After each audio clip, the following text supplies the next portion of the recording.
transport people to an unknown country, you lie to them, you deceive them, you promise them heaven and earth, and then put them on a dangerous path where is either they make it or they don't make it. And you will not even tell them any of this. So I was bent on making it to wherever it is. I said to myself, no matter how wicked whoever it is I'm going to go and meet is, I'm going to come back home and know the reason why people really did this business. On getting to Sabah is halfway into Libya. On getting to Sabah, we had a connection house where they put us. We met about 60 ladies in the room, and then the guys also had their room. And they kept adding us. They kept adding. And at a point, I counted, we were about 80 in that room, the ladies' room. The guys were about 40-something. The food was really bad. You know, having to make banku. Now, this is not even the original banku. This is the banku made with flour. Having to make flour like fufu. And then maybe they'll serve like 20 plates down. And then everybody will now line up. By the time you're eating, it's as though you're eating stone. You're swallowing stone. The soup was so watery that you're not... The very first day I was asking myself, like, I know I had challenges back at home, but my challenges were not so bad that I couldn't even eat a good meal. Like, this is not a meal. So the first day we had that in the night. The next day we had rice, very small portion of the rice was dried. You can imagine when you boil rice and then you open it, you put it in a plate and you just open it down. And because the weather is very cold, so anything you don't keep properly dries up. So by the time you're eating the rice and like it's like you're eating rubber.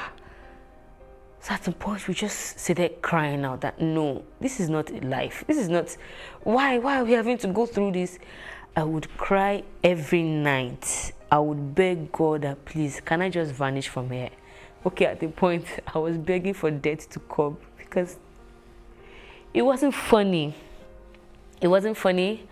And within ourselves, some girls were like, they were really radical about it and they were like, no, we need to tell them. It's either they change the way they are doing this food or maybe we should even take up the cooking by ourselves. So I thought of it. I was like, okay, that's true. So if already I'm going through hell and then food now has to be a problem. So we waited for the ghetto man, the person in charge of the ghetto, like we waited for him to come. We kept shouting, when is he coming? When is he coming? We don't even know why we are here. We don't even know what we are doing here. So at that time we had stayed a week. We don't know why we are being kept here. We don't know who even put us here. We don't even know anything. Nobody is saying anything. So when the connection man did come, we took turns to ask questions. I noticed everybody was just asking questions. Where are we going to? Where are we going to? And all. So I did ask him. I said, okay, first of all, why are we here? Do you have an answer or do you know the reason why we are here? And then he said, you are here because you're being transported to your burger. And then we now asked, what is the meaning of a burger? He said a burger is a person that paid for you to be transported from Nigeria.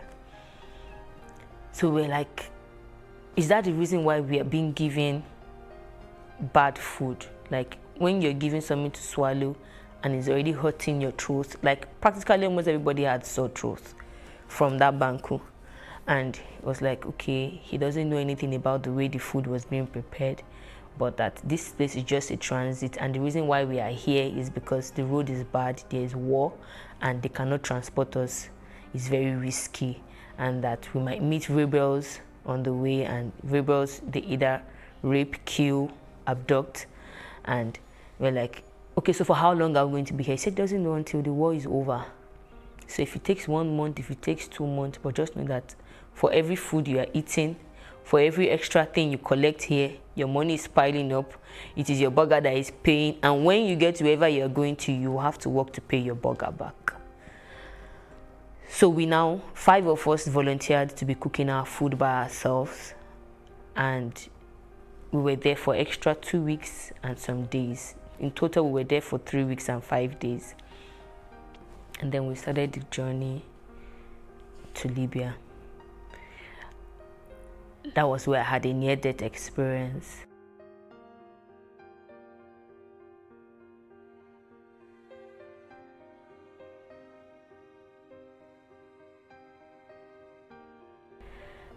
So we were somewhere, we were kept in a particular house where they locked us. There was no light, nothing.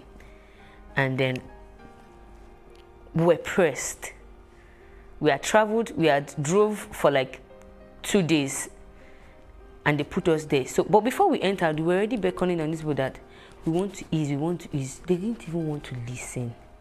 They were just pushing us like, how can you people just be pushing somebody like animals? We don't even know where we're going. Like, this is very unthinkable. So I held that urine for good 2 days. So the next morning when they came, now see they begging that, please, we want to wee. So the man was, arrogantly, he was talking, and he went to get a gallon, like this aluminium gallon. We now looked at it that, how a guy can pee in this, but how can a lady pee in this? And from the descriptions he was giving us, he meant that we shouldn't allow the pee to spill on the floor. So we said, okay, all the guys should pee first and the ladies would take turns to pee, which was what happened. And somehow pee actually spilled.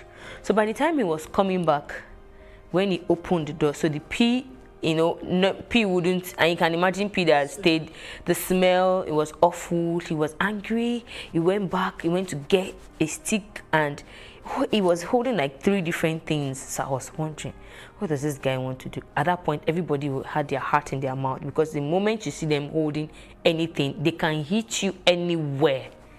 They can hit you anywhere. So he was now asking who spilled pee on the floor. They were pointing to the wrong person. So I was just watching initially. They were pointing to and he was going to start beating her. So I was not like trying to say, no, she wasn't the one. You see, when that spring landed on my head, this spring they use in water closet,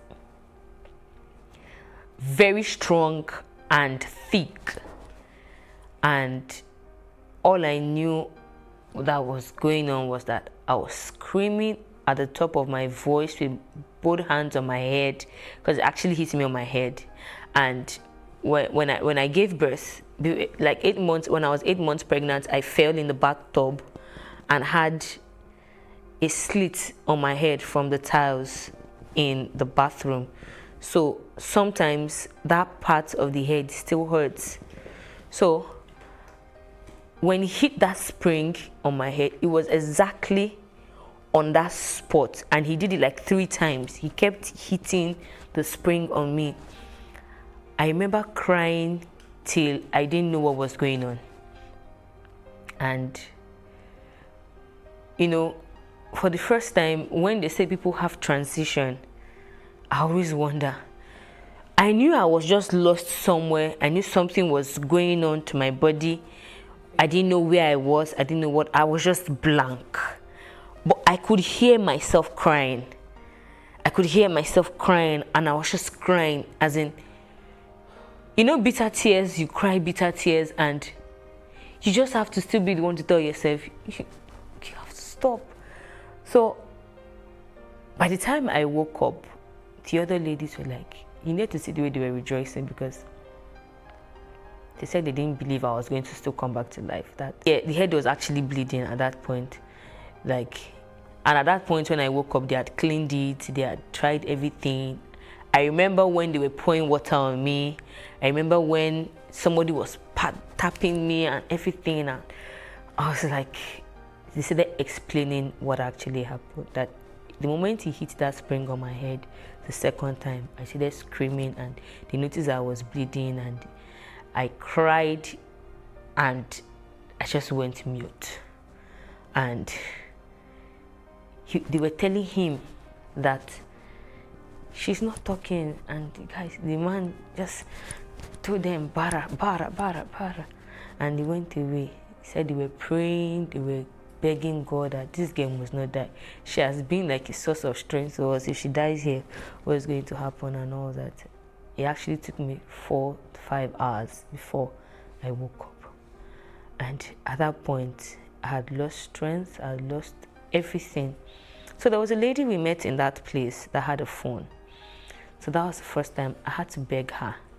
I'm sure it was because as a result of what had happened, she did not allow any other person use her phone. They would normally not allow you use their phones. So I couldn't even tell my mom what I was going through because there's no how she would hear my voice like that and not panic. And I know the kind of mother I have. So I called my boss that I had worked with in the FRSC and told him, this is what has happened to me. And I don't even know where. Yeah, we were in Trauna at that time. And he said, but why didn't you say anything before leaving? And then I told him that they told us not to say anything. The moment they say don't say anything, you should have known it was trafficking. I know that you're naive and you do not know anything, but you should have told me. Because he was now like a father to me. Even after I had stopped working with the FRSC then, he was like a father to me. Said he was going to try his best to see what he can do, but that still being on transit, there is probably little or nothing he can do at that point. So I'm sure he tried calling back because the lady kept cutting a particular call. I wouldn't know, and I didn't want to disturb her. So at that point, I really cried. I cried. That was the only thing I could do. I just cried. Like, I have never suffered like this in my life before. Even if I'm to suffer anything, it shouldn't be suffering from a decision to have a better life. So long and short was, we got into Libya and they kept hiding us. They lay us in hillocks, cover us with tarpaulin,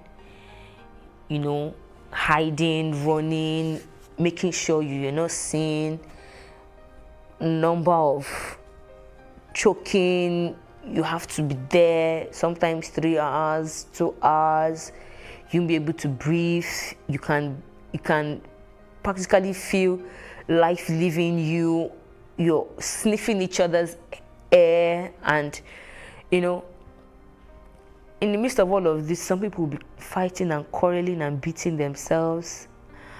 I just couldn't imagine why. And even in that, some people decided they wanted to go do this thing, like they wanted to travel this way. I didn't know anything like this existed. I didn't know anything of such even happens. Finding myself in it was like the biggest dream I never wished to have again. So, found ourselves in Libya, and the first thing they did, seeing Nigerian girls and women, I was like, okay, so finally, we have gotten to our destination. So, what's next? Entering that house, I knew this is going to be a big problem for me. Because already, I was upset. I was ready to yell at anybody. And then the first thing they made us do was to strip ourselves. I was like, okay.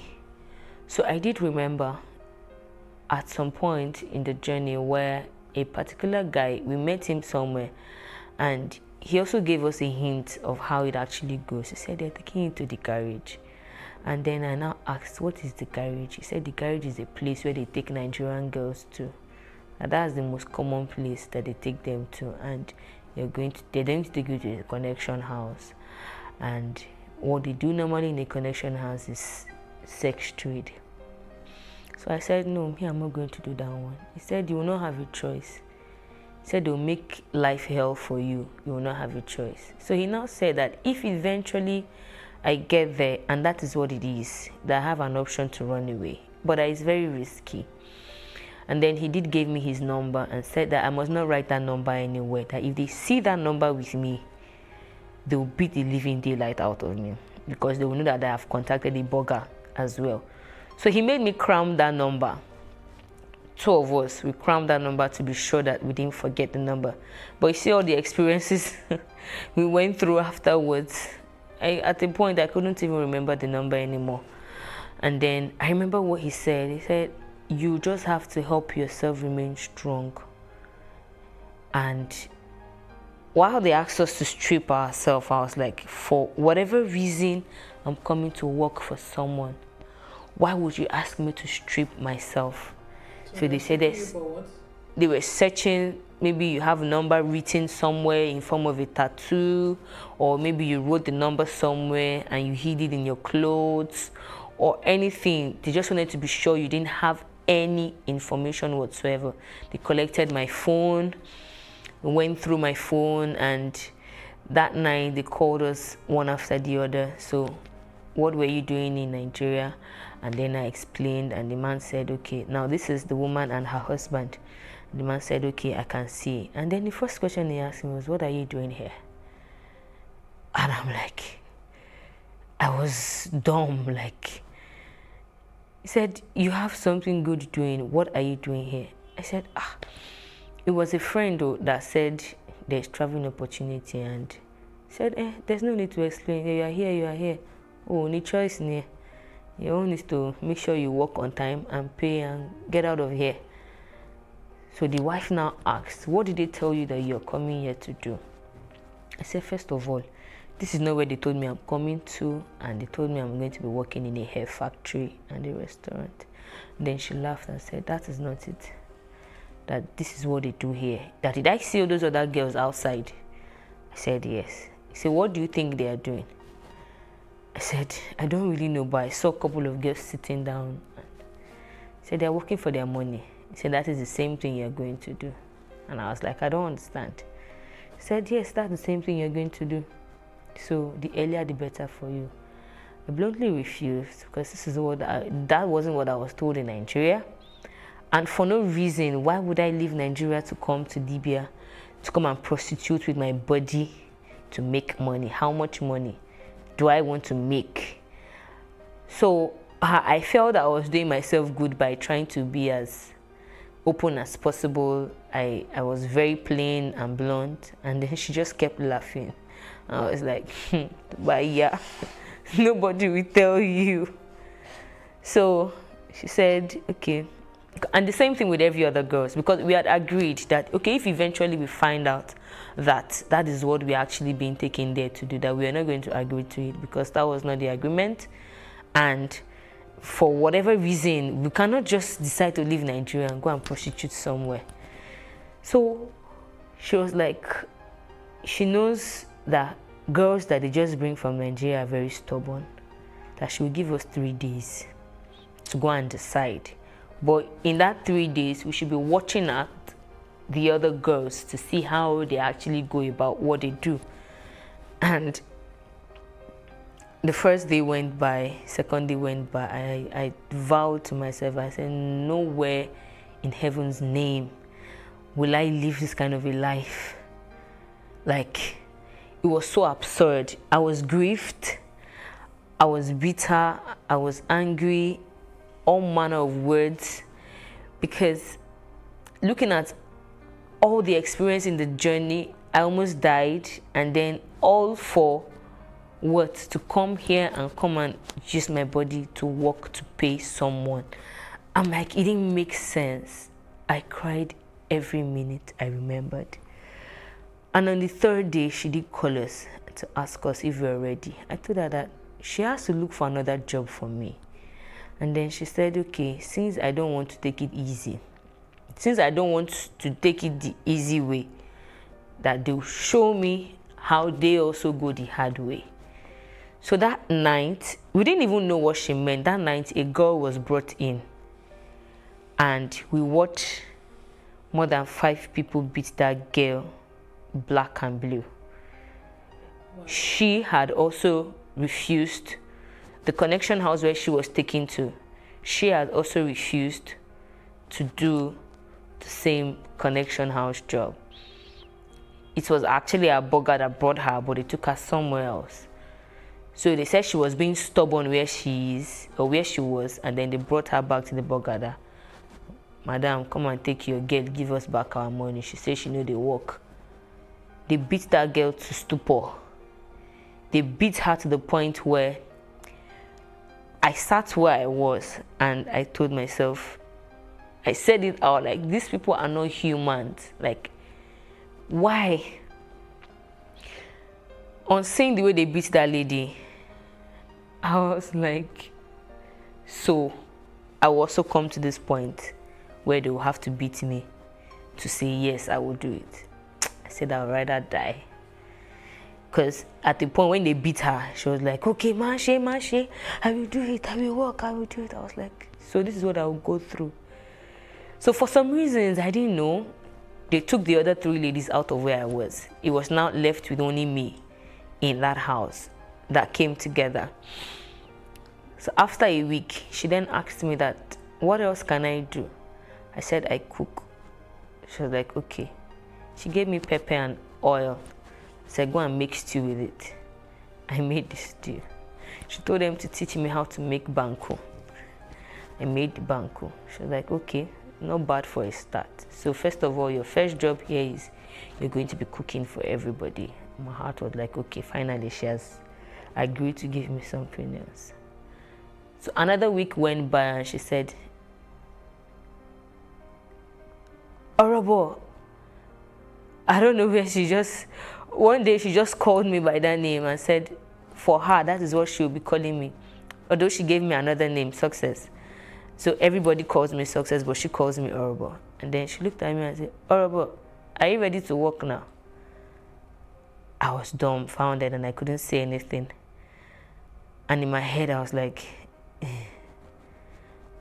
if it is to die here, I think I'm ready to do that. But to use my body here, I will not. So 3 weeks went down. And all of these weeks, nobody even came in one day to say, this person, how she be, who she be, and all. So after the 3rd week, a man came in, a matured Nigerian man, a Yoruba man. He came in and did ask to take me home.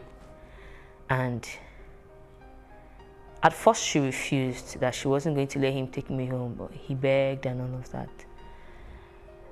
So when we got home, he sat me down and said, I didn't bring you here to come and sleep with you. I brought you here to teach you one lesson that will help you if you must live where you are.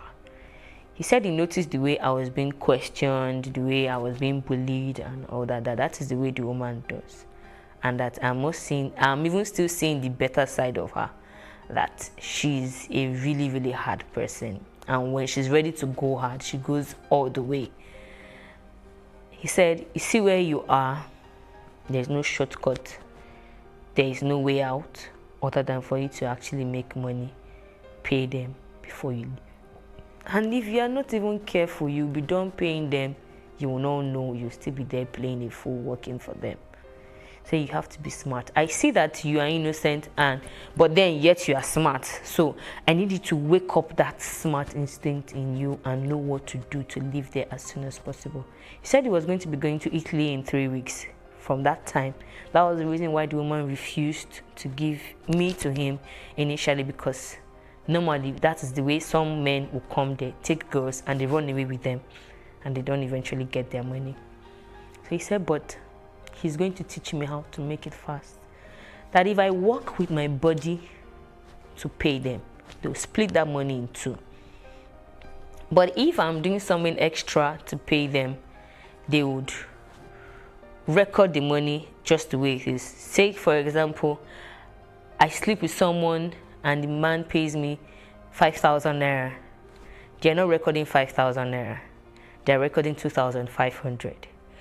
But if maybe I sell something or I save up money and I give them that same 5,000 naira cash at hand, they'll record the 5,000 naira for me. So the best for me is to think of something I can start doing to get extra money, which is begging.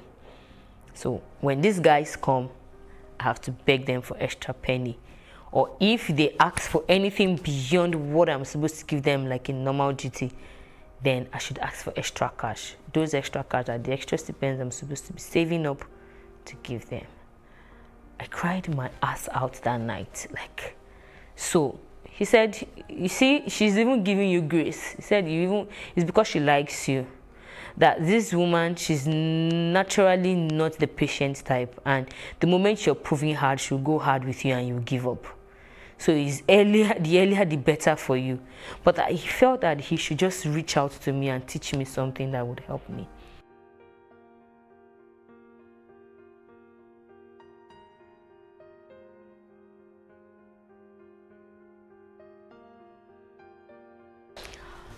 So I eventually spent 2 years and 9 months in Libya altogether. I spent a year and 8 months in the connection house, and that a year and 8 months was hell for me. So after 7 months, I tried reaching out.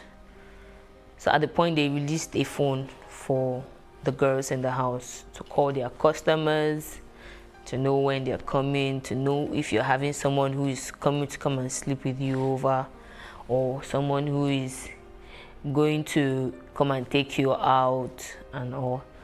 So I begged one of the girls in charge one day to allow me buy airtime on the phone to call. So I did call my dad, and my dad was really bitter, and he said the only way he knows I can get out of that place is for me to find my way to the Nigerian embassy and tell them that I want to come back home. So I waited for 3 days to actually get that report, because he didn't know what to do at that point. He said, okay, can I call you back? So I said, I don't know, but I'll try and talk to the person in charge of this phone so that whenever you call, they give me the call to answer, which was what actually happened. And somehow, I don't know how they got to know, but they found out that I called the Nigerian embassy, and they beat hell out of my life.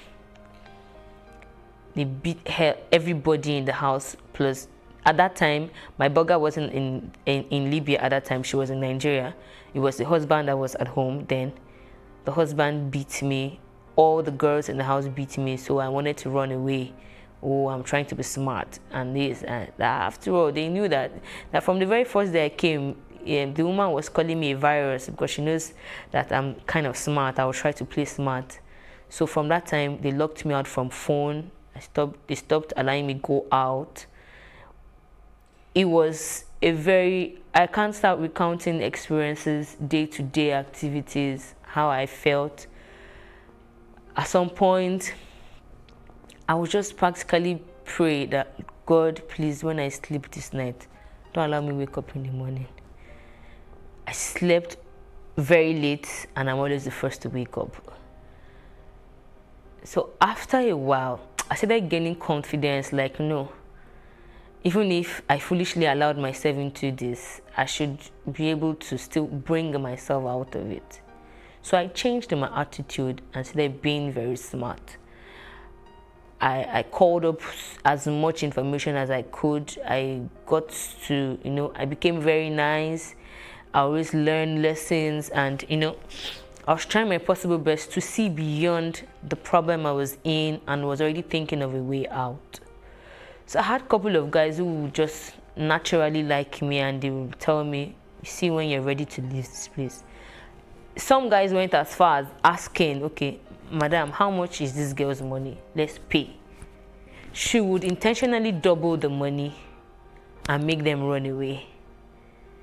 So when she did that the first time, the second time, I just knew that, okay, so this woman is actually being wicked. But not to worry, I'm actually still going to live here. So when it was about a year and 5 months, I sat down one day and calculated how much I had paid, minus all the subtraction. If you do anything, she'll beat you and subtract your money. Maybe 50 dinars, maybe 100. If you quarrel with anybody, maybe 200 dinars. If you fight, maybe 500 dinars and all. So by the time I calculated and I saw that the money had gotten up to like 5,000 dinars, which was actually what that man told me. He said normally it's supposed to be 2,500 dinars, but burgers are always wicked. They want to collect even double of that. So sometimes you have to pay up to like 5,000 to 6,000 dinars before they will let you go. And some will still not let you go, except you fight for your freedom. So when I calculated, and I had calculated about 7,000 dinars, I was like, okay, I think my time here is up. And then I started asking for freedom. She initially refused and said that I was not done paying her. So I said, okay. So in 2016, when she was going to come to Nigeria in September, she gave me freedom in August. That was a year and 8 months. She said, okay, that now I am free to work for my own money. But whatever money you're working, the same way they were splitting in two, it's just that this other half now, instead of them collecting it, they'll give it to you. Sometimes they may not even give it to you, they'll tell you to keep it with them. Maybe you want to send some money to Nigeria. So I said, okay, no, that I didn't want to keep it with them, that I actually wanted to live there. She said, I cannot live there until she comes back. I have to wait for her to come back to Libya because she had a new child and she wanted to come home. I said, okay. So throughout that month, that September, I kept having dreams that if I don't leave that place, I probably might not have my life again. The dream came like about 5 to 6 times, and then I just summoned courage to open up to the husband, to tell him that I think I'm very sick and I want to go take care of myself. This is about a year and 9 months now. From the day one up until now, I worked every day and slept nothing more than 3 to 4 hours, that I needed to take care of myself. And he understood with me because several times in between, I had fallen sick, like so bad that at some point it took drips to like resuscitate me back and all. And the man also knew that I was very, very hardworking. Like at the point, he would always tell the wife, stop beating this girl. Like, you need to stop, even if you're beating every other person, but you see this one, stop beating her. And the next thing is, she will say, oh, okay, so now you're sleeping with my husband. My husband is fighting for you. This, that. I know you are hardworking, but you must be sleeping with my husband for him to be fighting me to stop beating you. And then she will intensify whatever thing she was doing. So, but I kept bearing them up. At that point, I made up my mind. So there's this Ghanaian guy who had already told me that whenever I'm ready, that he had an apartment he doesn't really stay in, that he goes to the village to work. Sometimes he doesn't come home 2-3 months, that he could give his space up for me to stay there, take care of myself. So when I did mention to him that I wanted to go and that I was sick, he did say, okay, that I should call the wife and tell her, which I did. And then she was like, so I cannot wait for her to come back. I told her that no, I can't wait, that I'm very, very sick and I needed to go take care of myself. She said, okay, I should hand over the account to the husband and I can leave, which I did. That was in October 2016. I did that in October 2016. In November, sorry, that was November 2016. I did that in November 2016. I had barely stayed a month in the new house where I was staying. I'd stayed a month and I was taking treatment, eating well and all that. And I heard she came back. She did actually call me to come and cook for her, but I refused going. And then on the 2nd of January in 2017, there was a massacre in the garage. The massacre was bloody. I think they were counting 300 bodies and they were still counting as at the time we got the news. The bombing and from where I was, it's not so far a distance, it's a bit far. We could hear the bombs, we could hear the gunshots. Part of the things we face like every day, you don't sleep, like gunshots. There are some bombs that you practically feel like the house is going to be uprooted from the ground. There was a day that we were running and a stray bullet passed by my side, brushed my leg. Like, I don't know how I escaped. I don't know how I escaped, but you know, it was just God that was just protecting me all through. And at that point in January, when that massacre happened, like 6 girls in that house actually died. And for me, I felt, oh, this is God just saving me. I guess this is what God was talking to me about when I kept seeing those dreams, and I made up my mind I was going to just go back home.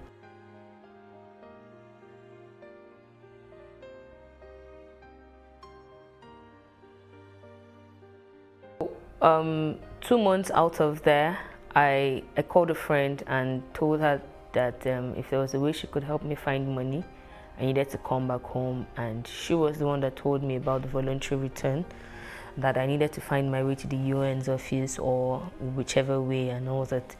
So I remembered contacting the Nigerian embassy. So I did keep the number. So I then asked questions because I was now going to a church. I then asked questions and they said, okay, that I needed to get to the IOM office. I had challenges locating them in the first place, but eventually I got to the IOM office and then they gave me a date to come back to visit. I did drop all my information and then they said, okay, that in 2 weeks' time I should go to the Nigerian embassy to go get a travel document. And after getting a travel document, they will not let me know when to come back and I'll be ready to go to Nigeria. So that was all. And up until then, I just kept managing, kept believing God that it was going to work well. And eventually it did work well, and that was how I came back to Nigeria. August 28th in 2017. And for me, that was the best decision I could make. Though it was painful that I just went to suffer my life out for almost 3 years and no gain, nothing, and then I'm back, having to come back empty-handed. And up until today, both the travel agent, both the guy that introduced me to the travel agent and the lady, none of them has been found. And life hasn't been easy getting back to my feet. Like, I was in bad depression for like almost 2 years.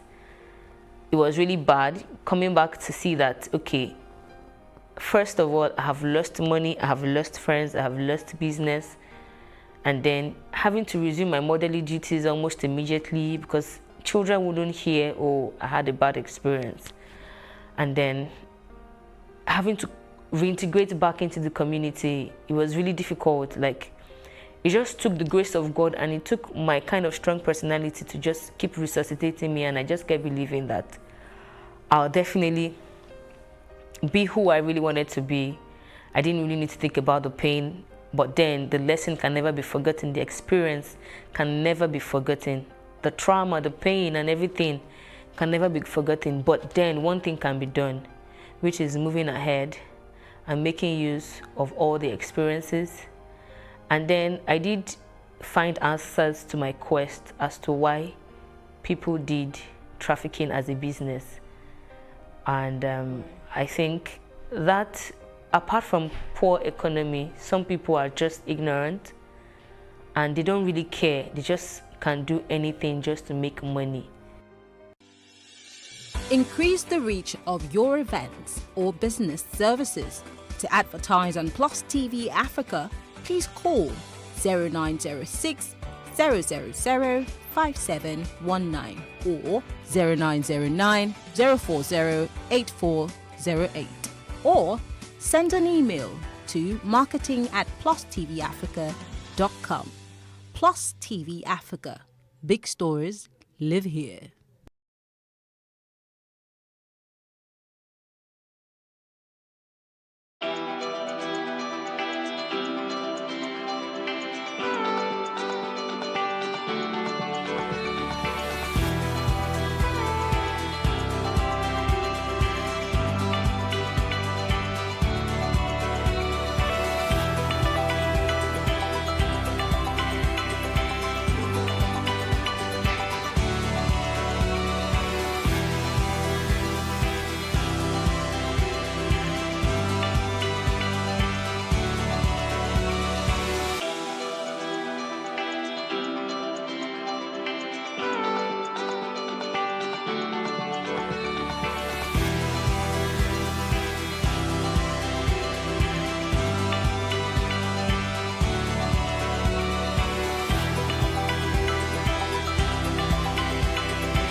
There is no voting on social media.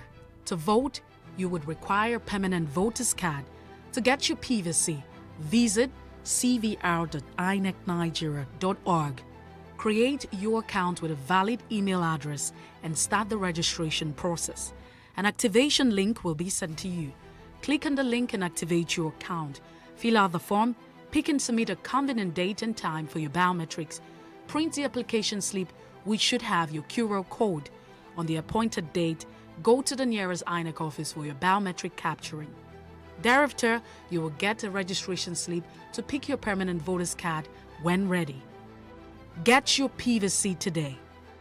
This message is from PlusTvAfrica.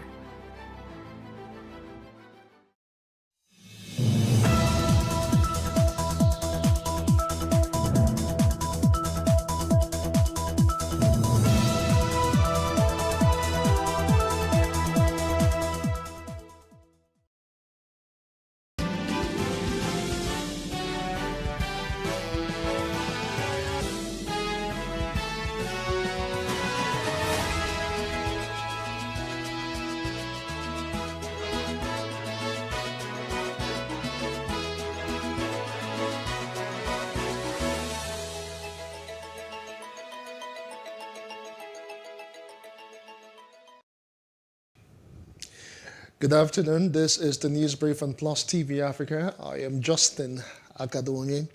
The United States government has indicted the Nigeria police, the military, and the Department of State Services (DSS) for corruption, human rights violation, and impunity. The U.S. Department of State uncovered the misdemeanors in its 2021 country report on human rights practices in Nigeria. The report contained incidents of extrajudicial killings, stifling of free speech, human rights violations, political witch hunting, and other issues in Nigeria. The U.S. said the opaque nature of disciplining offending officials encourages impunity. Now, two of Nigeria's anti-graft agencies, the Independent Corrupt Practices Commission (ICPC) and the Economic and Financial Crimes Commission (EFCC), were cited for inconclusive prosecution of public officials charged for corruption. Now, Reverend John Hyab, chairman of the Kaduna State chapter of the Christian Association of Nigeria, CAN, says that Nigerians are thirsty due to poor economy, bad governance, and insecurity in the country. In his Easter message to Nigerians, Reverend Hyab said, Jesus, in the last days and hours of his agony, made many spiritual revelations about life and how to address human, spiritual, and physical needs. Now, Jesus on the cross shared in human pains by saying, quote, I am thirsty. Indeed, Nigerians nowadays can say, like Jesus on the cross of Calvary, that they are thirsty, end of quote. He blamed successive administrations, including the existing one, for the poor economic well-being of the nation. According to him, it is a complete disservice for the government to abandon citizens in pain without showing genuine concern. Now, the federal government has announced that it is committed to securing the lives and property of Nigerians amid the rise and spate of violent attacks on communities in parts of the country. In a statement, the government assured of keeping to its promise to the nation, and threats to security would be handled with the firmness they deserve. The government also said that the defense establishment has realigned and reorganized the ongoing operation to tackle the recent spike in terrorist activities, particularly in Kaduna and Niger states.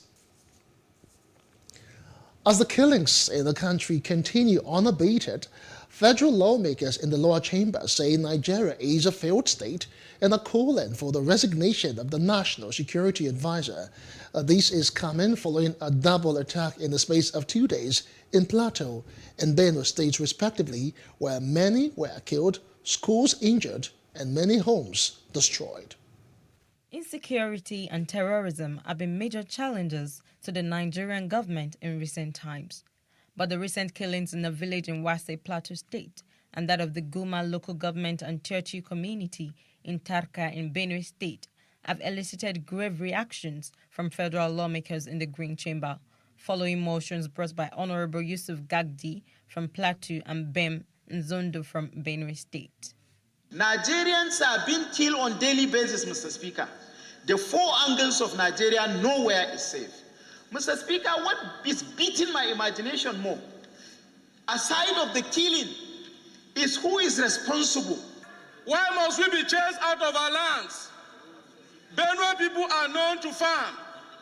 As we speak, my people cannot go to farm.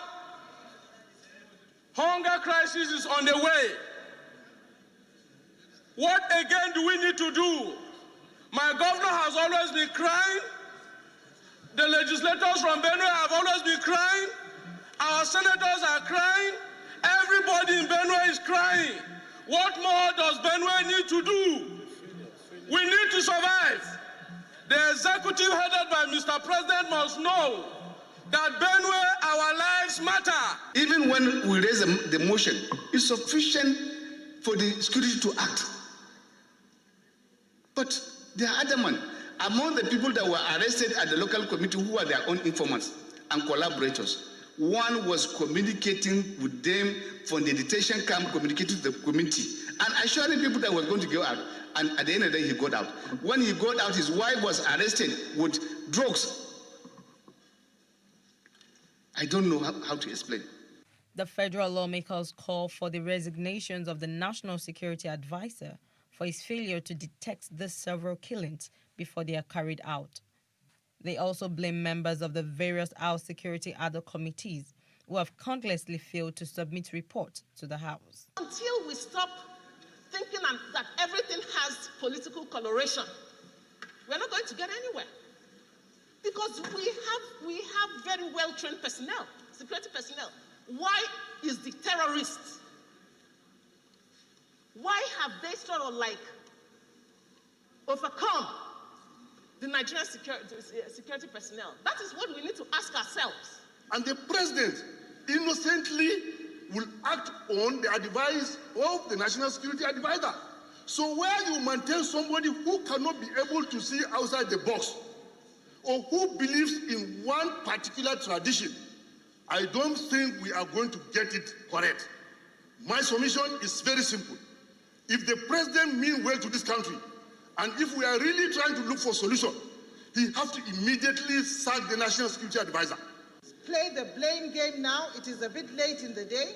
We should put all our hands on deck to ensure that Nigeria moves forward and that security is installed once again.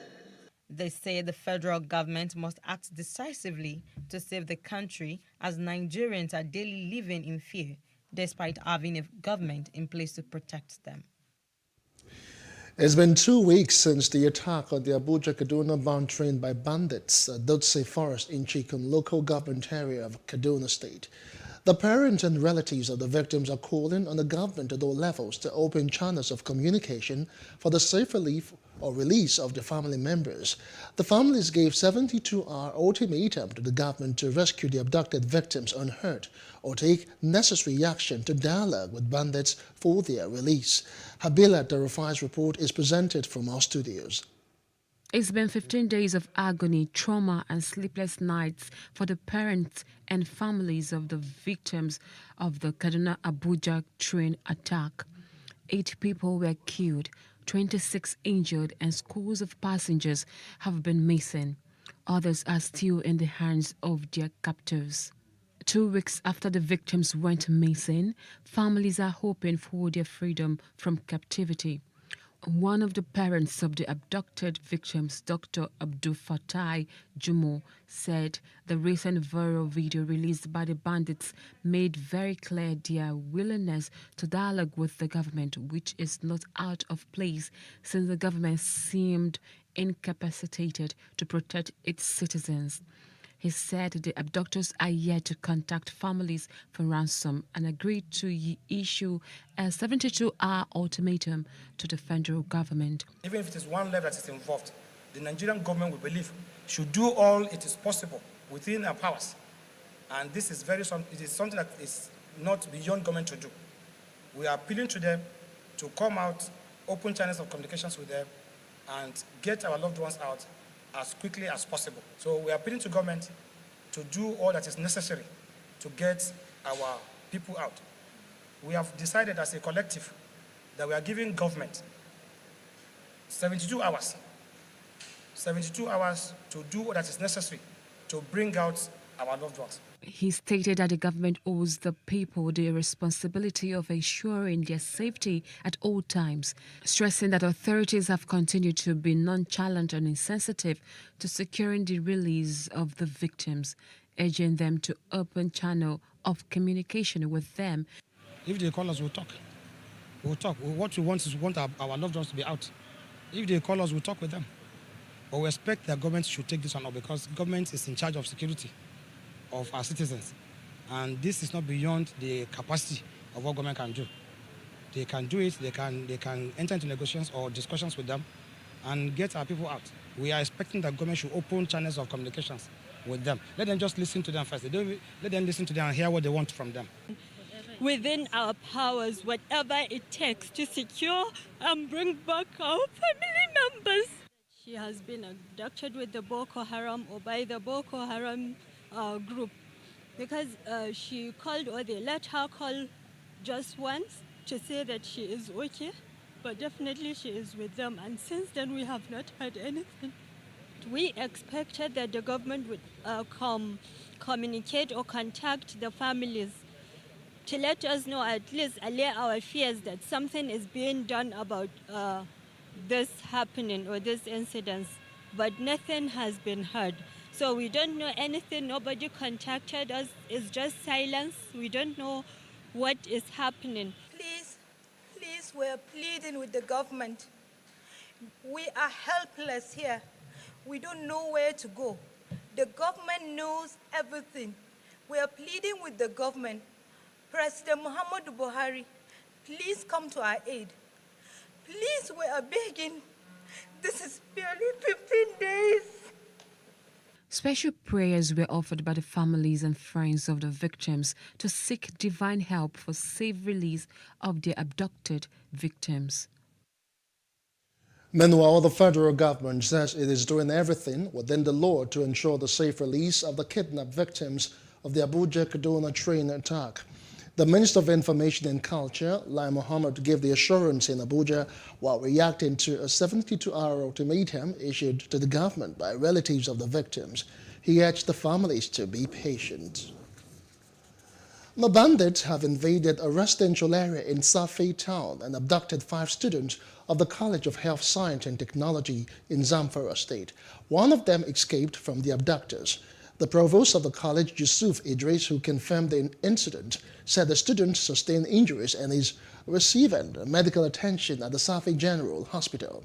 Idris, who said the abductors have contacted one of the victim's mother, threatening to marry her if the ransom is not paid, has appealed to the parent of the kidnapped student to remain calm as the school authority and security agencies are working round the clock to ensure the safe return of the students. Now, the Nigeria Labour Congress NLC has issued a 21-day ultimatum to the government to resolve the issues with members of the Academic Staff Union of Universities ASU, the Non-Academic Staff Union NASU, and other academic unions. In a communique, the NLC President, Ayuba Waba, stated that after the expiration of the ultimatum, the NLC would decide on the next line of action should the government fail to resolve the impasse within the period. Waba expressed serious concerns over the failure of the government to honor its 2009 renegotiated agreement with ASU. The federal government and unions in the tertiary institutions have been at loggerheads, which has crippled activities in the nation's universities. Now, in a related development, the Non-Academic Staff Union of Universities NASU and the Senior Staff Association of Nigerian Universities SANU have threatened an indefinite strike. The Joint Action Committee of NASU and SANU announced this in a communique amid the ongoing warning strike by the unions. They explained that the decision became necessary following the government's failure to address the issues that led to the warning strike. Some of the issues, according to them, include problems of inconsistencies in payment with the Integrated Payroll and Personal Information System IPS, non-payment of earned allowances, and non-payment of arrears of national minimum wage and consequential adjustment, among others. NASU and SANU faulted the government for failing to implement an agreement it freely entered into with the unions. And away from education matters now, as part of measures to have a smooth ride in the forthcoming presidential primary election of the All Progressives Congress, APC, former Lagos State Governor and national leader Bola Tinubu has stepped up efforts to seek the support of lawmakers ahead of the exercise. Plus TV News correspondent Love Ikuku Oyedokun was there and now reports. It is a meeting of current and past speakers as well as deputies of the 32 States House of Assembly on the platform of the All Progressives Congress APC with its national leader Asiwaju Bola Tinubu. The meeting was a strategic one ahead of the party presidential primary election coming up in May. Addressing the lawmakers, Tinubu urged them to build a united and progressive country and also shared notes on how to improve the nation's democracy. He said the invitation of these critical stakeholders of the APC was to seek their cooperation in a drive to actualize his dream of flying the party's flag come next year's polls. I say I'm not qualified. I say I cannot do it. Again and again. I have can-do attitude and I'm confident. Let's use that leadership quality, vision, mission, and determination. The Lagos State Governor Babajide Sanwo-Olu on his part strongly holds that the APC leader certainly needs the collaborative effort of the legislators to achieve his goal. He urged them to work together to ensure that Nigeria gets a leader with capacity, exposure and audacity like Bola Tinubu. We know that you are the real foot soldiers. You are the ones that can go to your Halo chamber and pass on this message to all of your House of Assembly members, to all of your former colleagues in the House of Assembly, in our various House of Assembly, to say to them that yes, the man that we're all looking forward to had called all of us into the room, has identified the importance that you, the Conference of Speakers, the House of Assembly members, what you mean to him. Speaker of the Lagos State House of Assembly, Modashiru Obasa, wasn't different in his submission. He said giving the national leader of the APC the chance to lead the country would ensure an even distribution of the dividends of democracy to Nigerians. And I think it's all about our interest, a kind of interest that we strongly believe will serve the people of Nigeria, which we believe can take us to that Eldorado we have been talking about. The event, which was hosted by the Speaker of the Lagos State House of Assembly, Modashiru Obasa, at Ikeja, was tagged Retrospecting Democracy Journey in Nigeria. From Lagos, Love Ikuku Oyedokun, Plus TV News. From Lagos straight now to Adamawa State, where the Governor Omar Fintiri has formally agreed to the clarion call by groups and organizations to vie for the governorship ticket of the People's Democratic Party, PDP, to enable him seek re-election for a second term. Over 40 non-governmental groups had last week purchased and presented the nomination forms to the governor.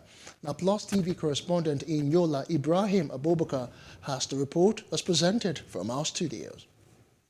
Umaru Fintiri, shortly after the inauguration of the newly elected chairman of all the 21 local government area councils in the state, said that it is no longer news that the nomination forms for the Adamawa gubernatorial race of the People's Democratic Party have been picked for him, having done so much for the people. It is no longer news that the nomination form for Adamawa gubernatorial race and for our party has been picked for me. Because we have done so much and there is more to be done to better the lot of our people and our dear state. Because we have built a trusting relationship between the electorates, majority of whom are the masses, where our support is derived, because our party needs to continue on the path of victory. After a very wide consultation within our great party and outside it, within the state and outside it, with my family, friends, assistants and leaders, I inform you that I have accepted once again to send for the endorsement of our great party, the PDP, to carry its flag in 2023 government. In the same vein, former governor of the state, Umaru Jibrila Bindo, has also formally declared his intentions to vie for the governorship ticket of the All Progressive Congress, APC, in the state. Senator Mohammed Umaru Jibrila, popularly known as Bindo, on behalf of myself and family, I hereby declare to run again for the second time to complete my term as a governor of Adamawa State.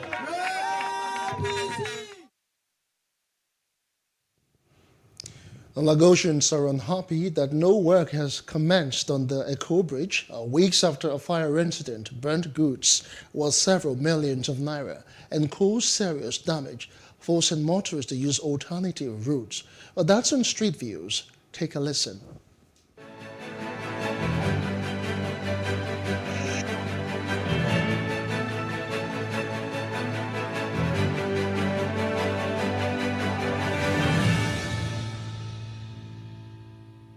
We have a government in this country. You have leaders. They don't care for us. They don't care for us. They're just doing anything. The bridge affects us so much. Let the government open the bridge. They should fix it now so that we won't have this stress when driving. We are praying that Sanwo-Olu should please do it for us. As you can see, it's affecting everybody. So they should come visit everywhere in abroad now. 2 hours they've done it. So Nigeria government should move fast. It's affecting us every day. Like what we are passing through here every day. Sometimes we spend more than 1 hour before we can go through the traffic. It's affecting us. We are begging government to just help us fix it. Fix it quick now. Now the bridge all of us they use. If you know bridge, no us. Make it feed us, make all of us seafood to feed for our family. We spend 2-3 hours. Like on Monday, we spend 5 hours. 5 hours of hold up. It is stopped every day. Not only one, it stops every day. It's very, very critical. It's stopping every day. Please let them know, let them help out know what they will do there. I beg. It's affecting us very well. In our buses, they keep complaining every day. You understand? One woman delivered a child last week inside the traffic last week.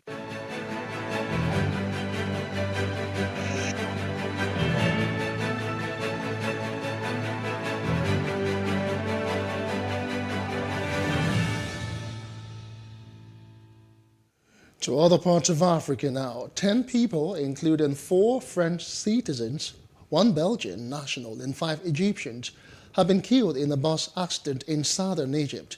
A statement from the regional governor's office said the accident occurred on the road between the city of Aswan and the temples of Abu Simbel, a popular tourist site several hours further south. The statement added that a total of 14 French and Belgian tourists were on the bus. In outside Africa, Ukrainian President Volodymyr Zelensky has accused Russia of using prohibited phosphorus bombs against civilian targets in Ukraine. Addressing the Estonian parliament via video conference, Zelensky repeated his call for an oil and gas embargo against Russia at the EU level, while expressing gratitude to Tallinn for its initiative to stop the consumption of Russian energy. A chemical weapons production, use, and stockpiling are banned under the 1997 Chemical Weapons Convention. The police in Grand Rapids, Michigan, has released 3 videos of a police officer shooting a black man dead as the 2 men fought in the rain on a suburban front lawn following a traffic stop. The April 4 death of Patrick Leah has outraged members of his family and torched off protests in Grand Rapids by activists who said it represented the latest example of police violence against young black men.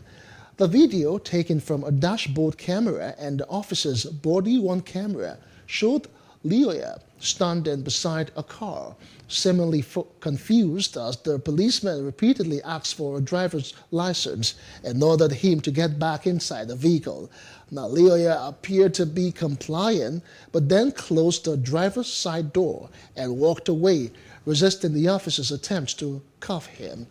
Following a short foot chase, the two men grappled on the lawn at one point, fighting over the officer's stun gun before Lioya was shot. The incident began after the officer stopped him over suspicions involving his license plate. In business news now, the Association of Bureau d'Echange Operators of Nigeria, APCON, has frowned at the widening gap between the official and parallel market exchange rates. These may not be unconnected with the dollar scarcity due to the continued suspension of foreign exchange sales to BDCs by the Central Bank of Nigeria, CBN. APCON, in its quarterly economy review for the fourth quarter of the year, expressed concern about the inability of the fiscal and monetary authorities to address the wide parallel market and multiple exchange rates in the country.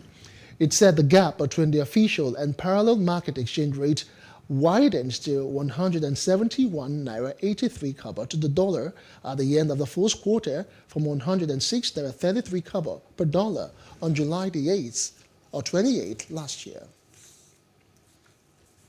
In entertainment news now, an associate professor at New York University, Dr. Carlos Chirinos, says talented artists in Nigeria surpassed the number of talent management professionals capable of helping the artist attain success in the music industry.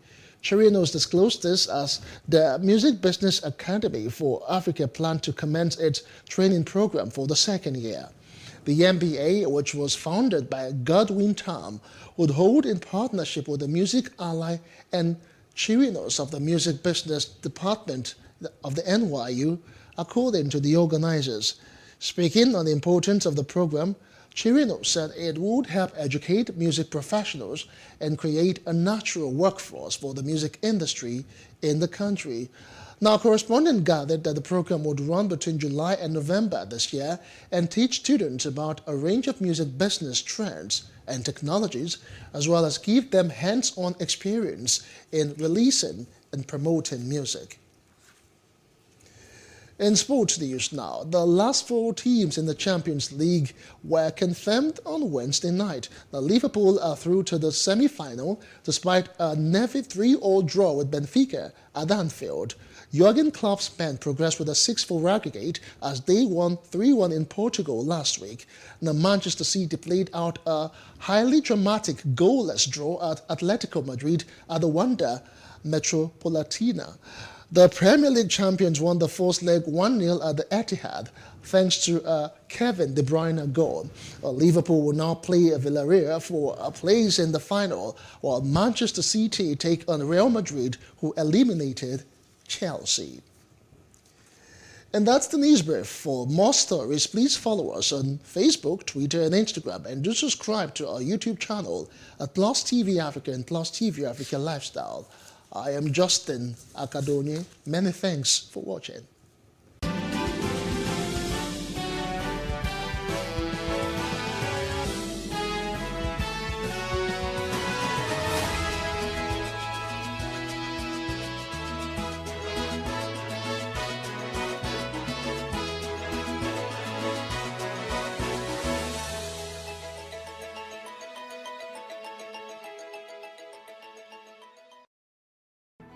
There is no voting on social media.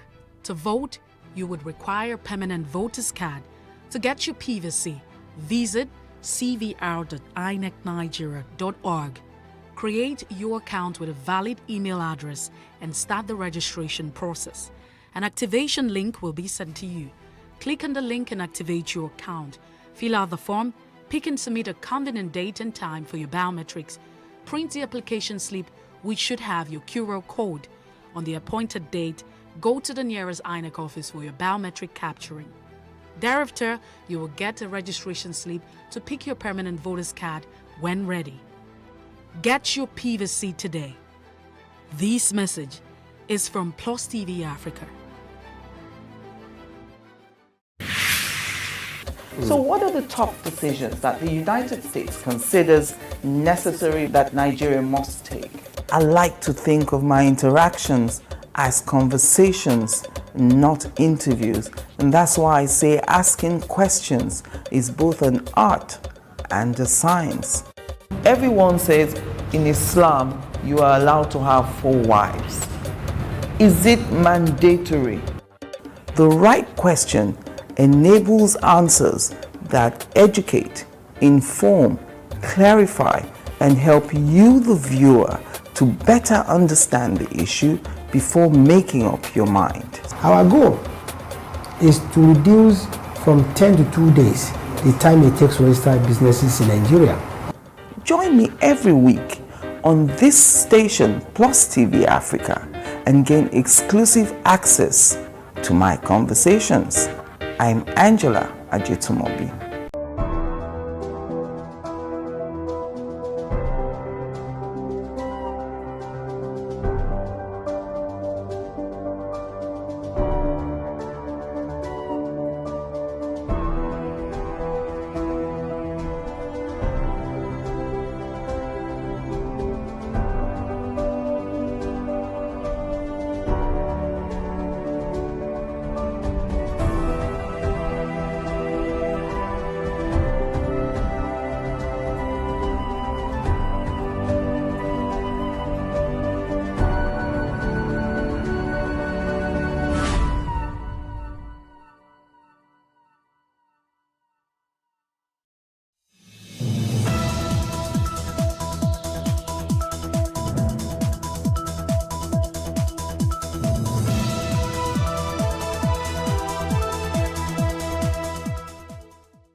Hello and welcome to What Are You Saying?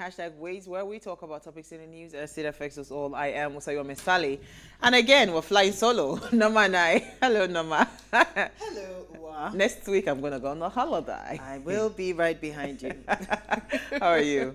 We lost a lot of time, so we're good, just moving. Today, we're discussing, it's an offshoot of what we had the conversation yesterday around children, right? So when all this abuse is happening, what then happens to the children that are in those abusive relationships? That's the conversation for today. And here's what we found as today's quote.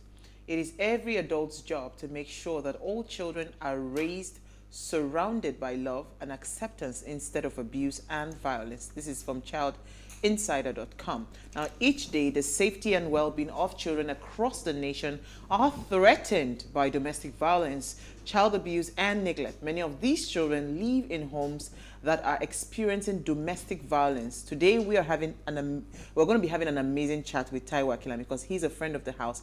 He's a strong advocate on child protection. And we want to discuss protecting the child amidst abuse, right? Amidst domestic violence, amidst all of those vices. But first, let's quickly go on a break to see what we found in the news.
upcoming artists to blow in Nigeria.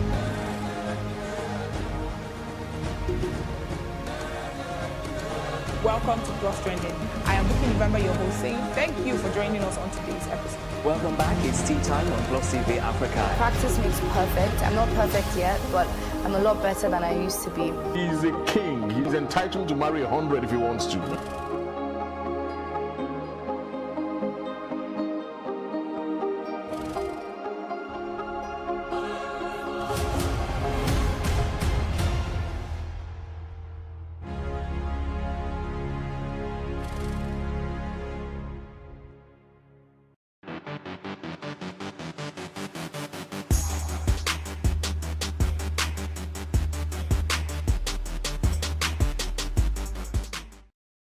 You're still watching Ways. Now, each year on National Scrabble Day, April 13 recognizes a game played around the world, originally named Lexicook.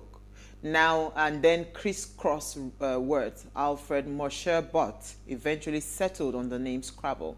The mature artist and unemployed architect developed the word game in the midst of the Depression.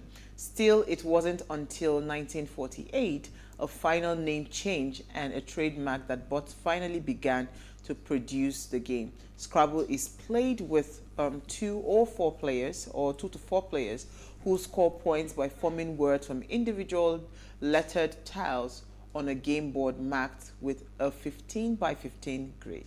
So, National Scrabble Day to all the Scrabble lovers. Yeah. Just reminded me of our board game tournament. I can't wait for us to resume it.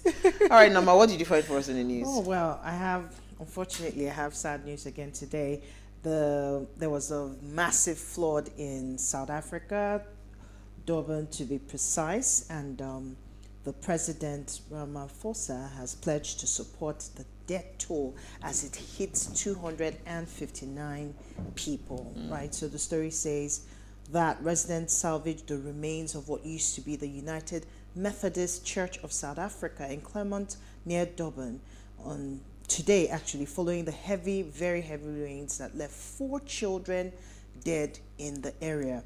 South African President Cyril Ramaphosa pledged to support the victims of the recent flood in coastal province of KwaZulu-Natal in Durban, following the heavy rain that killed now 259 people, displaced dozens, swept away roads, disrupted shipping, and caused general catastrophe with enormous proportions. The sad thing is that about 6,000 homes have been affected, the damage. And this is very sad because just recently in July, there were riots and general unrest in the same area that left over 350 people dead. And now they're suffering this situation. In fact, the 4 children that died were actually from one home. Oh my God. God. A wall collapsed on 4 of them and wow. they died. So it's really traumatizing, but it's a good thing that the president was able to come out and give a statement, reach out to the families that were affected. Very, very commendable. It's good to see our leaders have the human angle and I also just to want to what quickly add, they do. Climate to show change, concern because of all of that. Climate change is real, causing a lot of damage. So we just need to everybody just do your part, right? Back home here in Nigeria, I still cringe when I see people throw plastics, into the roads. Roads, the gutters. I mean, just a tiny downpour the floods of rain. Have been I was in traffic for 5 hours on Saturday just because of the rain. So it's serious. So my story, I actually have 2 stories I quickly want to talk about. It was a post I saw on the president's daughter, Zara Buhari Ndimi, that shared a post that says, criticism without offering viable solutions and alternatives for me is just noise. When I saw this post, I said, it's easy for you to say, right? Because you're on the other side. You're on the other side. That's one hand. I am a firm believer, rather, of logic over emotions and all of that. But how would you expect people to be logical, people to think solution, when you haven't not provided, right, a learning ground for people to actually go and get their minds developed. where is the biggest place where minds are being developed? Educational Who is sector. going to prefer the solutions? How well is our educational sector today?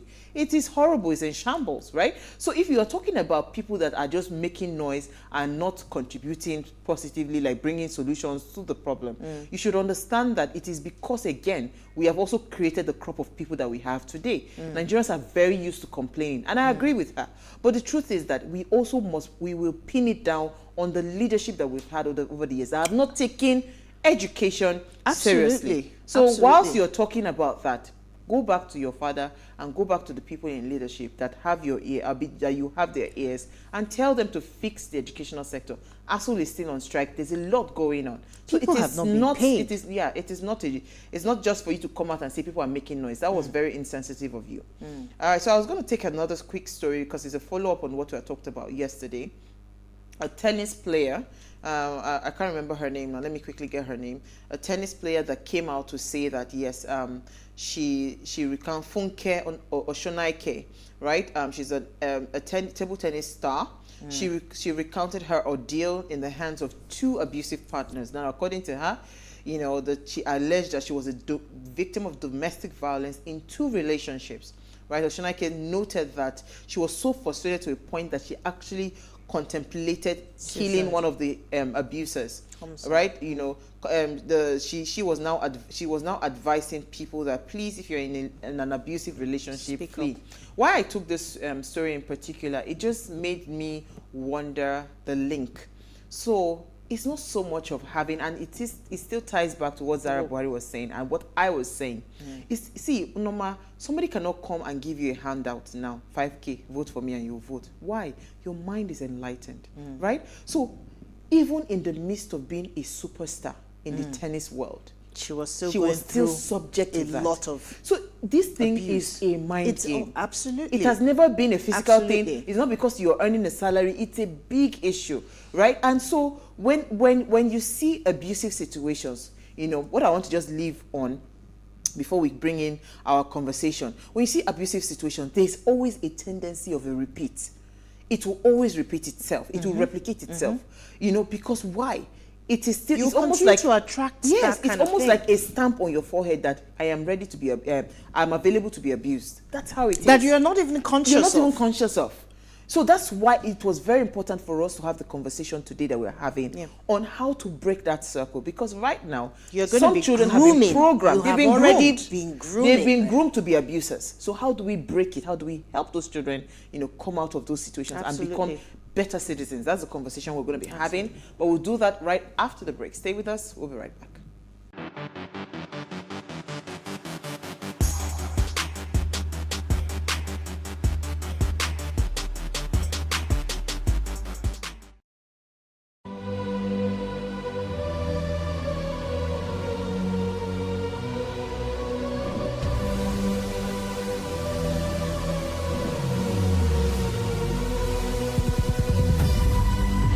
What we do not understand, we will stigmatize.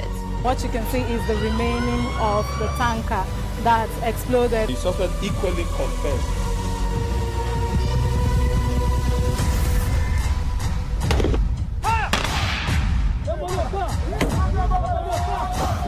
Now 500 naira they collect them. If you no talk, then go beat you. Now 2,500 they pay.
Thanks for staying with us. Now, referencing the Child Abuse and Neglect User Manual series, child abuse and neglect is a community concern.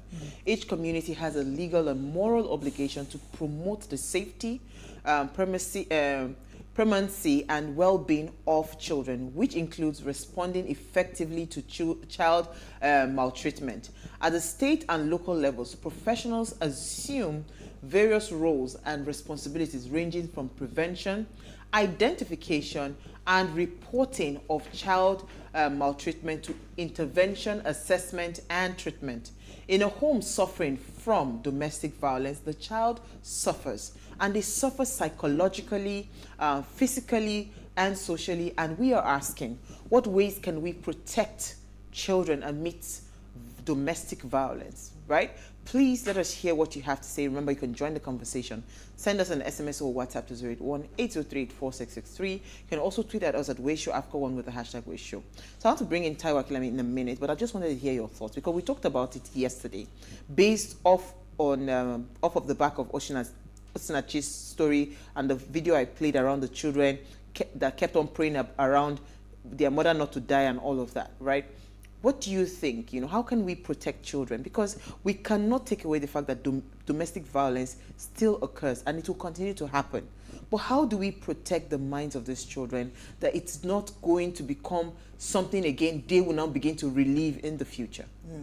It's, we had touched on it just a little bit yesterday, just before we went on the break, even today, when we talked about programming. It's very important for us to undermine how powerful the mind is. Whatever we feel our minds with is what we eventually become.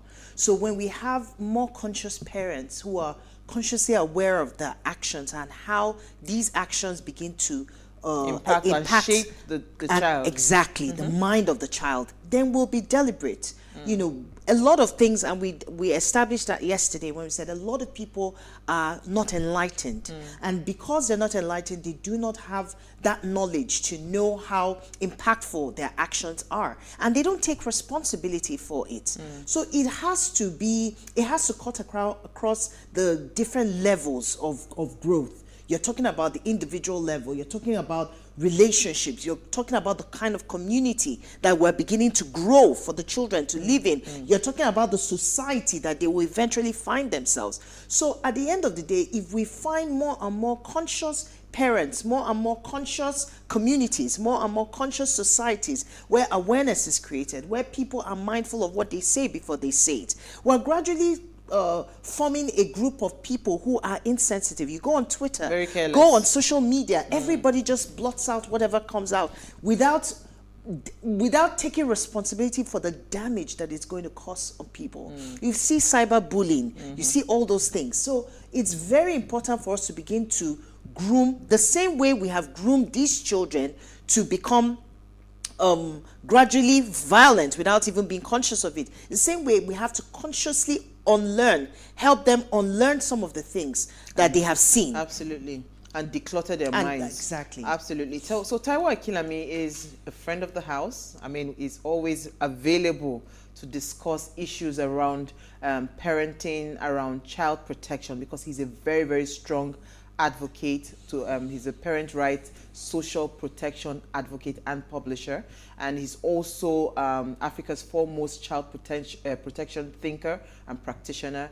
His unique philosophy and techniques on family strengthening, child protection and related matters have been well received in over 133 countries. So Taiwo Akilami is always, the best person to speak with when it comes to issues around child protection, because this is what we're having today. Thank you so much. He's joined us live from the US.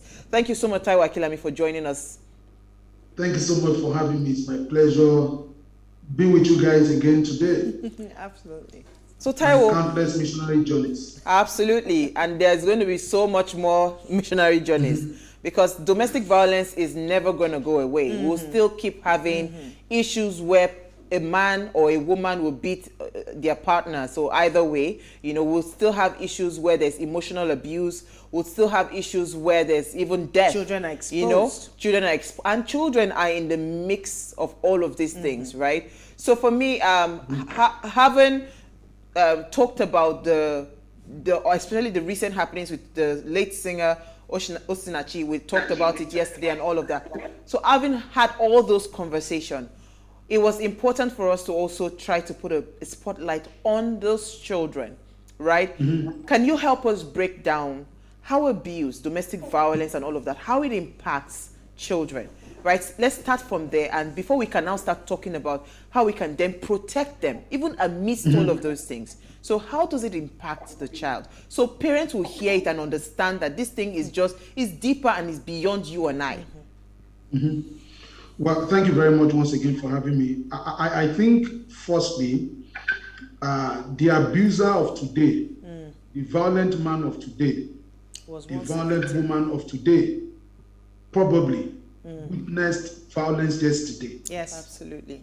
The only way he or she knows to resolve issues is through violence. And I'll tell you a quick story.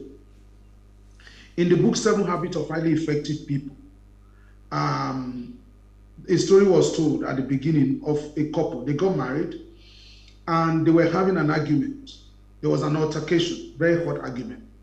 At the point where the husband stopped talking, the wife started running.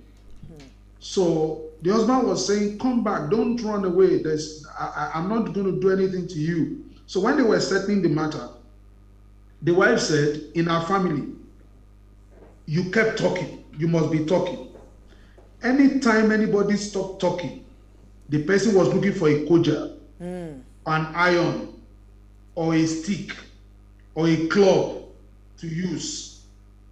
So when the husband stopped talking, immediately her program told her to start running. So the husband said, look, in my own family, when there is a lot of altercation like this, and nobody is going to back down for another, we are taught that somebody should give in. And that's what I did. Now look at those two people from two different backgrounds dealing with their programs in a marriage. So if we see the overreaching effect of abuse, of children witnessing abuse at home, then it will be a guiding inspiration for us to want to say that children must not witness it. That's number one point I want to make. So today's abusers were probably yesterday's victims. The witness abuse yesterday. The witness abuse. They themselves suffered abuse. And so today, they have become abusive.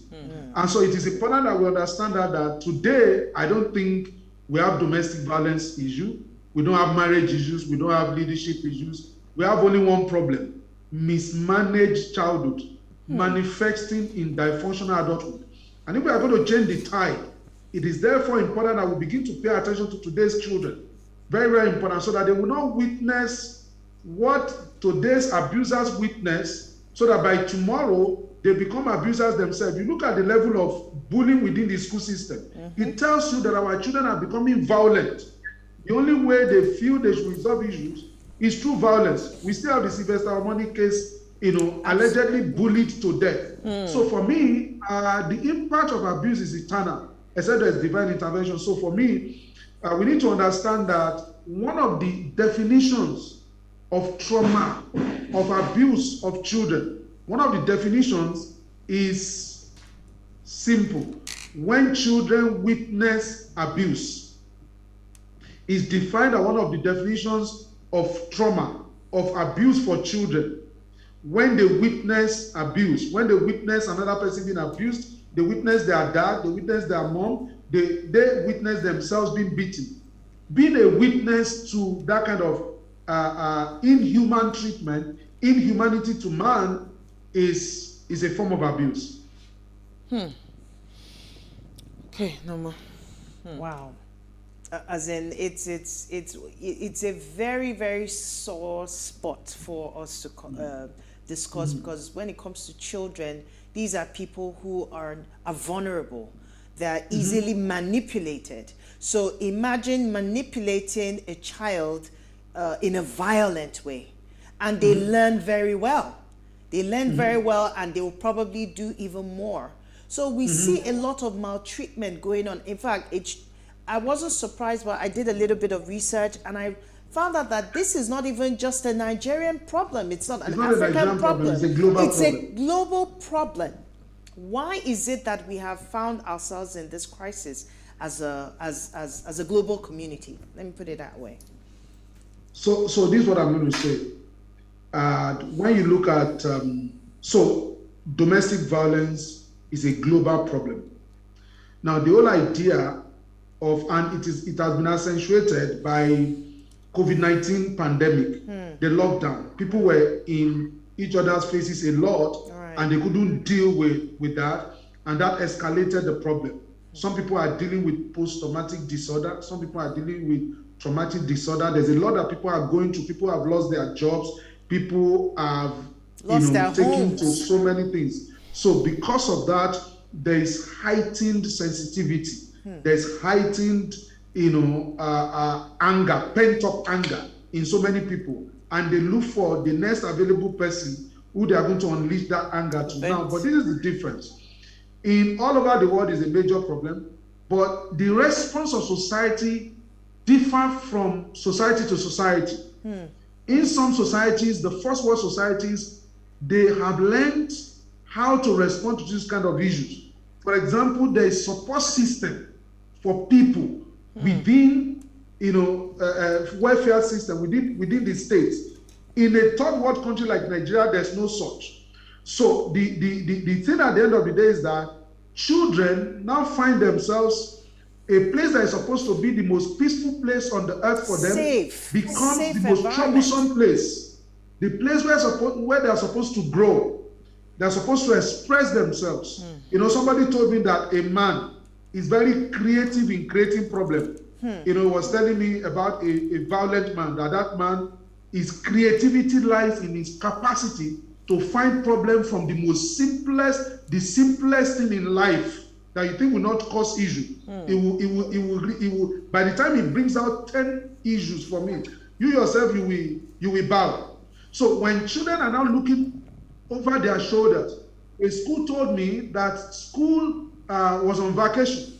A child came to meet the principal and said, long vacation. He said, is there nothing you can tell my parents? Maybe that we are doing something in school, we are preparing us for something because I do not want to go home. So for me, that is very sad. And we must understand that all of these things, because children are supposed to enjoy peace, they are supposed to enjoy innocence, they are supposed to enjoy their curiosity is supposed to be intact. Children are supposed to be joyful. Children are supposed to experience freedom. All of these are attacked when the home front is in turmoil. I experienced it as a child.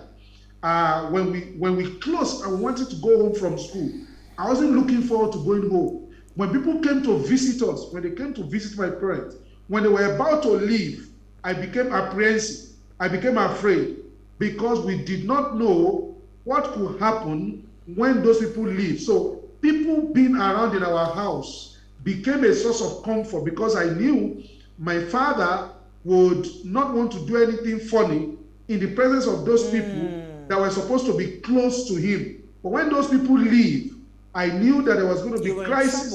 So for me, home was not sweet home for me. We did not close from school and I felt like going home. It was not in the evening when everybody was expecting their parents to come home. I wasn't expecting when my father was coming, I wasn't looking forward to receiving him. And I saw him many times, pounded my mom, beat my mom. And in some cases, I became a prosecution witness. I had to, so the matter is taken to the Supreme Court of the landlord, and the landlord wanted to find the matter, who was wrong, who was right. And because they were not trained, they didn't know better, they will now call me or call my sibling and say, okay, who first slapped who first beat who? And they expect me to be a witness in that place. I just broke down. Many times I'll just break down. Because you see, breaking down again is a two-way strategy. Number one, I was traumatized. Number two, if my father was wrong, as he was wrong many times, I could not witness against him.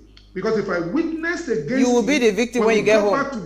When we go back to our apartment, I was going to be in trouble. He was going to tie my hands, he was going to tie my legs. He was going to strip me naked and give me 6 strokes of the cane, and he'll go and sit down, and that could go on for half a day. So it was in my self-best interest to pretend as if I broke down, which was too much for a child to manage. So I can speak directly to the trauma that accompanies this whole idea of domestic violence. And I think until couple understand that we don't have to marry, number one, we don't have to marry. Number two, if we marry, we don't have to bring children. Because what is going on today is that there are people who have never been married before, but they are divorcees. They not get married. You see, you get my point. They have never been married before, but they are divorcees. But they now get married. Now, when 2 divorcees get married, it's going to end in violence, and it's going to end in abuse of children. Now, in the midst of that divorceness, or whatever it is called, that woman, they now bring children. Because, see, I speak to women. There was a time I was counseling close to 13 women who were experiencing domestic violence. They needed legal advice, and that's how we started our program, Women Working with Children. I was talking to a woman. It was when she was pregnant with her first child that her husband started beating her. Then she still had the second one. She had the third one. She had the fourth one. It was when she was still pregnant with the first one. That's when the husband started beating her. And she didn't seek for help. She felt everything was going to be okay. And I asked myself the question, is it okay for you to know that a place is not safe and take your children there and bring children into it? It ought not to be so. So now, what do I mean by 2 divorcees? Now, people are divorced from the reality of who they are. Their childhood has been messed up. Instead of them to look for help, they believe that the way forward is to carry another person to join them. So when you are not well, you now carry another person to join you, and you see that in the marriage, most of the time, these 13 women that I was speaking to, none of them, all of them saw the sign. They saw it coming from courtship. Then this idea, one of them told me, everybody told me about this guy. I said, somebody cannot be this bad. Somebody cannot be this wicked. I want to go and try it out. She was pregnant with the second child when the man threw her out. And this man did not see that second child until the child was 5 years old. So these are the kind of things people deal with. So why would we sit down and ask ourselves the question, is marriage compulsory? If we are not sure that we are able to deal with ourselves. I became a Christian at the age of 27. I didn't go near marriage until 9 years after, when I was 36 years old. When it was clear to me that I could at least handle another person. And I tell you, the marriage has not been a bed of roses. We have gotten better by the years. Are you getting it? But you see, I couldn't have put myself out there and said I was ready for a woman. When I became a Christian after all the trauma, all the crisis that I was carrying around, I was just going to make a shipwreck of anybody whose life I came into at that time. I'm happy that you touched on this, Taiwo, because it's very important that we understand how to get out of that programming, because we have been programmed, whether we like it or not. We all are living a particular program. Some are palatable, some are not. But let's take a very short break. When we come back from the break, we want to discuss how we can begin to come out of these situations to help deprogram the child. Stay with us. We'll be right back.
Right, so thanks for staying with us. If you just tuned in, we're having an amazing, very sober, but it's an amazing chat with Taiwo Akinlami on protecting the child amidst what's it called, domestic violence, right? Now, please let us share what you have to say. Remember, you can join the conversation, send us an SMS or WhatsApp to 081-803-84663. You can also tweet at us at Wayshow Africa 1 with the hashtag Wayshow.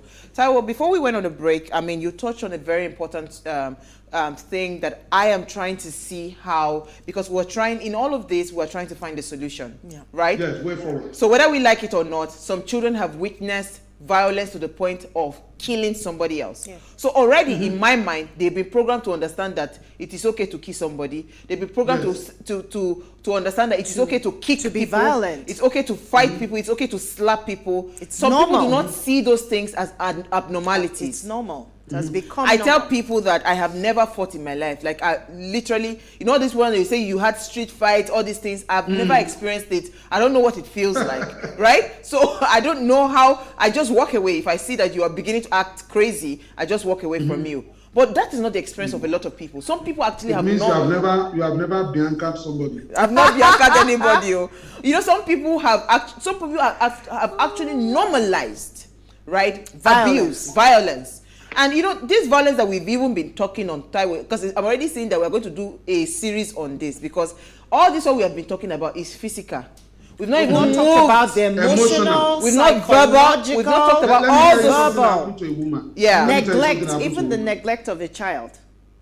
Let me tell you something that happened to a woman. This woman was not being beaten by the husband, but the husband had talked every sense, every dignity of human person out of her. You know, and one day she carried a huge amount of money. She's into retail business. She banks with one bank who is located on one side of town. Now she carried her money to a bank in the other side of town and lodged the money there. You know, when you fill this deposit slip, you put your number there. They now called her and said, "Madam, what bank do you use?" She said, so bank. She said, "No, that's not the bank you brought money to. This huge amount. You brought it to another bank." He said, "What bank did I bring it to?" So they mentioned to her, these are two different banks. Wow. In opposite sides of town. She has lost their brand color, their branding is not the same. So that's how she came alive to say, "Oh, so sorry. So that's why I brought the money." He said, "Yes." She now had to go back and collect that money. Now, this is what I'm saying. You are right. We have only accounted for those who are killed. We have only accounted for those who are battered. What about those who have lost their souls? What about, I met a lady. The day she came to meet me, she's married to a lawyer who is a violent man, very abusive. And this lady came to meet me. They asked her to come and meet me. The day she came, she was wearing this old lace, material. She put one head tie, wore one old shoe. I said, "Madam, did you go to school?" She said, "I went to Unilag.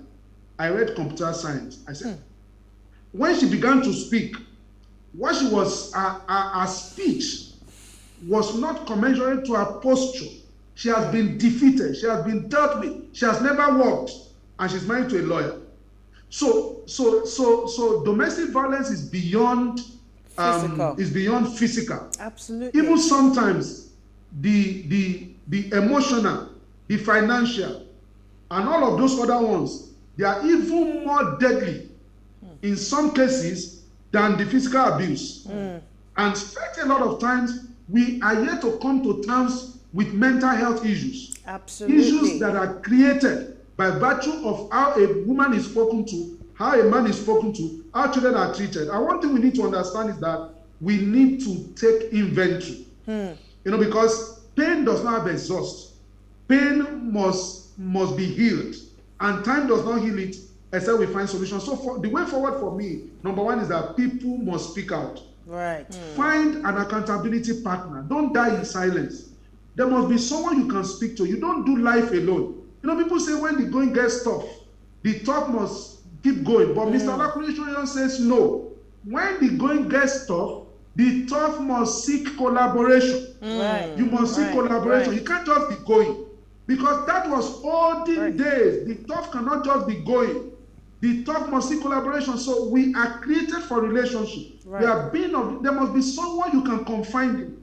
And there must be someone who can tell you the truth in your circle of influence, your circle of friends. So the first thing I want to say is that if anybody is experiencing any form of abuse, any form of violence, it is important that you confide in someone. And it's not someone that will condone what is going on. Number two, I don't think a woman or a man should remain in an abusive relationship. Right. So you may say we shouldn't go by way of divorce, but you can separate. Separate, go for counseling, find professional help. Because when children are witnessing abuse and you stay there, you are complicating matters for those children. Now the children are not receiving help. They are seeing more abuse every day until it becomes normalized before them, and they become violent people themselves. They go to school and they demonstrate what they say at home. A child went to school. He said, I will slap you the way my daddy slaps my mom. Wow. That's what he told them in school. He said, and the boy is this a boy in nursery school? He said, I will put you in the toilet, I will flush you down. Wow. Making a boy was there to be 5 years or between 4 and 5, making those kind of statements. A boy went to school. I'll tell you this pathetic story. The boy was always talking back to teachers. When they spoke to this nursery 1 or 2, when they spoke to him, he would speak back to them. So they invited the dad and said, excuse me, this your son is too aggressive. He doesn't listen to anybody. The dad said he knew what was going on. What has happened was that they lost their mom, two children. The younger one was like 2 years old. He was 3 years old when their mom died. And so the father remarried like a year after or thereabouts. Then the father, is not always at home. Now, this new wife was always in the habit of, maltreating these children. And so that 4-year-old has assumed the status of always fighting for the younger sister. So from there, she's under siege. He was under siege. So when he got to school, he was demonstrating that violence, that violence tendencies. Though he was small, though he couldn't do much, but that seed was already being sown. We cannot allow children to continue to witness violence in the name of the fact that we don't want to leave our home. Now, please note, I'm not saying leaving home is the first thing we must do. Since 2011, I wrote an article for the Punch, which was published in the Punch in 2011. And I repeated that article in 2016 in an expansive manner for the Lagos State Government Domestic and Sexual Violence Response Team. And I was saying there are 3 things involved. Number one, if you witness violent people tells you, don't tell anybody. Keep it to yourself. You can't tell anybody what is going on in a marriage. Particularly when the marriage is supposed to be picture perfect. What you are preventing outside is different from what is happening inside. And so, but what you must do is to speak out. You must find someone, you must dig your well before you are tested. Find someone to speak to. Number one. Number two, if you speak to a friend and all of that does not work, look for NGOs. Don't go to the police ordinarily. Because the Nigerian police, I'm not blaming them, they are yet to come to terms with the reality that domestic violence is a crime. An issue, yes. They always feel that it's a family matter. Like they told a woman, police told the woman, she said, have you been married to this man? The woman said, I've been married to him for 15 years. If he has not killed you in 15 years, what told you he's going to kill you now? My friend, go back home. But what we advise people to do, go to NGOs, well-established NGOs, who are dealing with issues of domestic violence. When you go to them, they are the ones that will approach the police on your behalf. Approach the police on your behalf so that the police can handle the matter well. And it doesn't matter the level of your education. A lot of times, police is no respecter of persons when it comes to their idiosyncrasies, their belief system on the issue of domestic violence. They believe it's family matter. My client has gone to police before.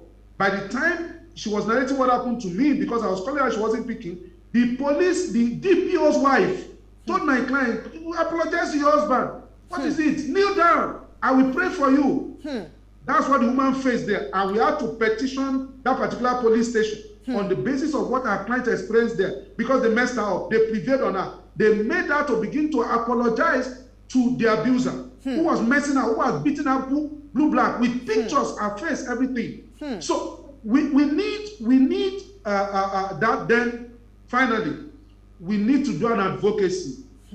Poverty is a major issue. Right. We are talking about women empowerment, very key. Women empower themselves. That is for women that can empower themselves. 90 million Nigerians are living in abject poverty. 45 million are living in borderline. So when we talk about this empowerment of women, yes, women must empower themselves. What about women that woman who read computer science now, who has never gotten a job, who was out of job? So what is she going to do? So we cannot discuss all of these matters without discussing it within the context of the state of the nation. That is very, very unpalatable, that is very, very harsh, that is very, very hard for people. So people want to start business, people want to do something with their lives. Where are the opportunities? So that is why we have to make an advocacy to government to take responsibility for some things. Then we need to go to our religious bodies. They need to begin to address these issues. There is no reason why we should not have departments within religious places of worship dealing with the issue of domestic violence beyond marriage counseling, beyond all of that. There has to be an agency. There has to be an internal regulation body that people can go to. And it's not going to be about go ahead divorce. It's not going to be about go and continue to push it. It's going to be about what help can we find for you, psychosocial support, therapy. Absolutely. And if we need to involve the law, we involve the law. And financially as well. So absolutely. I was going to ask Taiwo Akilam if you could just quickly suggest some of the NGOs that you've talked about, if you can just quickly suggest. Then again, for the children, right? If somebody is watching now and they know that the child has experienced series of battery violence and all of that, how should they go about it? Can they reach you? Is there some bodies that they can start to speak to now so that we can declutter the minds of those children? Okay, good. So number one, in Lagos State, there is Domestic and Sexual Violence Response Agency. If you go online, you get them. You can get Project Alert. Project Alert is very big on domestic violence. WARIF is also very big. These are names that you can just Google and they're there. You can talk to us also. My number, you can reach me by WhatsApp. Till last week we were dealing with a major case of domestic violence where we had to involve the Domestic Violence Response Agency in Lagos State. And because for us, we work with children, but we know that children are taken care of by men and women. So when these men and women are distressed, we are also concerned, because we are also interested in that area. Holistic so help. If you can go to our website taiwoakilami.com. You can send me a WhatsApp message at 0.0 08033620843 08033620843. Send me a message. We have a network of support for you, that we can speak to, and we are going to make sure that what ought to be done is done. Our children cannot be left to the throes of domestic violence. These children did not write application to come to this world. Absolutely. They were not the one. They are not the cause of the trouble. We cannot continue to increase crisis, increase casualty when we are trying to deal with the matter. I think those who are married should be matured enough to be restrained by the fact that children the little ones are observing them. But when they are not even restrained because they are dealing with their own issues, it is important that society must intervene. I hope you know that in Lagos State, there's what we call mandatory reporting. So even if you are a neighbor and you witness that abuse is going on, it is your responsibility to speak up. Do you also know that under the domestic violence law in Lagos State, you can report? You don't have to be the one witnessing domestic violence. You don't have to be the one expressing domestic violence. But if you witness it, you can report, you can be a prosecution witness. By virtue of the fact that you are witnessing it, the law has empowered you to that point. It is, even if the person being abused is not ready to go that route, you can take the responsibility and say that I am going to be your brother's keeper. Yeah. In this matter. I'm going to be the complainant in this matter. The law has empowered you that much. And so you should rise up. It's not about my family, my family. She said she doesn't want. She said that's what she wants. It's not that one. If you are in a place of observation, if you are in a place where you have witnessed domestic violence over and again and again and again, you can step in and become the person that will save this person, because the person himself or herself might have lost his or her mind, and you are doing it in the best interest of these children. Absolutely. Let's take some comments, and Norma, if you have a final question. Yes, I do. Oh, okay. Well, I mean, he's answered my question. Okay, so let's take the comments. So I'll take the comment. I have a comment here from Bobby Kennedy in Jalingo, Taraba State, and it says that the trend of abuse of children through the effect of domestic violence at their midst is just unfair on the kids. It makes them vulnerable and also leads to different types of violence: hard drugs taking, cultism, terrorism, to name a few. Do you know how a kid feels when he sees his dad hit his mom? It's a trauma that remains with them for a long time. Great topic, and may God help us all. Thank you, Bobby. So thank you. Comment. Well, I totally Taiwo just hit the nail on the head, and I think my takeaway this evening is the support base and awareness. The same way, you know, in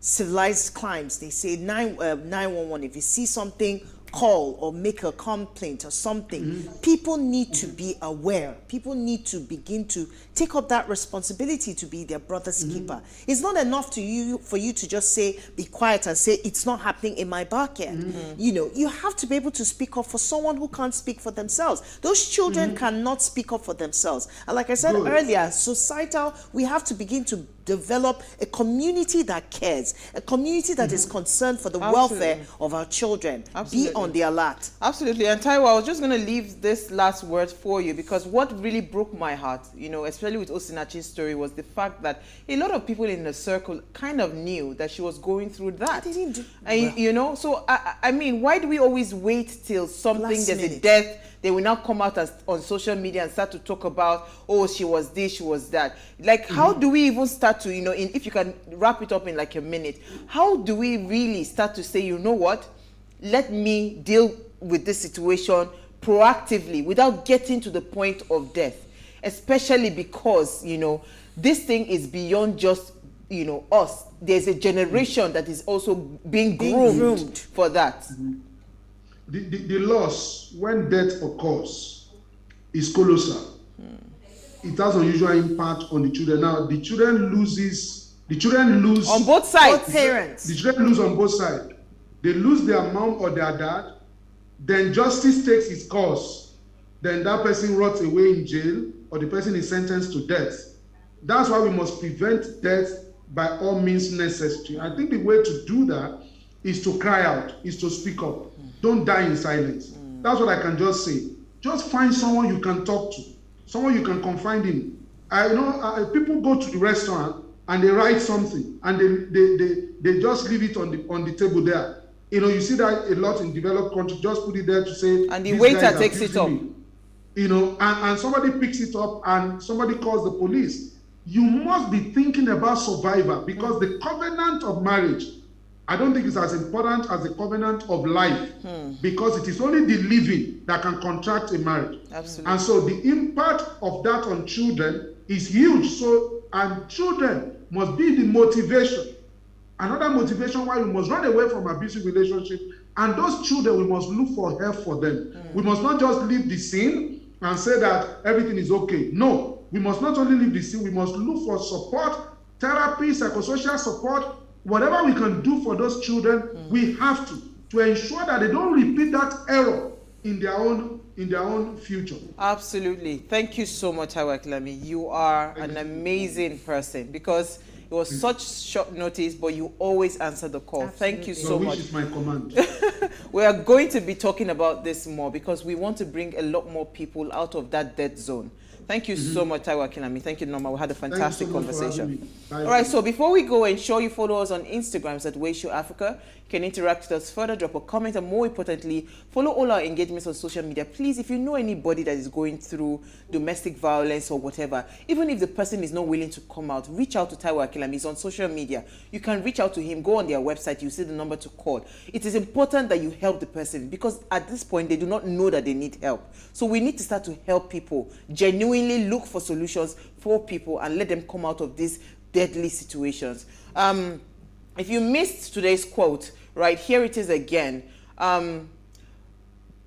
It is every adult's job to make sure that all children are raised surrounded by love and acceptance instead of abuse and violence. So it is all our job. It's a collective work. We cannot just be isolated. Let's all come together to save the generations ahead. We'll see you guys live tomorrow at 8 p.m. as we bring another great conversation to your screen. Enjoy.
So what are the top decisions that the United States considers necessary that Nigeria must take? I like to think of my interactions as conversations, not interviews. And that's why I say asking questions is both an art and a science. Everyone says in Islam you are allowed to have 4 wives. Is it mandatory? The right question enables answers that educate, inform, clarify, and help you, the viewer, to better understand the issue before making up your mind. Our goal is to reduce from 10 to 2 days the time it takes to register businesses in Nigeria. Join me every week on this station, PlusTvAfrica, and gain exclusive access to my conversations. I'm Angela Ajetumobi.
It's another beautiful day, and it's a pleasure to be back again for another exciting show.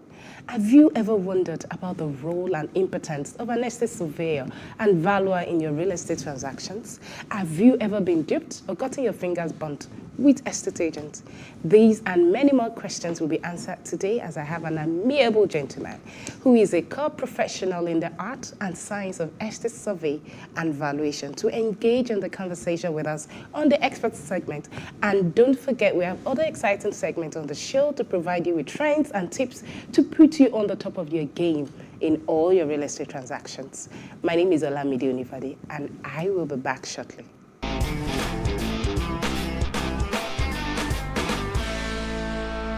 Welcome back, and thank you for staying with us. As I said before we went on the break, we are discussing the essence of estate survey and valuation today.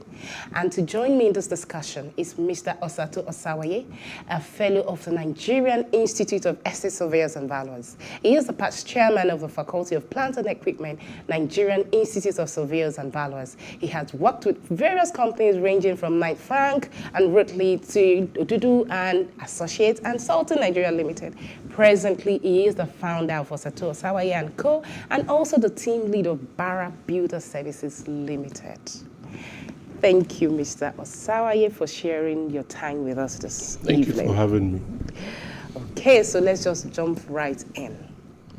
Who are estate surveyors and valuers? Because prior to when we were discussing earlier to the show, you were telling me estate agents is different from estate valuers and surveyors. Sorry, estate surveyors and valuers. So what's the difference? Well, an estate surveyor and valuer is somebody that has gone through some form of formal training in a university or a polytechnic anywhere in the world, and that has gone through some form of certification by the Nigerian Institution of Estate Surveyors and Valuers that is licensed to practice in Nigeria as an estate surveyor and valuer. You need a formal training in an educational institution. You need to have been under tutelage in an estate surveying firm, and you need to have passed some professional examination by the Nigerian Institution of Estate Surveyors and Valuers, and you will now be licensed by the Estate Surveyors and Valuers Registration Board of Nigeria, an organ of the federal government that licenses all estate surveyors and valuers to practice in the federation called Nigeria. So that is an estate surveyor and valuer. If you have gone through all this gamut, then you can claim to be an estate surveyor and valuer. So why is the entry level into your profession? Permit me, I stand to be corrected. Why is it so fluid? Anybody can stand up and tell me I'm an estate agent. Well, estate agency is not our profession. Really? We are estate surveyors and valuers. Estate agency is one of the things that an estate surveyor and valuer can do or does. Estate agency just means the buying and selling of anything called estate. Okay, and so it is normal or it's legal for estate agents, the school dropouts, even lawyers, a lot of people who have anything to do with local, with real estate, they tell you I'm an agent and all that. So is it absolutely legal for them to conduct that business? If he's doing a legal business, if he's not, if he's selling anything that is legally allowed to be sold under the laws of the land, then he can be an estate agent. So long as you're not involved in anything illegality. So where does the quackery come in? A quack is somebody that is portraying himself as something that he or she is not. You're a quack doctor if you are not trained to be a medical practitioner. You're a quack estate surveyor and valuer if you are not certified by the Estate Surveyors and Valuers Registration Board of Nigeria and licensed by the Nigerian Institution of Estate Surveyors and Valuers to practice in Nigeria. So let me just summarize thus. If you come into the country with a certificate from the UK, maybe you have RICS, Royal Institute of Chartered Surveyors, and you come into Nigeria and you're not registered to practice under Nigerian Institution of Estate Surveyors and Valuers or the ESVABON, you are a quack. Oh, okay. Is that clear enough? Okay, very clear. Yeah. So why would I take the services of an estate surveyor and valuer over the services of an estate agent? It depends on the value you have placed on your asset. It's like asking me, why should I go to the pharmacy to get dispensed for drugs when I'm having an ailment, or go to a doctor? If you value your life or you value your person, you will seek medical help from a medical practitioner. If you value your asset, if your asset is worth its salt, you will seek professional advisory from a registered estate surveyor and valuer. If you don't value your asset, you can go to anybody and you will get any kind of service. So what is surveying? What is valuation? Where does it come in? We are estate surveyors. A survey just means to appraise or to view something. Let's use the word view. Survey this car, view the car, value this car, put monetary value on that car.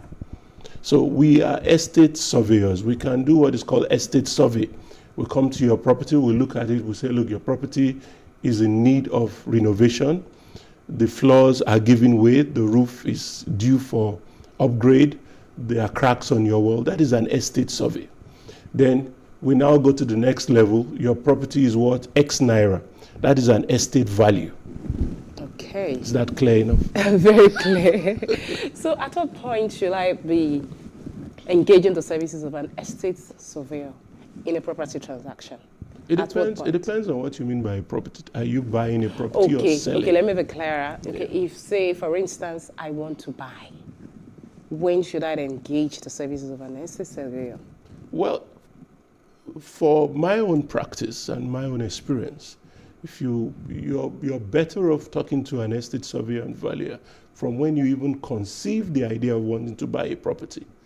That valuer or surveyor will be able to advise you on the best place to put your hard-earned money. You may not be informed enough to know where you will get optimal return from your investment. These days of scarcity of funds and the opportunity cost of your 100 million, you need to know where to invest it, that you will get the highest yield, that is the word, and get the highest returns for your kobo of investment. So you need to talk to us early. Okay, Yes. the viability of this. Okay. So hold your thoughts. We're due for a short break. We'll be back shortly. Please stay with us. We'll be back shortly.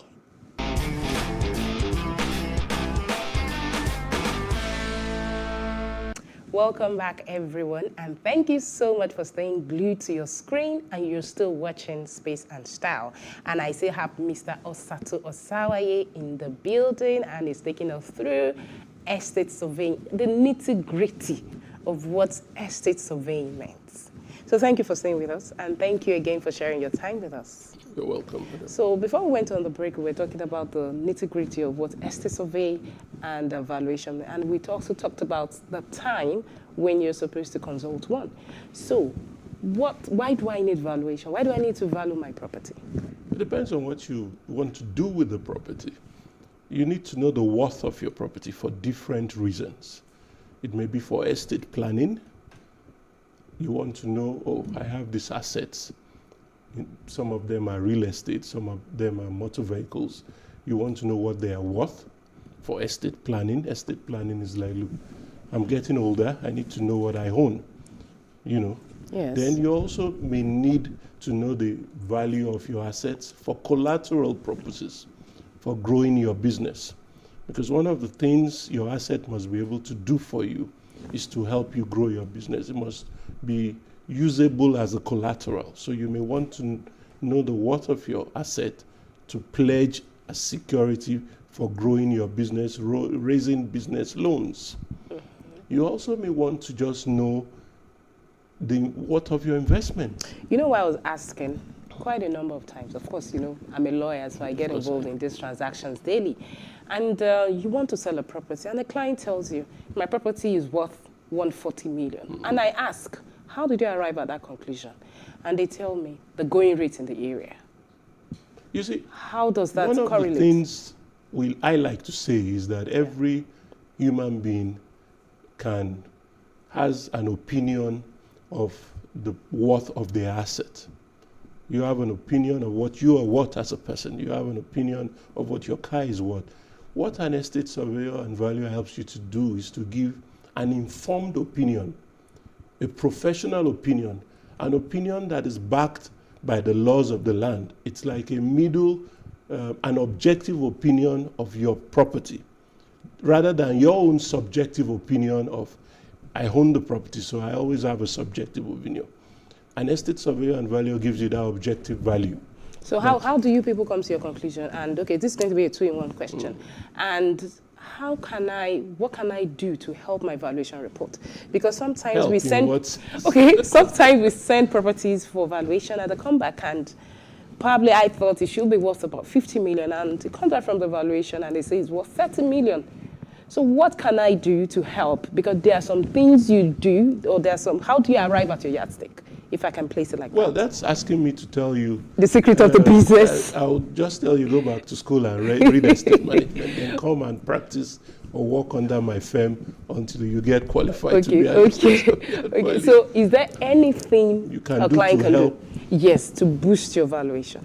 No, I don't think there's anything you can do to boost. One of the things I would advise to do is that you properly maintain your asset, your real estate asset, or any asset at all. Your maintenance is key. And the title you have, as a lawyer, you know a property is more marketable when it has good title, transferable instrument. So if your title is good, if your property is well maintained, and it's in a good location. What we say in real estate is all about 3 things: location. The fourth most important thing, I would even say the foundational most important thing about before the location is your title. If your property is not transferable in the sense that your title cannot be passed to somebody else, then it is defective. That affects the value of your property. So to help in making your property worthwhile, you need to have a good title, you need to maintain it very well, and you need to have, if it's a rented apartment, you need to have a tenant that is not defacing or how do I put it? Like diminishing the worth of your asset. So that takes us to property management. Yes. Well, I'm not sure we have enough time today to deal about that's a separate topic on its own. Okay, so because we're running out of time, of course, there are vendors in real estate transactions, and there are buyers and there are sellers.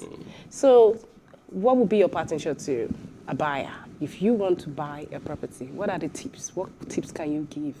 How should one go about it from your professional point of view? Consult a lawyer and consult a valuer. The lawyer will advise you on the title of that property. The valuer will advise you on the best price to offer. A combination of these two advice will guarantee good investment. Then lastly, what do you think is the future of real estate in Nigeria? Taking into cognizance what just happened, the building collapsed last year. Well, you see, do you think it's had an impact? If you consider the fact that, maybe this is still debatable, over maybe 70 to 80% of Nigerians are not homeowners. That tells you that, look, the market for home ownership is massive. Huge. And government cannot fix it. Government just provides the enabling environment. So the future of real estate in Nigeria, being the largest black nation on the face of the earth, is massive. We just need to define the need of the average Nigerian in terms of home ownership. There's a confusion between land owning and home owning. That's a conversation we need to hold. Okay. Nigerians like to own land. A land that is not, you can't live on your land. We're not animals. Even animals live in shelter. Nigerians need to change the conversation to home ownership. A shelter, a roof over your head. Your land, you can only farm on it. Some parcels of land are idle, but we need to start building apartments for Nigerians to own homes. Home ownership is the future, not land ownership. Thank you very much for an insightful and a great discussion, and we hope you'll be here next week. Definitely. Thank you very much. I hope you had a nice time with this segment. Moving on, we have the design tip of the week. Enjoy it.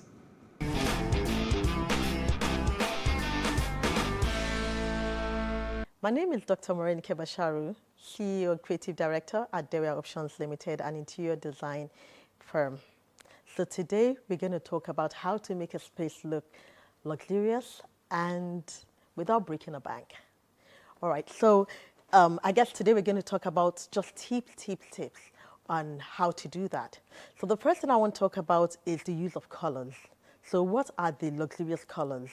So we're going to talk about colors like white, grays, and most importantly, metallic colors. Bronze, gold, silvers, copper, and all that. So usually when you're going to combine these colors together, you're going to do it in a ratio 2:1.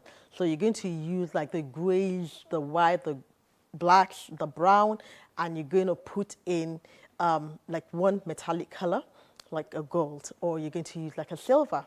So another thing you can do to get that feel is to ensure that your space is totally clutter-free. Right? So like that, we try to put in a lot of shelves that are very decorative and stylish shelves, in spaces. And we use natural materials. The use of natural materials in a space makes it look luxurious. So let's take a feature wall, for example. You can put stone on a feature wall, or you can do like wood, like a wooden panel on a wall, on a feature wall, or on any other wall for that matter.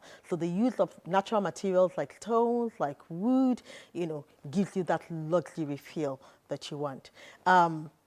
Also, another thing you can do to get that luxurious feel in a space is the use of the right lighting.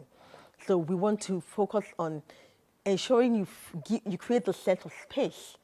So you don't want too much walls in your space. You don't want too much furniture in a space that you want to give that feel of luxury. So you want to, or you want to use a chandelier that is very dramatic. So use a beautiful, dramatic chandelier. So it can be maybe the one item that you're going to spend a little bit on, then the pieces that you're going to put around, maybe the artifacts and the accessories that you're going to put around, the golds and the silvers, the butterflies, like metallic butterflies, you want to put in your recessed walls, and you want to put a light to focus on it, And also, Another important thing to do in a space to make it feel like $1 million is actually the use of the right materials. So if you look at your furniture, for example, you want to use materials that are soft, to the skin. So we use suede materials, you want to use velvet materials, you want to use like 100% cotton materials in your space on furniture. And also you want to use furniture that are very easy to keep clean. You don't want furniture that will gather dust over time, because when you have furniture like that in your space over time, it makes the space look kind of tacky. So you want furniture that has surfaces that is very easy to clean in your space. So today, let me give you the tip to take away. So your space, if you want to make it feel like $1 million space, just change those throw pillows, and you can use a color. Like here we've got blues and we've got gold in it, that is leather, that gives a sense of luxury. And also you can have a really beautiful artwork, that looks expensive on your wall, and you put an accent light over it. So I hope you've been able to learn 1 or 2 things today. See you again next week. Bye.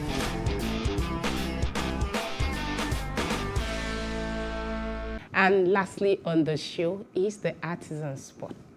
Enjoy it.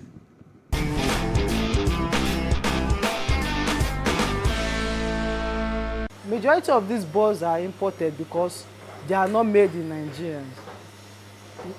We don't have that kind of factory yet to make those boards. So majority of those MDF, HDF boards, they are imported. Then we can cut it, then put it into different shapes that we want. Actually, one thing is that there's a kind of perspective we have as Nigerians, that we believe the white people can actually do it better than us. But with this, we have the cutting machine, we have the taping machine. There's nothing different, because actually the boards that we cut here are import frames. Yeah, it's ideal that you learn it, because if you don't learn it and you just enter into the industry, there are so many things that you not really understand about the industry. Now, what we do here, we cut and tape here. They can actually do it manually also. So, but if you actually go to a school like a furniture making school or something like that, yes, you have a better idea and a better perspective about the whole thing. It's better you go through a furniture making school, then if possible you learn it locally also, for you to understand your customer. One thing is that the clients, majority of the clients here in Nigeria is that they want something perfect. And actually it can be perfect, but because we don't have enough equipment for all these kind of things, it can't actually be 100% perfect like the white people.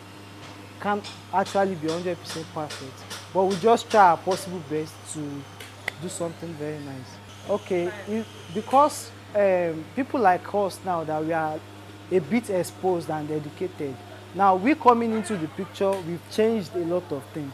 We know how we deal with artisans, because if a client go and meet an artisan directly, the way artisan is going to charge them is different. And because one thing about them is that they just want the money. Give them the money. Some of them will just spend the money and not make it. But we are like the intermediary between the artisan and the client. We, as a furniture company that is more exposed, what we do is that we know how we deal with them. So when we give them work, we know the best time, like the duration that they can actually do the work. So, and with the fact that we have a machine here, it's faster and it's neater. So this is it's called the panel saw machine.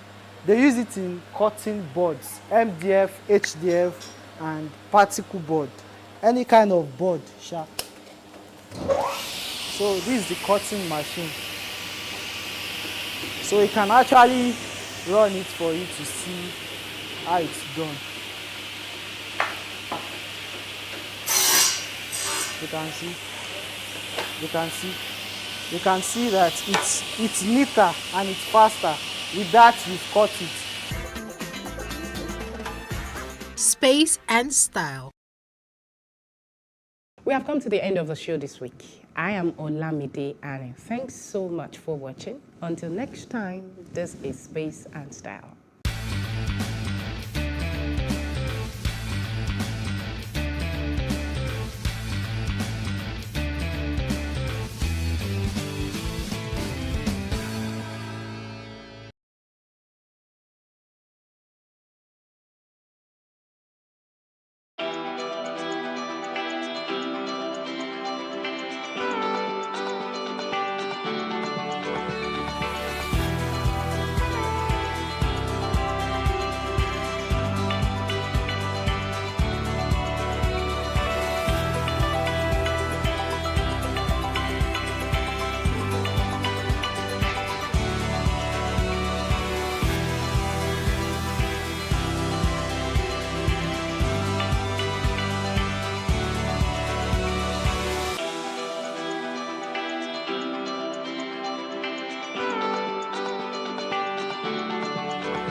can we have peace without justice?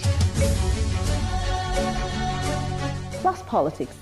It's not just another political conversation, it's about keeping you in the know. The relevant interviews, asking the tough questions to those that matter.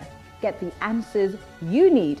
Does it mean that the people who were injured, people who were shot at, those who were involved in that stampede are not going to get justice? It is unfortunate, it is sad that we have a government of deaf and dumb.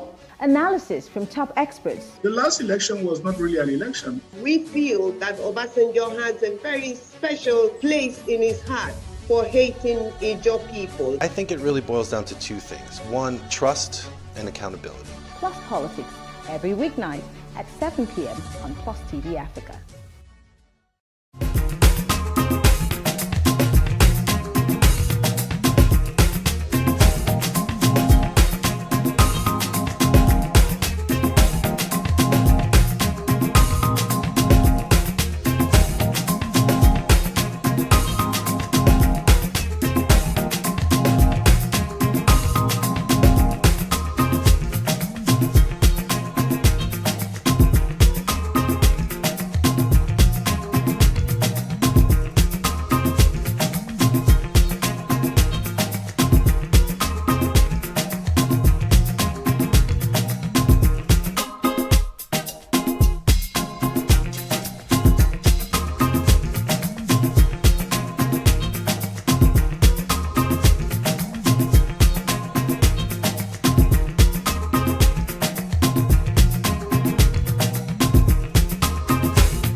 There is no voting on social media.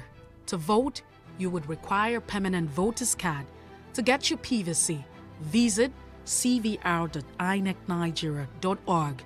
Create your account with a valid email address and start the registration process. An activation link will be sent to you. Click on the link and activate your account. Fill out the form, pick and submit a convenient date and time for your biometrics. Print the application slip, which should have your QR code.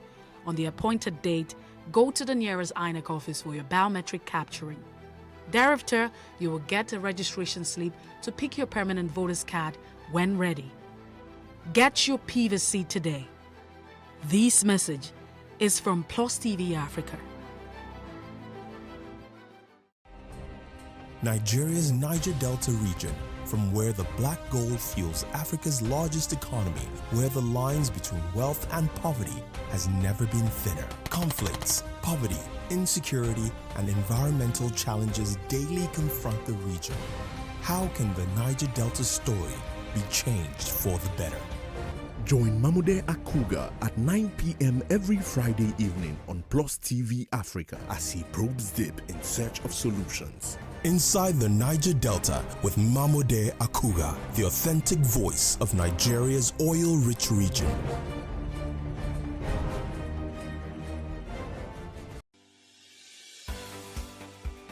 Businesses in Africa can be very challenging.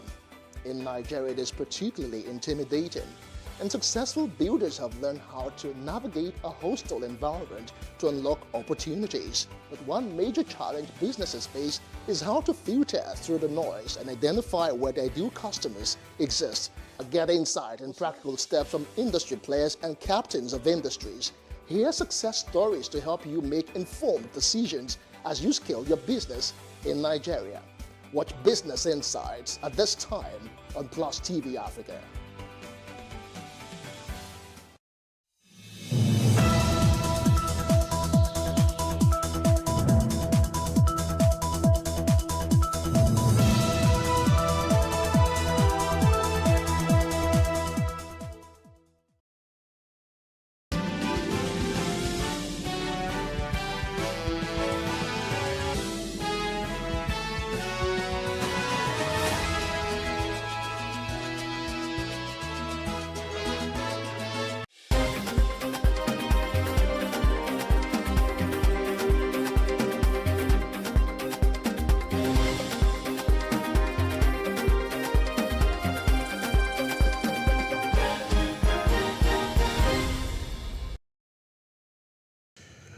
Good afternoon, I am Justin Akademi and this is the news update on PlusTvAfrica. The United States government has indicted the Nigeria police, the military and the Department of State Services for corruption, human rights violation and impunity. The U.S. Department of State uncovered the misdemeanors in its 2021 country report on human rights practices in Nigeria. The report contained incidents of extrajudicial killings, stifling of free speech, human rights violations, political witch hunting and other issues in Nigeria. Now, the U.S. said the opaque nature of disciplining offending officials encourages impunity. Two of Nigeria's anti-graft agencies, the Independent Corrupt Practices Commission, ICPC, and the Economic and Financial Crimes Commission, EFCC, were cited for inconclusive prosecution of public officials charged with corruption. Now, Reverend John Hyap, chairman of the Kaduna State chapter of the Christian Association of Nigeria, CAN, says Nigerians are thirsty due to poor economy, bad governance and insecurity in the country. In his Easter message to Nigerians, Reverend Hyap said, quote, Jesus in the last days and hours of his agony made many spiritual revelations about life and how to address human, spiritual, and physical needs. Jesus on the cross shared in human pains by saying, I am thirsty. Indeed, Nigerians nowadays can say, like Jesus on the cross of Calvary, that they are thirsty, end of quote. He blamed successive administrations, including the existing one, for the poor economic well-being of the nation. According to him, it is a complete disservice for the government to abandon citizens in pain without showing genuine concern. Now, the federal government has announced that it is committed to securing the lives and property of Nigerians amid the rising spate of violent attacks on communities in parts of the country. In a statement, the government assured of keeping to its promise to the nation and threats to security would be handled with the firmness they deserve. The government also said the defense establishment has realigned and reorganized the ongoing operation to tackle the recent spike in terrorist activities, particularly in Kaduna and Niger states. As the killings in the country continue unabated, the federal lawmakers in the lower chamber say Nigeria is a failed state and are calling for the resignation of the National Security Advisor.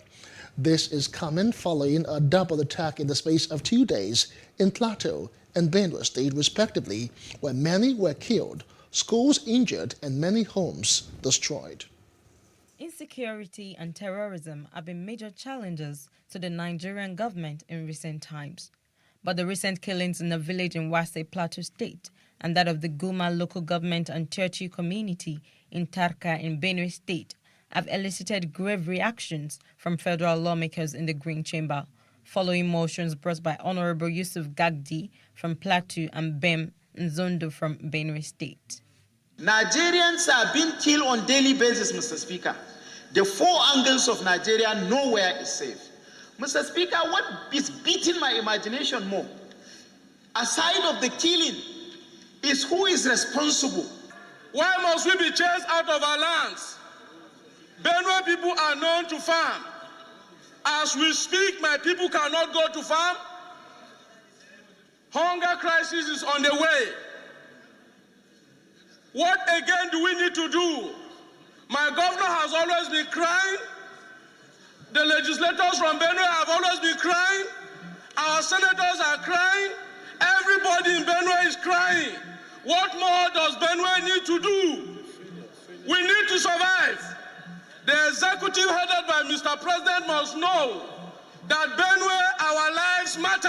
Even when we raise the motion, it's sufficient for the security to act. But they are adamant.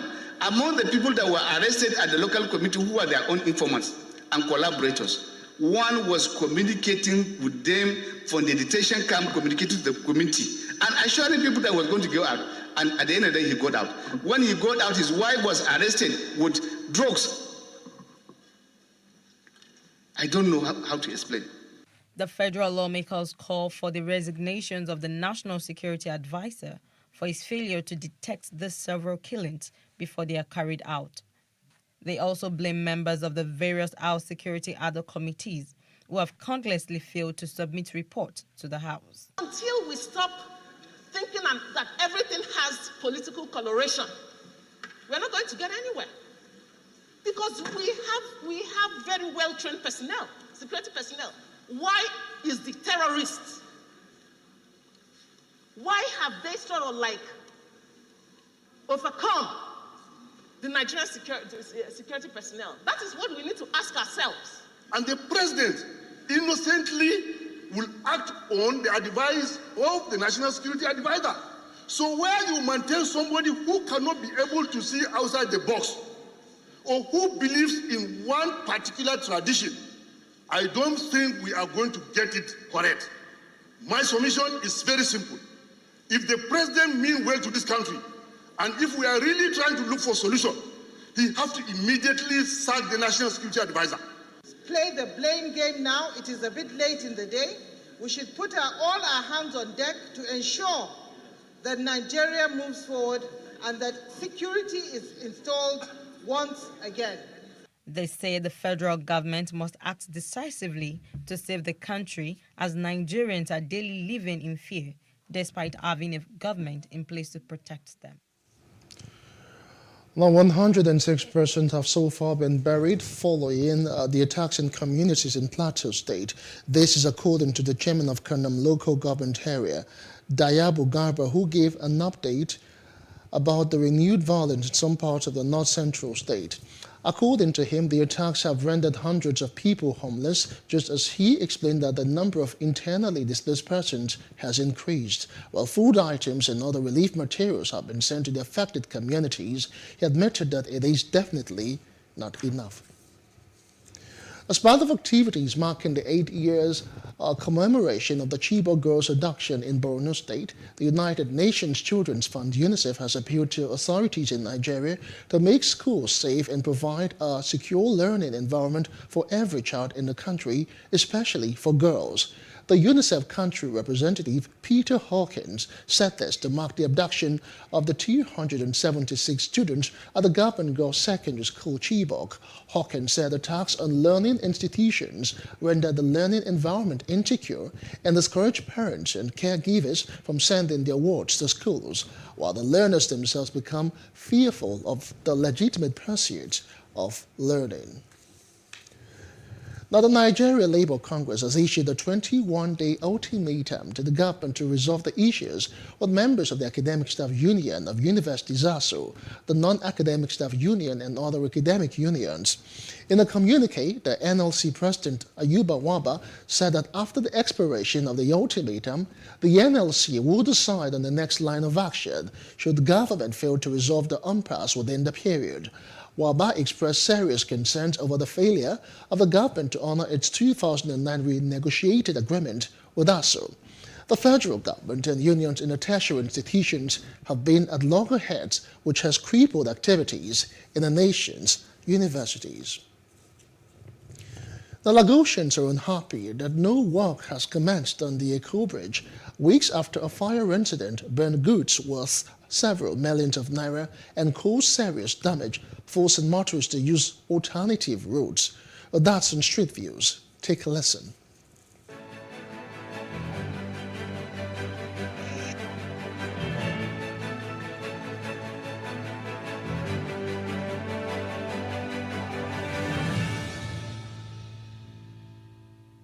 We have a government in this country. You have leaders. They don't care for us. They don't care for us. They're just doing anything. The bridge affects us so much. Let the government open the bridge. They should fix it now so that we won't have this stress when driving. We are praying that someone should please do it for us. As you can see, it's affecting everybody. So I should come visit everywhere in abroad now. 2 hours they've done it. So Nigeria government should move fast. It's affecting us every day. Like what we are passing through here every day. Sometimes we spend more than 1 hour before we can go through the traffic. It's affecting us. We are begging government to just help us fix it. Fix it quick now. Now the bridge all of us they use. If you know bridge, no us. Make it feed us, make all of us seafood to feed for our family. We spend 2-3 hours. Like on Monday, we spend 5 hours. 5 hours for hold up. It is stopped every day. Not only one, it stops every day. It's very, very critical. It's stopping every day. Please let them know, let them help out know what they will do there. I beg. It's affecting us very well. In our buses, they keep complaining every day. You understand? One woman delivered a child last week inside the traffic last week.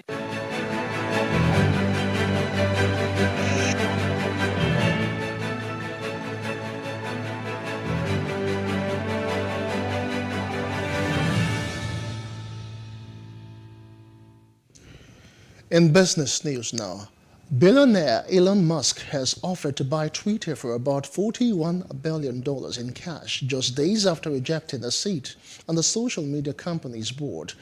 Musk offered a price of $54.20 per share, which was disclosed in a regulatory filing on Thursday, represent a 38% premium to Twitter's April 1 close, the last trading day before the Tesla CEO's more than 9% stake in the company was made public. Now, Twitter's shares jumped 12% in pre-marketing trading. Earlier this week, Musk said he had abandoned a plan to join Twitter's board just as his tenure was about to start. Taking the board seat would have prevented him from a possible takeover of the company. As the Russia-Ukraine war threatens to halt shipment and sowing, corn prices rising toward $8 a bushel, the highest in 10 years, according to a report. Now, the war has continued to slow down grains trade out of the Black Sea region and could cut Ukraine's next corn crop by about 40%. Nevertheless, buyers are likely to look towards the U.S. for supplies, but the initial pace of planting is marginally below the 5-year average due to concerns that cold and wet weather could hinder early sowings.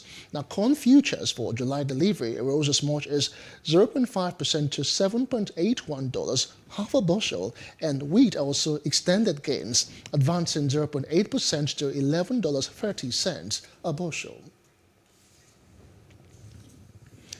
And that's the size of the news for this hour. I am Justin Akadonye. Many thanks for watching.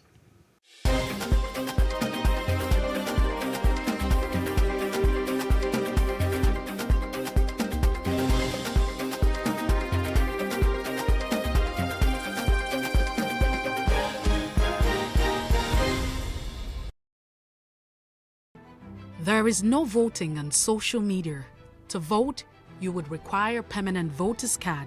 To get your PVC, visit cvr.inecnigeria.org. Create your account with a valid email address and start the registration process. An activation link will be sent to you. Click on the link and activate your account. Fill out the form, pick and submit a convenient date and time for your biometrics. Print the application slip, which should have your QR code. On the appointed date, go to the nearest INEC office for your biometric capturing. Thereafter, you will get a registration slip to pick your permanent voter's card when ready. Get your PVC today. This message is from PlusTvAfrica.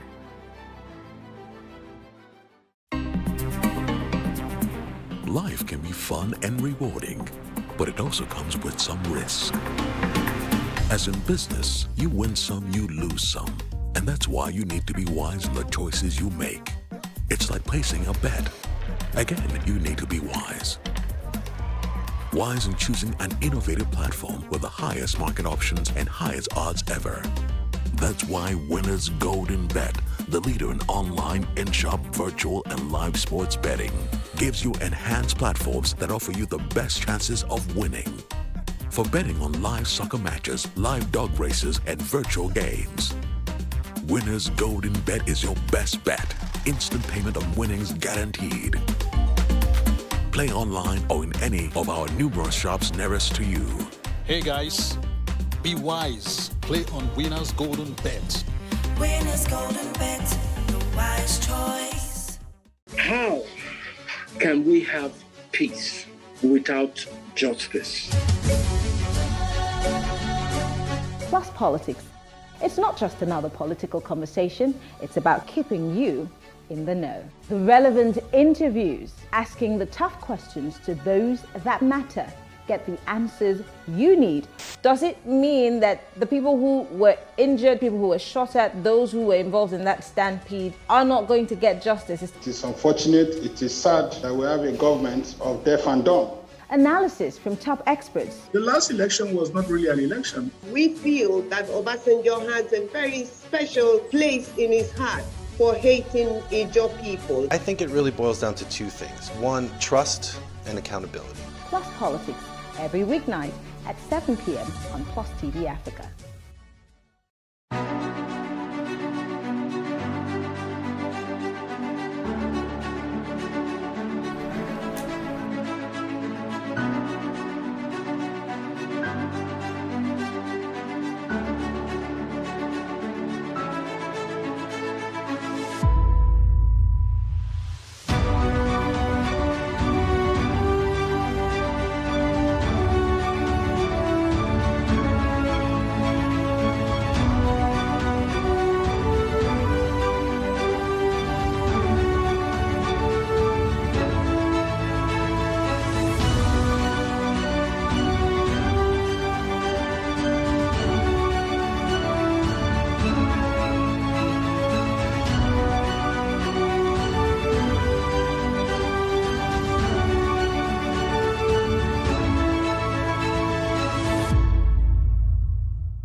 Politicizing our humanity.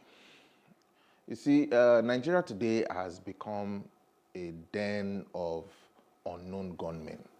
And I say that because for every new report you see now, any news, anything, you see unknown gunmen kills 20, unknown gunmen kidnaps 50.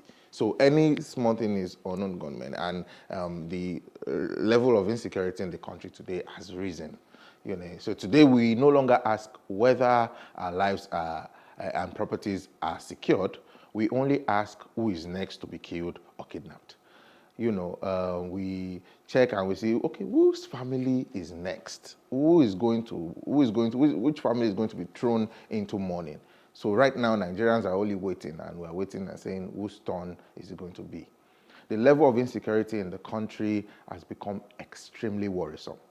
The lapses created by government, by the inaction of government. Government had the opportunity to nip this insecurity in the bud. It was when it started. It started like play. It wasn't this bad.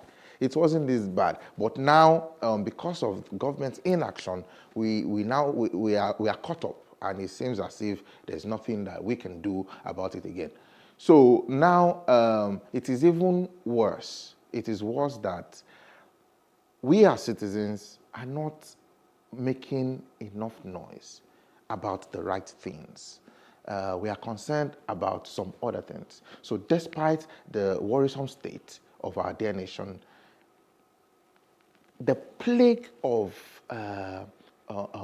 politicizing any little thing, we are quick to say, now this party they run amo, now this party they do amo, is because of this party. And so right now, we are trivializing the problems and the challenges that we are facing as a nation.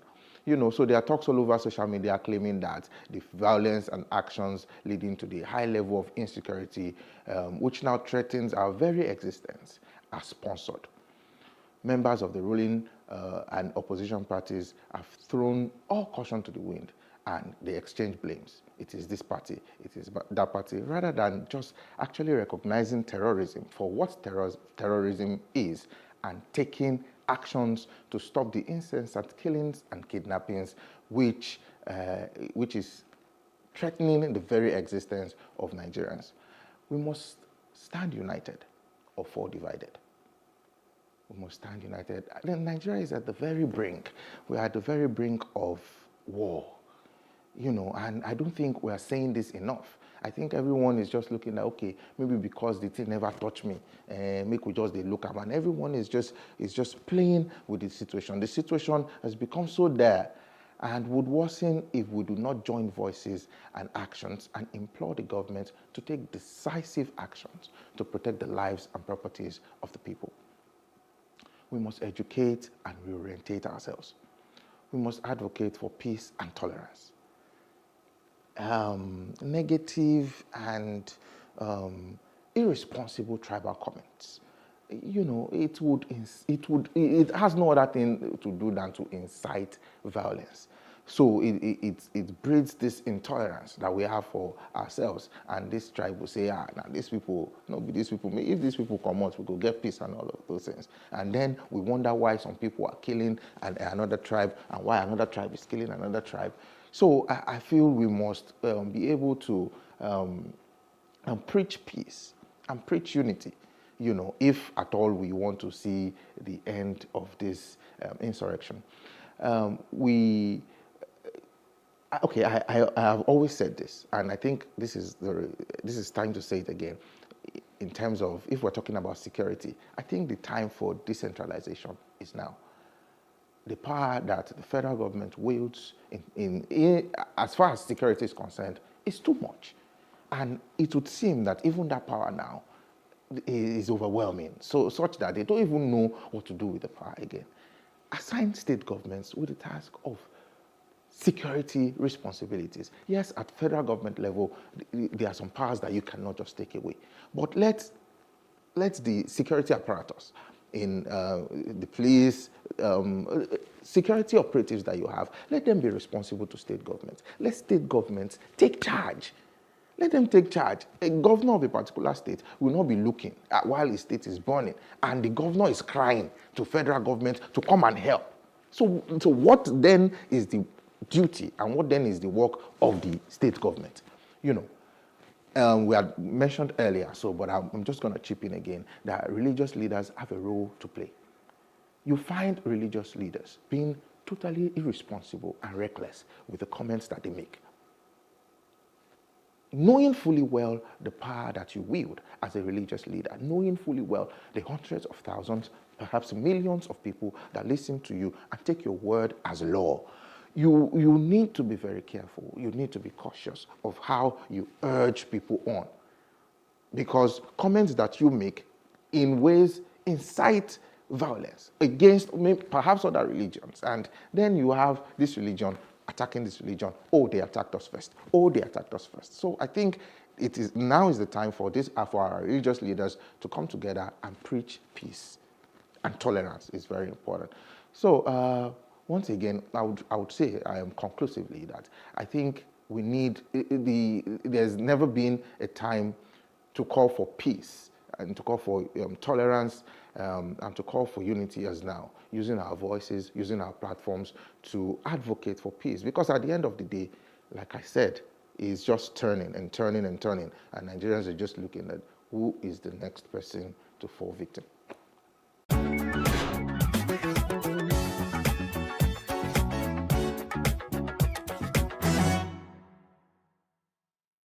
Reading is an essential habit and a culture that must be developed. Nigerians are generally believed to have a poor reading culture. The role of government in promoting reading and equipping reading spaces and libraries in Nigeria cannot be underestimated. But first, we must look at the development of reading habits from the home and the role parents play in encouraging their children. My mom used to be a teacher, so reading was obviously part of a curriculum. And then my father used to be a professor and is an author. So I started reading very, very early, and I started reading books that were higher than my age grade. I was reading African Writer series from age 7, age 8, and reading encyclopedias by that time. So obviously my parents had a huge part and encouraged that in me. In the Nigerian book market, there's a high influx of foreign authors writing for children, but very few Nigerian authors telling relatable, homegrown Nigerian stories. If you start out reading stories even to your baby, even before they're 1, and then as they get older, buy appropriate materials that are colorful, with easy to read words, and read with them. I think that helps. Adedotun Enyade, a co-founder of Roving Heights, a leading bookstore in Nigeria, has tips for Nigerian authors and how they can improve on their work and get into the hearts of readers. The story has to be good, right? If you're writing, whatever you're writing, if you're writing fiction, if you're writing non-fiction, it has to be really, really compelling, one. The next thing would be in terms of the packaging, right? People have gone past the era where you just take your books with just about any printer to print for you. I think, publishers, self-published authors as well, they need to invest in ensuring that the quality of the book, the final output is one that would, stack up with any book, published, elsewhere in the world. So that's really important. Then I think, what would be the most important tip for me to them would be just, they need to invest in marketing. The book business, like any other business, is challenging. If you ask anyone who's running the business in Nigeria, they will tell you capital, of course, right? Book selling is also, as with any other business, is also quite capital intensive. Getting to pay your rent, getting to actually buy the books and stock up your shelves when you have them. Hiring good people requires decent amount of capital. So I would say it's getting the startup funds to set up something, and then if you're looking to do it at scale like we're hoping to do, then it also requires you raising funding, which isn't readily available in commercial banks, right? I don't think a bank would say they want to give you a loan to set up a bookstore. They probably will be skeptical about the number of people who read. So for us, I think it's just I would say capital is at the top of a totem pole. It is commendable that certain individuals and organizations are making concerted efforts to revive the reading culture in the country. The government should also redesign the school curriculum to incorporate more reading activities in primary and secondary schools.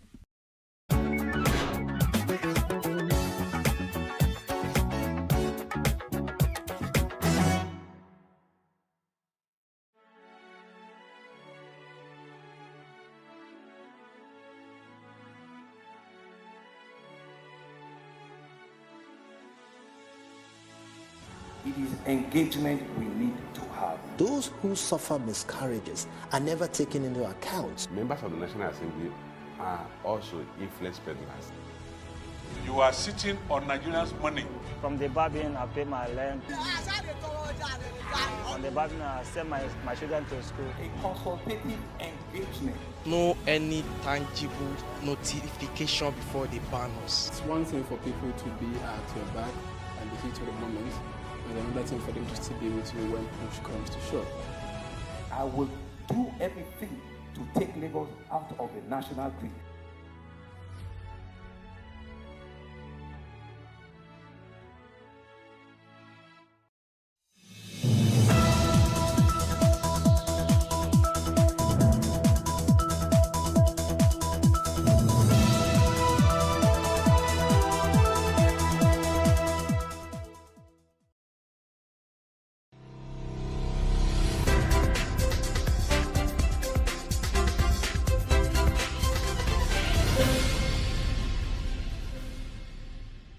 Welcome to Ladies Talking Business. I'm your host, Moremi Akonwo.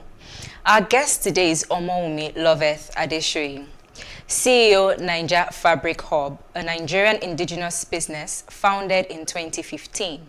She is a dynamic businesswoman controlling multiple businesses, including Posh Larea Event, Posh Foods NG, and Posh Interior Limited. She is a graduate of English language from Obafemi Awolowo University, Ile-Ife. In addition to her degree in English language, Omoumi has a diploma in French language from the Institute of Language in the Republic of Benin. She is a certified member of NASIMA, Nigerian Association of Chambers of Commerce, Industry, Mines, and Agriculture. And she is passionate about the impact of Nigerian women in business, a passion validated by her commitment as a member of NASIMA Business Women Group, NAWOG.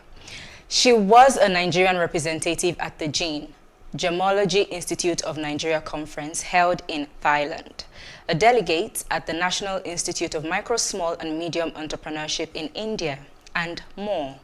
In 2019, she was a nominee of the highly coveted Obama-led Yali Young African Leaders Initiative Award. Welcome to Ladies Talking Business, Omoumi. Thank you for having me. Great. So fabrics. Your fabric is nice, by the way. Thank you. I wear what I sell. Well, that's a good one. So how can one thrive in this fabric selling industry or business? How can one thrive?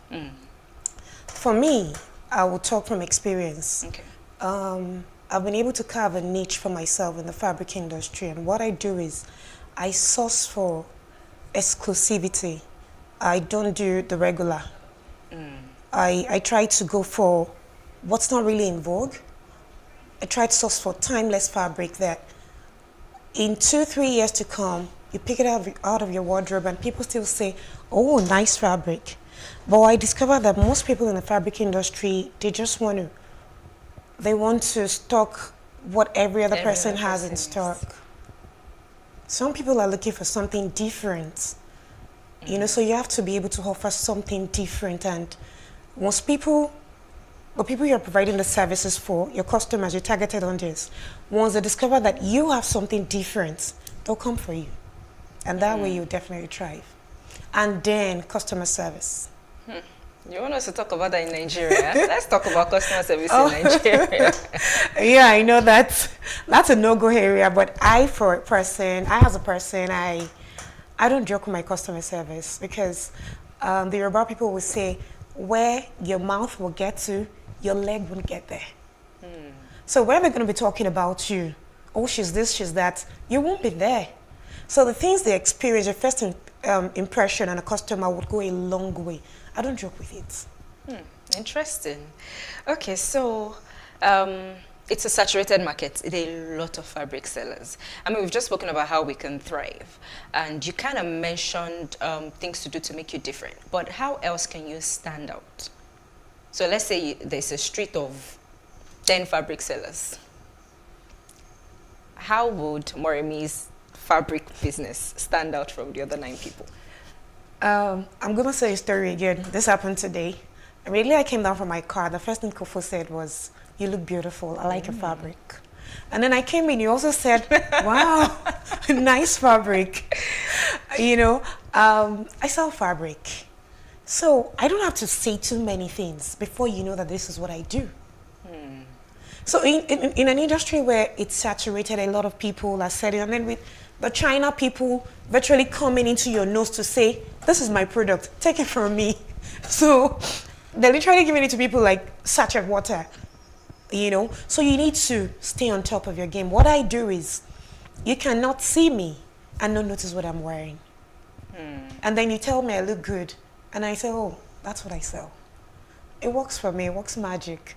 So a good way to stand out, usually, or rather from what you've said, is even from the CEO of the business. You should carry, like, you should reflect your business. Yes, you should. Especially in this industry. You should. You don't, not until they ask you, what do? You tell a story. When they see you, you're already telling them. You're communicating. This is what I do. And you like it, I tell you I have it. Before you know it, you're buying it. And then you tell somebody else, somebody else sees it on you. Maybe I would just buy this one you're wearing. You see? Okay, so I want to go into fabric business as Moremi. I don't know what to do. I don't know how to start. I just have some money somewhere. What tips would you give me? What would you say I should bear in mind first before going into this business? Starting up a fabric business. What I did, because you see in business, there's nothing casted in stone. Even if you go to a business school, it mostly has to do with experience in the business. So my experience might be different from your experience. So for me, starting up, it wasn't like I had a stack of cash somewhere. I grew with the business, and I actually started with Ashoke. Okay. And then I just thought that Ashoke, people are asking for fabric. You can't just tie and not wear a fabric, have a fabric to go with it. I started with Ankara, then I started with lace. Bear in mind, I said I didn't have lots of cash stacked somewhere. So what I did was, I had Ashoke, I had Ankara, I had few laces. Then I had people that I'd already partnered with them. Okay. I didn't have a lot of fabrics, and let me ask you, what amount is enough to start a business? I would say no amount. No amount. Not even billions of naira. Yes, there's always more to buy. So what do? We just sit with 2 stacks of Ashoke in the store, 3 Ankaras, and then 10 laces. People need more. So I had to partner with a lot of people. I had to build personal relationship with people that already study in the business. People that if I need 10 bundles of lace, oh, Aunt Kudi, showa. Sorry for people who don't understand Yoruba. And then she said, what color will look fair? My customers don't know if it's coming from my store or it's not. The most important thing is you deliver. I deliver it. I like the point you just made about partnering as a startup or as a new business. Don't think you can do everything yourself. You sometimes have to partner with people. But how does that work? We know how difficult these things can be. So how do you partner well with maybe somebody bigger in the game? So like I said, I build a relationship with them first. Okay. A relationship that goes beyond just buying. I make them my friend. Same thing I do with my customers too. Because you see, those customers, they want to see you more than just collecting money from them. They want to have something deeper with you. To have an experience. They want to connect with you on another level. So once you have a connection with them, it's easy to get other things from them. So same thing with partnering. We believe business is just, oh, we're signing papers, you're my partner. You say signing papers does not mean that they will still disappoint you or cheat you of it. They need to build something deeper than just paperwork. So once you have that, they trust you on another level, and they also want you to succeed. I always tell people that I'm here today because a lot of people believed in me, and they were ready to assist me grow. They recognized the hard work, the consistency in me, and they were ready to help me. So it's hard partnering with people, but if you connect with them on another level, they will do your bidding. Absolutely, I agree with you, but we'll talk more about it shortly. We will go on a quick break. Please stay with us.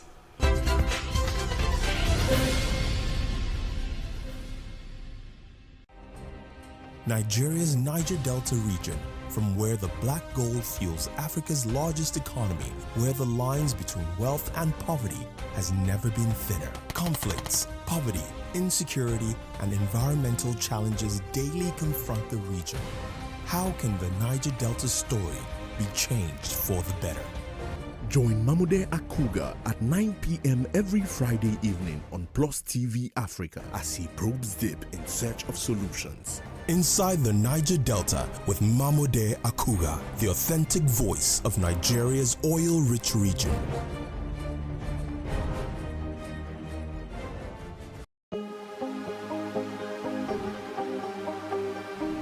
This is it for upcoming artists to blow in Nigeria.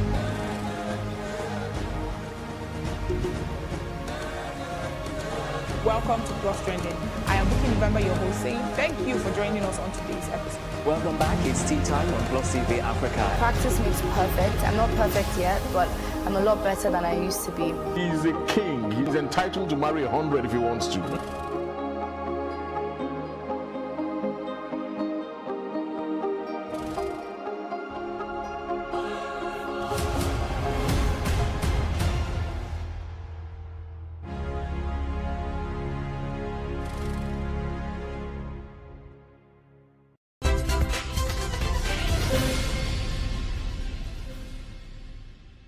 Thanks for staying with us. This is Ladies Talking Business, and our guest is Omoumi Loveth Adeshui, CEO, Niger Fabric Hub.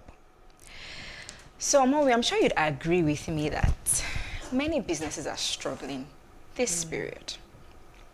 So what are you doing as a business owner to still stay afloat? What you just mentioned. With the economy, the currency, yeah. You know, it's terrible. I tell people that when you don't have enough money, it could mar your business and you might not be able to get up. What I did was, okay, as you know, you read in my profile, I'm a member of the NASIMA, I'm a member of NAWARG, I'm a Rotarian, I'm a member of Abuja Chamber of Commerce and Industry. As business owners, we need to tie ourselves to associations that would help you. There are a lot of grants going on for business owners. There are a lot of loans from banks for business owners. But a lot of us don't know. Okay, then the accessibility part. If you belong to associations, they help. A bank or the government would listen more to an association before listening to a body, just a person. You, Moremi, going to meet the government to say, I want a loan for business. I want a loan for women empowerment. Before you get access to the government, it's going to take a long while. But imagine being a member of a national body that's going to hear your views to the appropriate place. It's easier. There are a lot of grants. I've gotten loans, I've not gotten a grant, but if I want to, I will. So business owners should know about that. And join bodies, and join bodies. associations. Yes, it's important. Interesting. Okay, so I like to ask almost all my guests this question. What are some of the main challenges you have faced running your, let me say businesses, because I know you have quite a few other ones. Main challenges. Let me talk about my food business. Okay. So during COVID, I started a food business during COVID. I opened a frozen food store, and I didn't keep it at just frozen. I started selling other things too. Food. Electricity. Okay. Electricity. It is... Okay, let me just mention 3. Electricity, currency, Forex, yes, Forex always comes up. And then staff. Yes. You see that number 3? No, let me not just say number 3. Number 1, 2, and 3. But the one that gets to you emotionally is staffing. I've been blessed with having the best staff. Oh, wow. Yes, I have been. Or you say once in a while, maybe somebody leaves and then before another person comes, you go through hell before you get the perfect person again.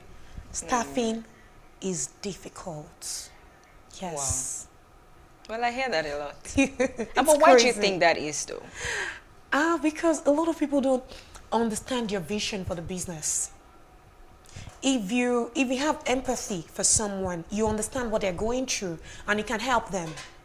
But if you don't understand, you don't empathize with them, you just feel, what are they doing? Let me just sit down. My madam will now come and carry money and say, you do that, you do that. She shouts a lot, she does this a lot.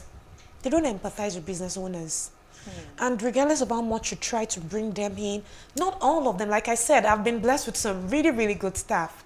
But you see, those ones that are not good, they'll make you see hell. There'll always be one bad one. Then Forex, oh my, I cleared.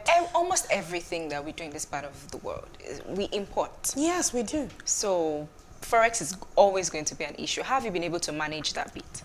How? I just go with the flow. There's no how. I reached out to my account officer last week. Okay, there was a time that I heard that the government gave an initiative for business owners to trade with a particular rate. That's a bank rate. But it's so difficult. Like, you would rather not just do it and go with the black market. Wow. I think that something needs to be done about that.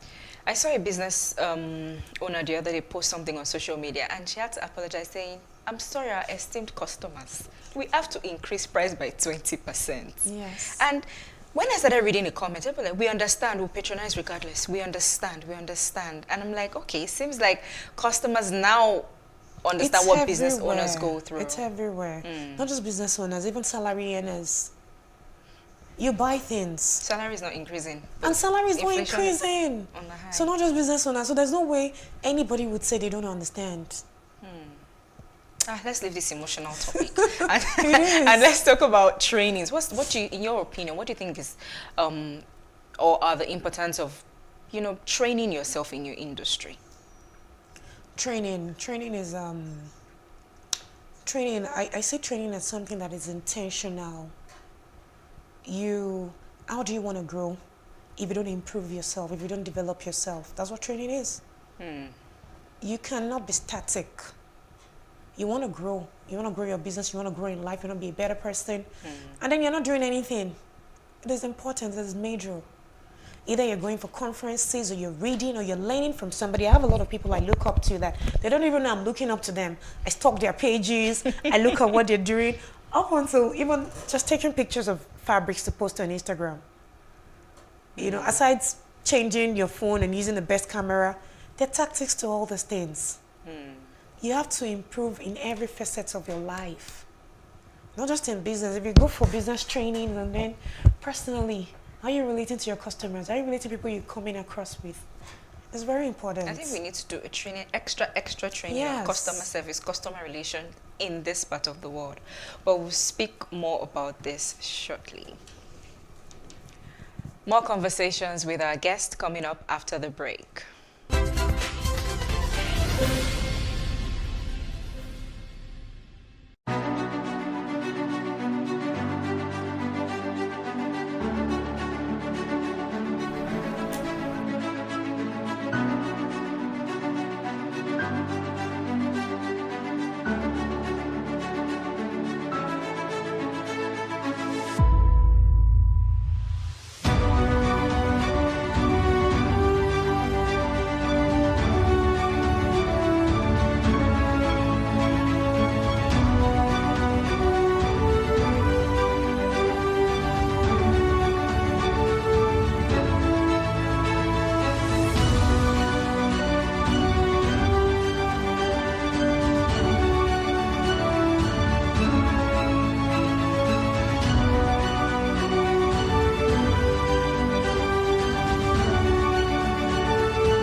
It is engagement we need to have. Those who suffer miscarriages are never taken into account. Members of the National Assembly are also influence peddlers.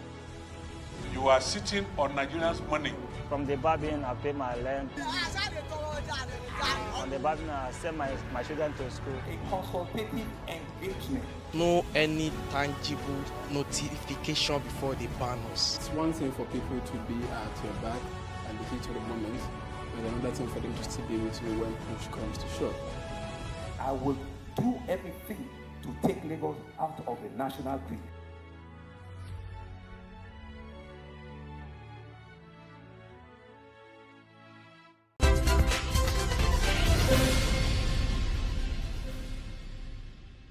I'm still here with Omowumi Loveth Adesiri, CEO, Niger Fabric Hub.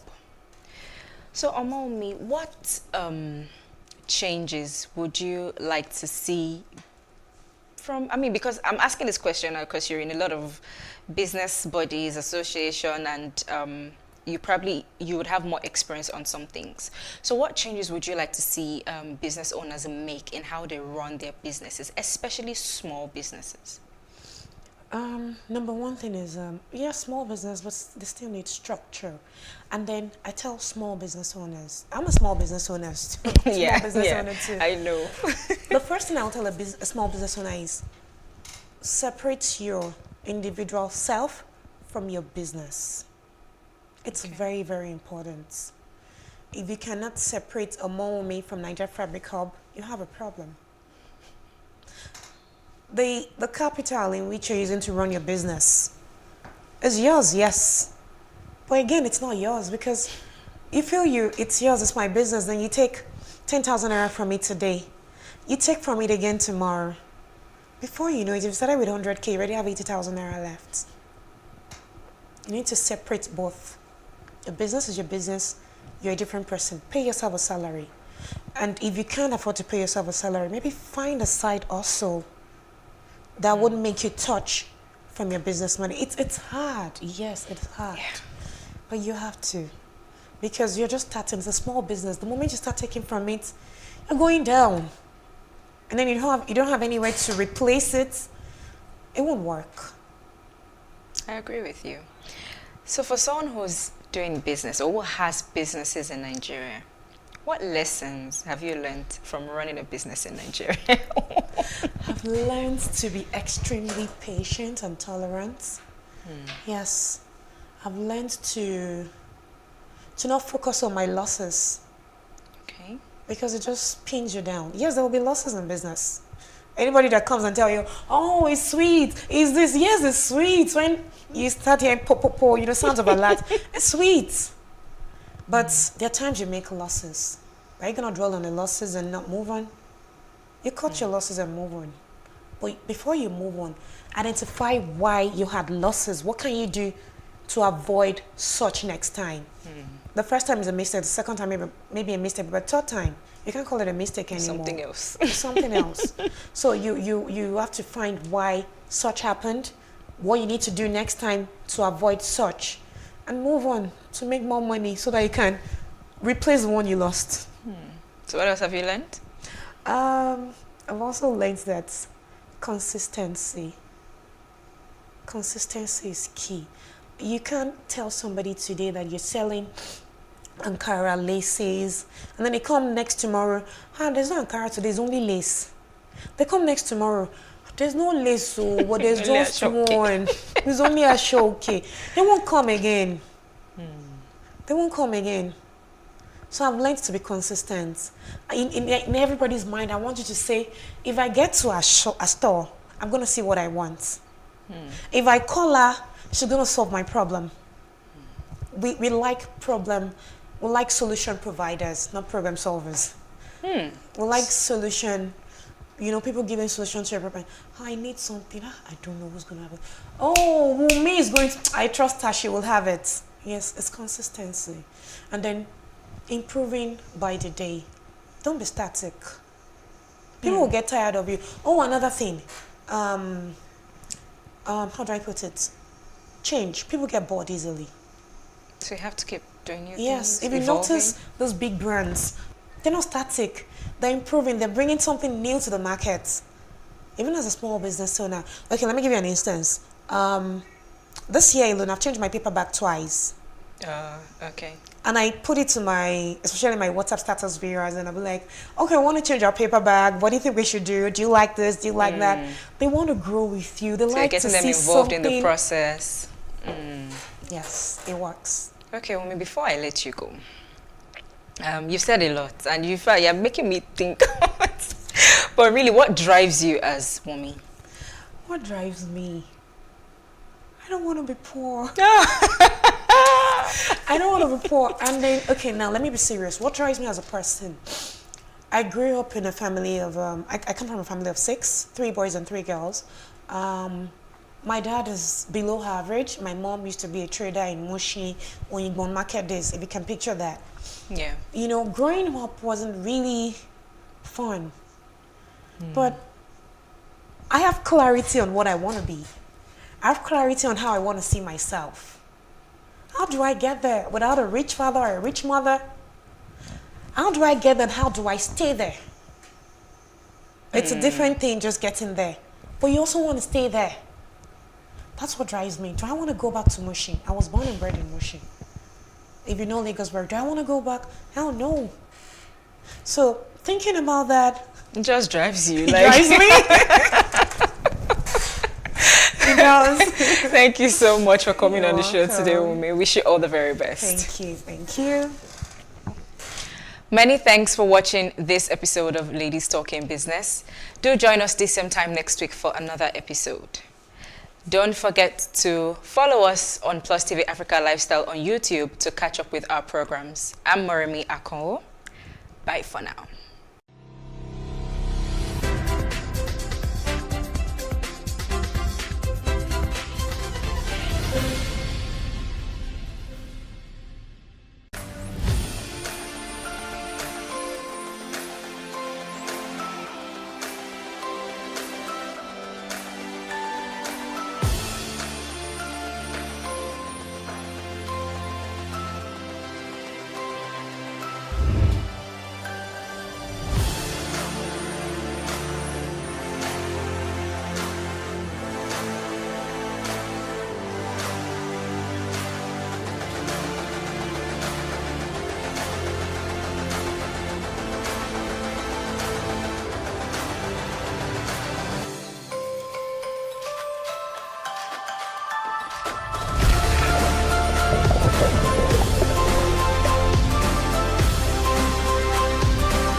So what are the top decisions that the United States considers necessary that Nigeria must take? I like to think of my interactions as conversations, not interviews. And that's why I say asking questions is both an art and a science. Everyone says in Islam you are allowed to have 4 wives. Is it mandatory? The right question enables answers that educate, inform, clarify, and help you, the viewer, to better understand the issue before making up your mind. Our goal is to reduce from 10 to 2 days the time it takes to register businesses in Nigeria. Join me every week on this station, PlusTvAfrica, and gain exclusive access to my conversations. I'm Angela Ajetumobi.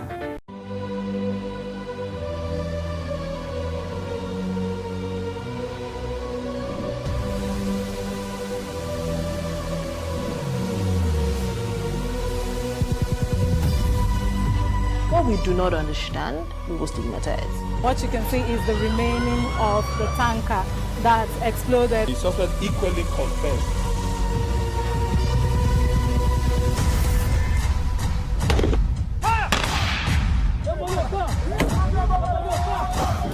A 500 naira they collect them. If you no talk, they go beat you. Now 2,500 and they pay.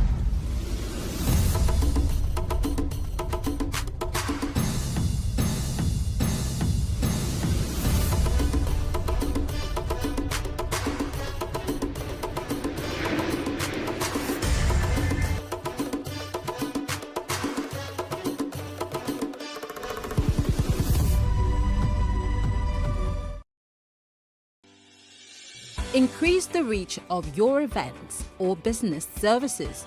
To advertise on PlusTvAfrica, please call 0906 000 5719 or 0909 040 8408, or send an email to marketing@PlusTvAfrica.com. Plus TV Africa. Big stories live here.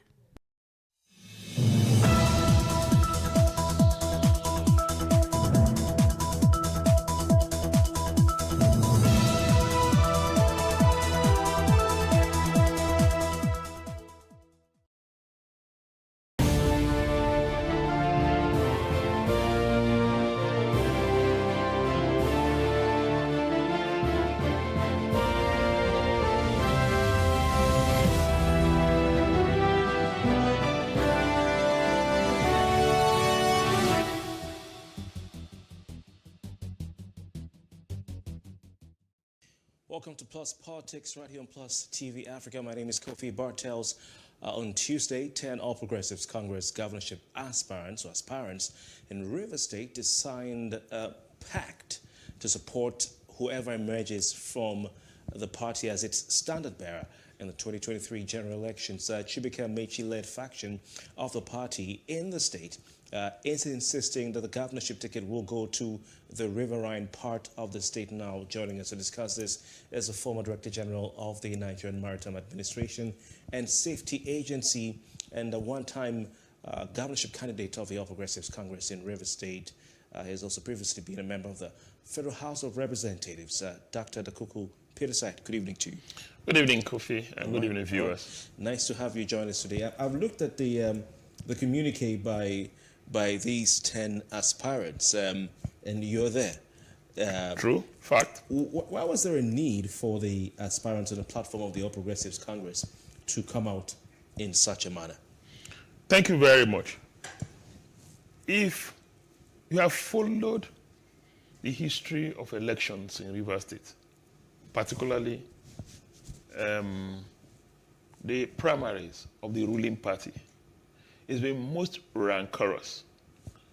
And not only is it rancorous, at the end of the day, whoever emerges as candidate sees himself serving a section of society instead of serving all Rivers people. We thought that wasn't good politics. It's high time we put the interests of Rivers first, above every other consideration. We are one of the most endowed states in the country. We've got very talented people, yet we have not optimized the benefit of our endowment because of the nature of our politics. There's a correlation between politics and development in all its dimensions.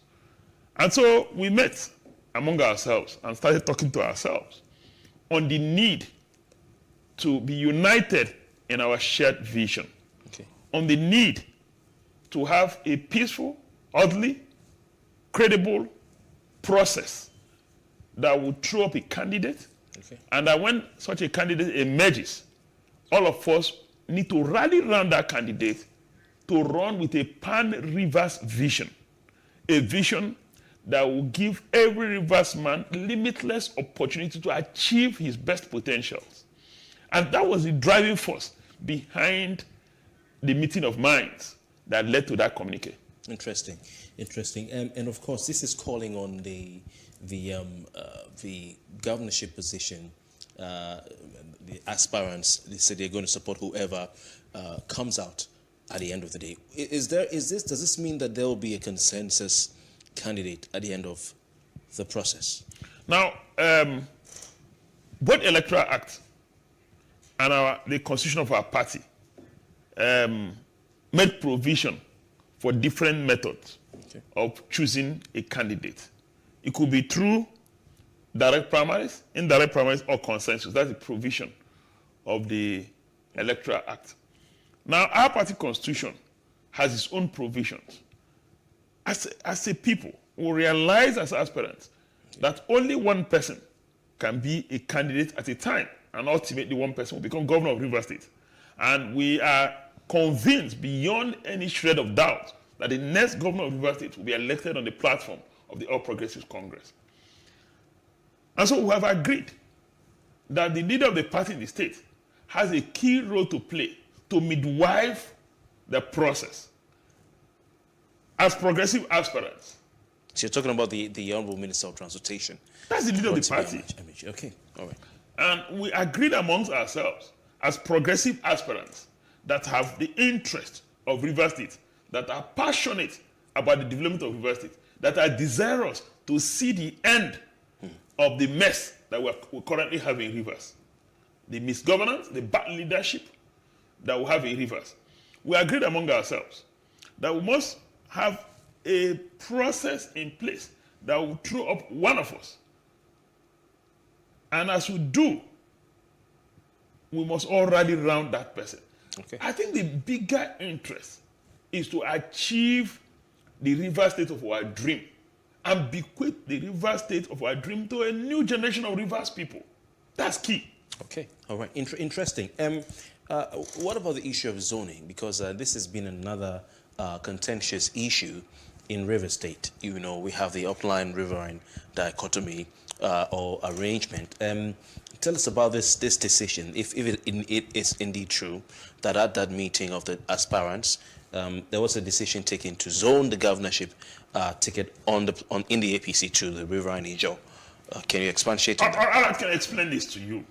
I will not say that the party has officially zoned the governorship of River State to the riverine Ijaws.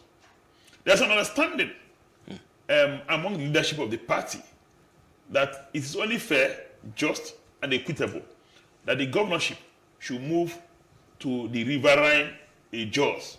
The riverine part of the state is inhabited by the Ijaws, and thank God it's monolithic. One language speaking group, the Ijaws. That's an understanding. And you can see that a pattern has emerged. All 10 aspirants for now that have indicated interest are from the riverine Ijaw stock of the state. That does not foreclose those who are not from that area from aspiring. Okay. Okay. They have right to aspire. Forms are still on sale. Forms? No, well, we've not even commenced the sale of forms. Oh, you've not So commenced they're the sale of protected forms, by the okay. constitution of the country, constitution of our party. Nobody's going to stop them from aspiring. But the mood of the state, the dominant opinion, the spirit in the state is that governorship should shift to the riverine Ijaw part of the state. That's in our party. And I believe that that's the desire of most Rivers people. Okay. Okay. Interesting. So this is an interesting development. I have never seen the All Progressives Congress since it was formed, Been created. disunited. Yeah, in River State. It's a new era. And you have quite a number of names there. Yourself, you have Tonya Princewell, who stood against you in 2015. You have the likes of Tonya Cole, who was the flag bearer in the last election. What about the talk, by some persons in the state that this so-called zoning formula should not be discussed on the basis of ethnicity, because like you well know, in parts of River State, you have both upland and riverine, and they're saying that the zoning of the governorship ticket should be discussed on the basis of geopolitical zones. And I'm sure you're senatorial districts, and I'm sure you're very well aware of that. You are from the River Southeast Senatorial District, and you were the candidate of the All Progressives Congress in 2015. Very correct. After the others had come, namely Peter Odili and, of course, Rotimi Amechi. So what do you say to this school of thought that the governorship position should rotate on the basis of senatorial zones? Now, you see, there is merit in the two schools of thought. Whether on the senatorial district basis or on our geocultural political zone basis. The point, the core issue, is that in multi-ethnic societies, one way of promoting inclusiveness, peaceful coexistence, is that power should rotate from one area to the other. And so that is a common thread in the two arguments. Whether it is on senatorial zone basis or geocultural basis. Okay. And so that's a takeaway.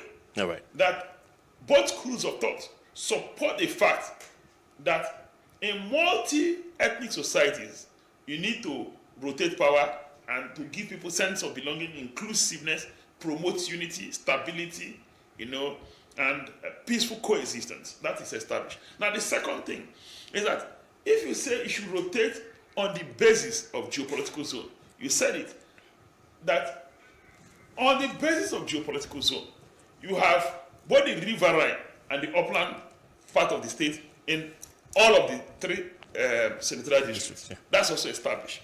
Now, the second dimension is on geocultural basis. Geocultural basis is that before now, Rivers people, you have two predominant cultural divide. The riverine divide. Okay. It might just be called riverine. Okay. They're actually predominant Ijaws. Okay. So you're looking at Okrika, Ogobolo, Ogobolo is Ijaw. Of course, Opobo. Opobo is Ijaw, okay. Andon is Ijaw, Boni. Okay. They're all predominant Ijaws. Okay. Then on the upland part, you have two dominant language groups. Okay. What they call the Igboid and the Ogoniad.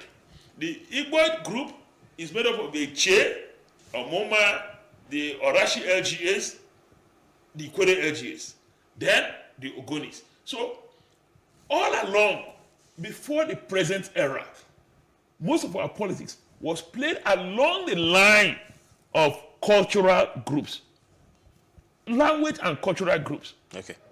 And so, there's merit in the riverine upland dichotomy based on culture. There's also merit in geopolitical or senatorial districts. But there's also an intersection between the two. So I think that the issues are not mutually exclusive. They are correlated. Okay. Okay. All right. So they are correlated. Which should obtain? Should it be the sectorial zoning arrangement, or should it be? You know where I'm coming from. All right. Now, you know where I'm coming from. So where should it be? Because there seems to be some fire coming from some quarters that it should be on geopolitical basis. Senatorial basis. Yes. You had, for instance, Peter Odili came from a particular senatorial district, and then after that, Amechi came from one other senatorial district, and now it's the turn of River Southeast. And the talk is that you were presented as a candidate by the All Progressives Congress because you're from River Southeast. No, I like to make this clear. I think that the most critical thing in Rivers, like in many other states in the country, is can we produce a candidate that is competent, that's got character, that's a clear vision of how to turn around the state and put the state on the fast lane, put the state on the path of growth. That's the most critical element in this whole debate. And you're sure the APC can give that? I believe that you can find them both in the riverine part of the state and in the upland part of the state. You can find them in the three senatorial districts. And there can also be a marriage. If you want, it is also not fair that only the upland part of the state produces the governor all the time, not the riverine part of the state. Yes, you must have some arrangement to accommodate the three senatorial districts. The argument is also valid that, Rivers West went or produced a governor in Dr. Peter Odili. Rivers East produced governors in Right Honorable Chukwukadosi Amechi, Celestino Meha, and Nyesom Wike. And, Rivers Southeast is yet to produce a governor. But if we're sensitive to our cultural divide, if we're so this is historical cultural fault lines, then we also need to accommodate the riverine Ijaws. Okay. And there are riverine Ijaws in that senatorial district. All right. So some have pointed out also that even if you go down to the tertiary institutions and how the youth even divide positions in their organizations, it's been historically on upland riverine accommodation or understanding. And some also pointed out, even if you look at the positions of governor and deputy governor, it's always been like that. Is Riverine that, upland. yeah, is that the situation? And how does that really capture how it should be? Yeah, but that's already established. That I said the era before now, we've always played our politics along those cultural lines of upland riverine, acknowledging the fact that the Jaws, you must be sensitive to the yearnings, aspirations, and accommodation of the Jaws. That's established. I don't think there's anybody that disputes that. Okay. That's one. Now, the second thing that we cannot fault is the fact that senatorial district is more recent. Before now, the senatorial district was arranged in such a way that all the riverine LGAs were in one senatorial district. Okay. Then the upland LGAs were split in about two or three senatorial districts. But that has changed lately. And so this led to new dynamics. And as these dynamics evolve, we too must evolve our politics. We must be more sensitive to the most important is accommodation, inclusiveness. That's key. All right. All right. So this must continue. Upland riverine, sharing power and rotating power amongst themselves. That's the best way to go. Well, the point I need to make is this. In Nigeria, we're not going to have North-South divide forever. Okay. It's evolving. As our politics gets matured or democracy gets entrenched, what will be most critical will be the credibility, will be the competence, will be the character of candidates. And I believe that that's the kind of thing that will also evolve in rivers. Okay. It will get to a point where it wouldn't matter whether you're riverine or upland, whether you're southeast, southwest, west, or east senatorial district. It will become immaterial. It will get to a point where the most important thing for consideration will be the fact that you've got capacity, you've got the right vision, you've got the competence, you've got the character, you've got the track record to turn around rivers and put rivers on the path of growth. I think that's critical. Interesting. Today, if you look at the data, it's not anything to cheer about. Okay. Whether data on security, we are one state with high unemployment rate, despite the fact that we're the oil and gas capital of the country. All right. Now, we're one state that our educational statistics are literally on the negative. Is this been through the years or just in recent years? In recent. Okay. Of recent. All right. Okay. Interesting. Dr. Kuku Peter side. If the agreement from that meeting, as captured in the communique, by the 10 governorship aspirants on the platform of the APC, is to be implemented, of course, you have to go around and consult with stakeholders of the APC, and you've said it here, that consensus communique and then the agreement reached, to zone the governorship ticket to the riverine Ijaw part of River State, comprising 10 local government areas, is not one that is it's from the party. It's not binding on everybody. It's binding on the 10 of us that endorsed that document. So it means that we going forward. Any other person who wants to aspire, you are free to aspire. So going forward, it means that there might be some sort of consensus candidate coming amongst the 10 of us. Yes, fantastic. But what happens if that is not achieved? Of course, we're aware of the. It will definitely be achieved. We've already signed. We've already endorsed it, and we did that willfully. We're not compelled by anybody, not by the leader of the party, not by anybody. Okay. Out of our own volition, we decided to come together, call ourselves progressive aspirants, decided that by some consensus arrangement, only one of us will run. But your colleague and friend, in all, let me say, party member, Senator Magnus Abbey, he said that there is, I just want to quote his words, or the words, the report. It says that the constitutional party does not provide for the emergence of a consensus candidate. Well, I don't think that's absolutely correct. Okay. The latest amendment to our constitution, in line with the provisions of the Electoral Act, made provision for consensus. That's the latest amendment. Oh, really? To our constitution. The amendment that was effected in the last convention. But that's not the issue. Even with the consensus arrangement, you will still present yourself for primaries.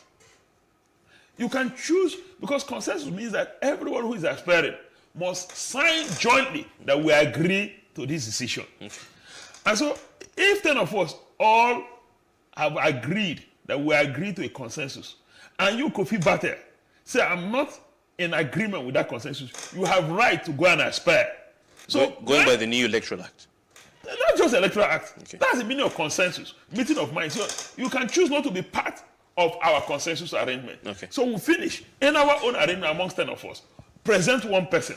Kofi Bartel said, I'm not part of your consensus arrangement. I'm supported by the constitution of the country, supported by the constitution of our party. I put myself forward.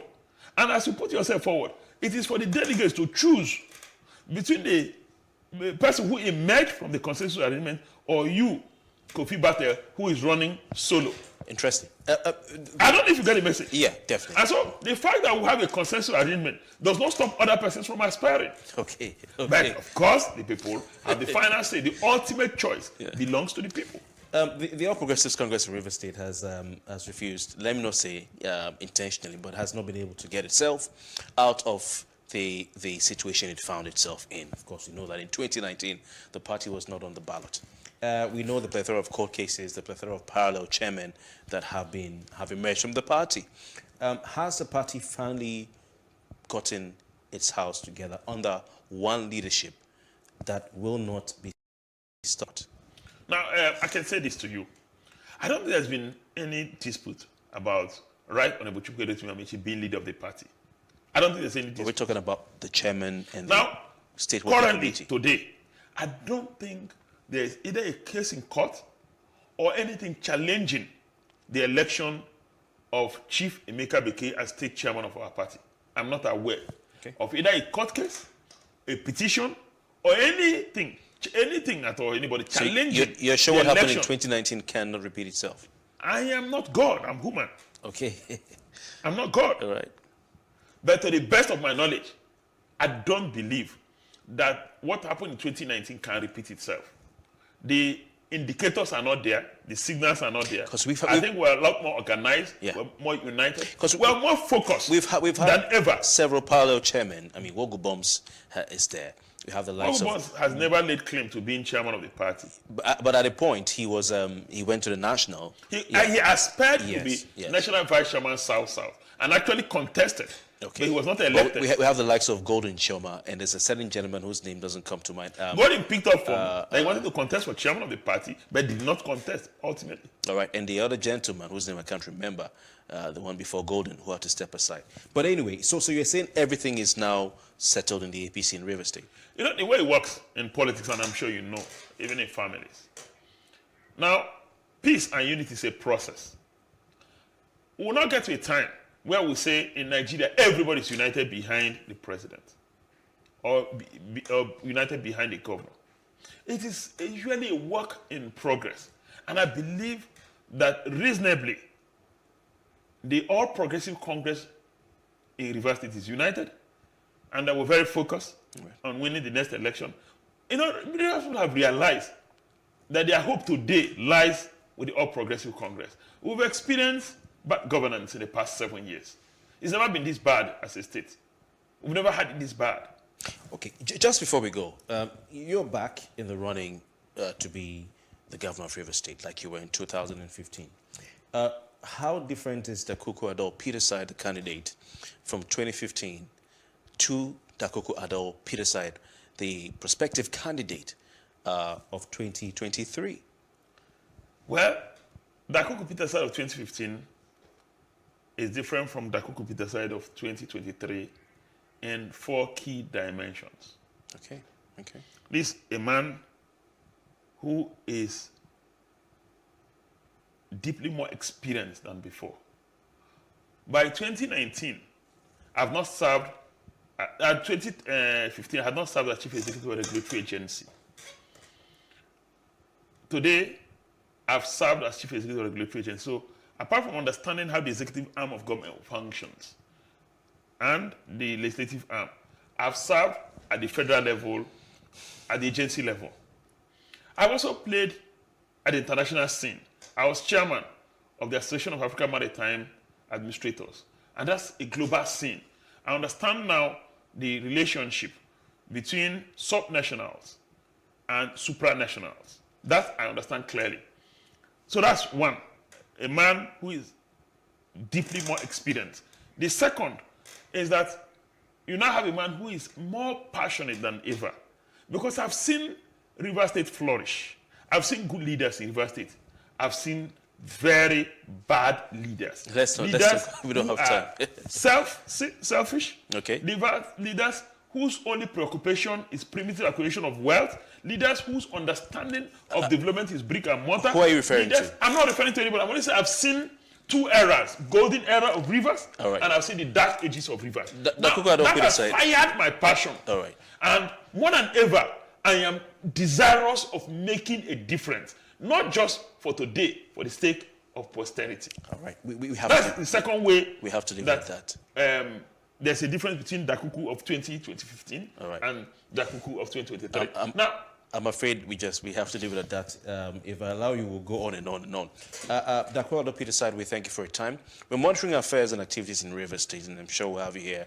Rivers is a volatile or a strategic state. I like the word a strategic state in the country. Fantastic. And that's as much you can take.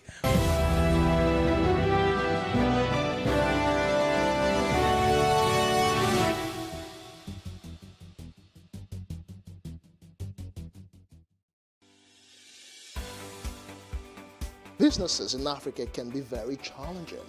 In Nigeria, it is particularly intimidating, and successful builders have learned how to navigate a hostile environment to unlock opportunities. But one major challenge businesses face is how to filter through the noise and identify where their ideal customers exist. Get insight and practical steps from industry players and captains of industries. Hear success stories to help you make informed decisions as you scale your business in Nigeria. Watch Business Insights at this time on PlusTvAfrica.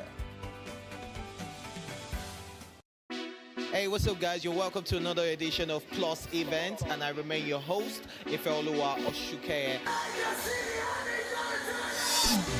Your absence isn't an excuse anymore, as Plus Events is all you need, as we bring you the glitz, the glamour, and loads of fun. Oh, definitely. Right, no question. He's a living legend.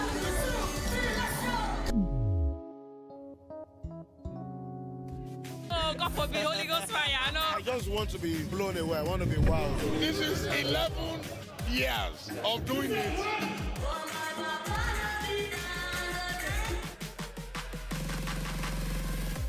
I'm surrounded by so much positivity. No, it's okay. Yo, what's up, my people? It's your boy Starboy Terry. You're watching Plus Event on Plus TV. Stay glued to Plus TV Africa every Saturday and Sunday, 4:30 p.m. West African time.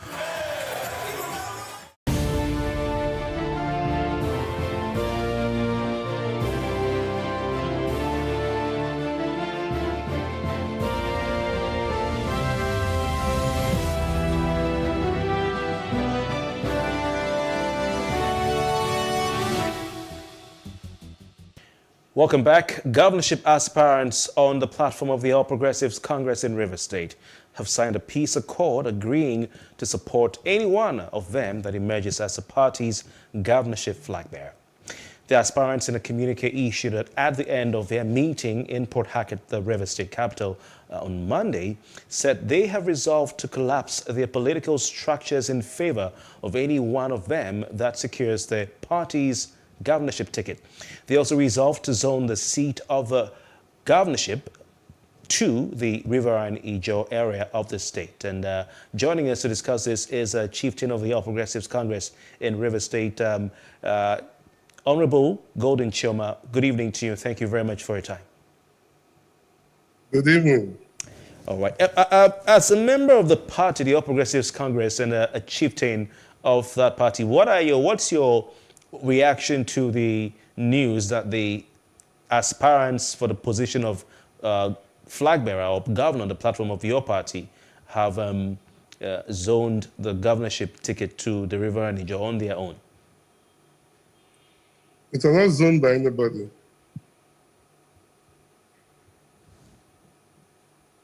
The party has not zoned the office.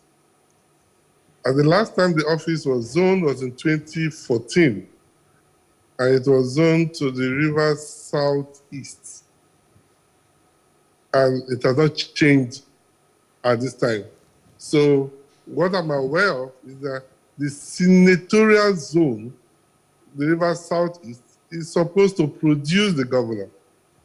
In that same senatorial zone, we have the Ijaw elements also. And we have the Ogonids. So that senatorial zone should produce. And that is the zoning I'm aware of. That was done in 2014. And since then, no governor have come from that zone since 1999. That's talking about Rivers Southeast. Yes. Okay. But are you not aware of the meeting by these governorship aspirants? And the statement was signed by Dawari George. Yes, I'm aware of it because it's also in the media, in the news. But let me explain to you. What you saw was an amalgamation of people who are scared of Senator Magnus Abe, who is supposed to come from the river southeast. Because of his candidature, the benefactor of all those you saw single-handedly did say that he was zoning it unilaterally without consultation with anybody, that it will go to the river Rhine, which means now that all parts of the state, including the senatorial zones that have produced governors before, are up for it, leaving an entire senatorial zone that have not produced the governor. For me, it will not hold water. But they have the right to so claim, to so agree that if any of them becomes the candidate, that they would collapse their structures. But I doubt the structures they have. Apart from one or two of them, the rest do not have any structure. So we're looking at, you're saying it's based, are you saying the zoning formula, even if it's unwritten in River State, is based on a senatorial district arrangement? Or, because yes. I know the upline riverine arrangement, some call it dichotomy in River State, having worked there and lived there for 10 years. Should it not be an upline riverine thing? Yes, Kofi, the state right now, the issue of riverine and upland is no longer tenable.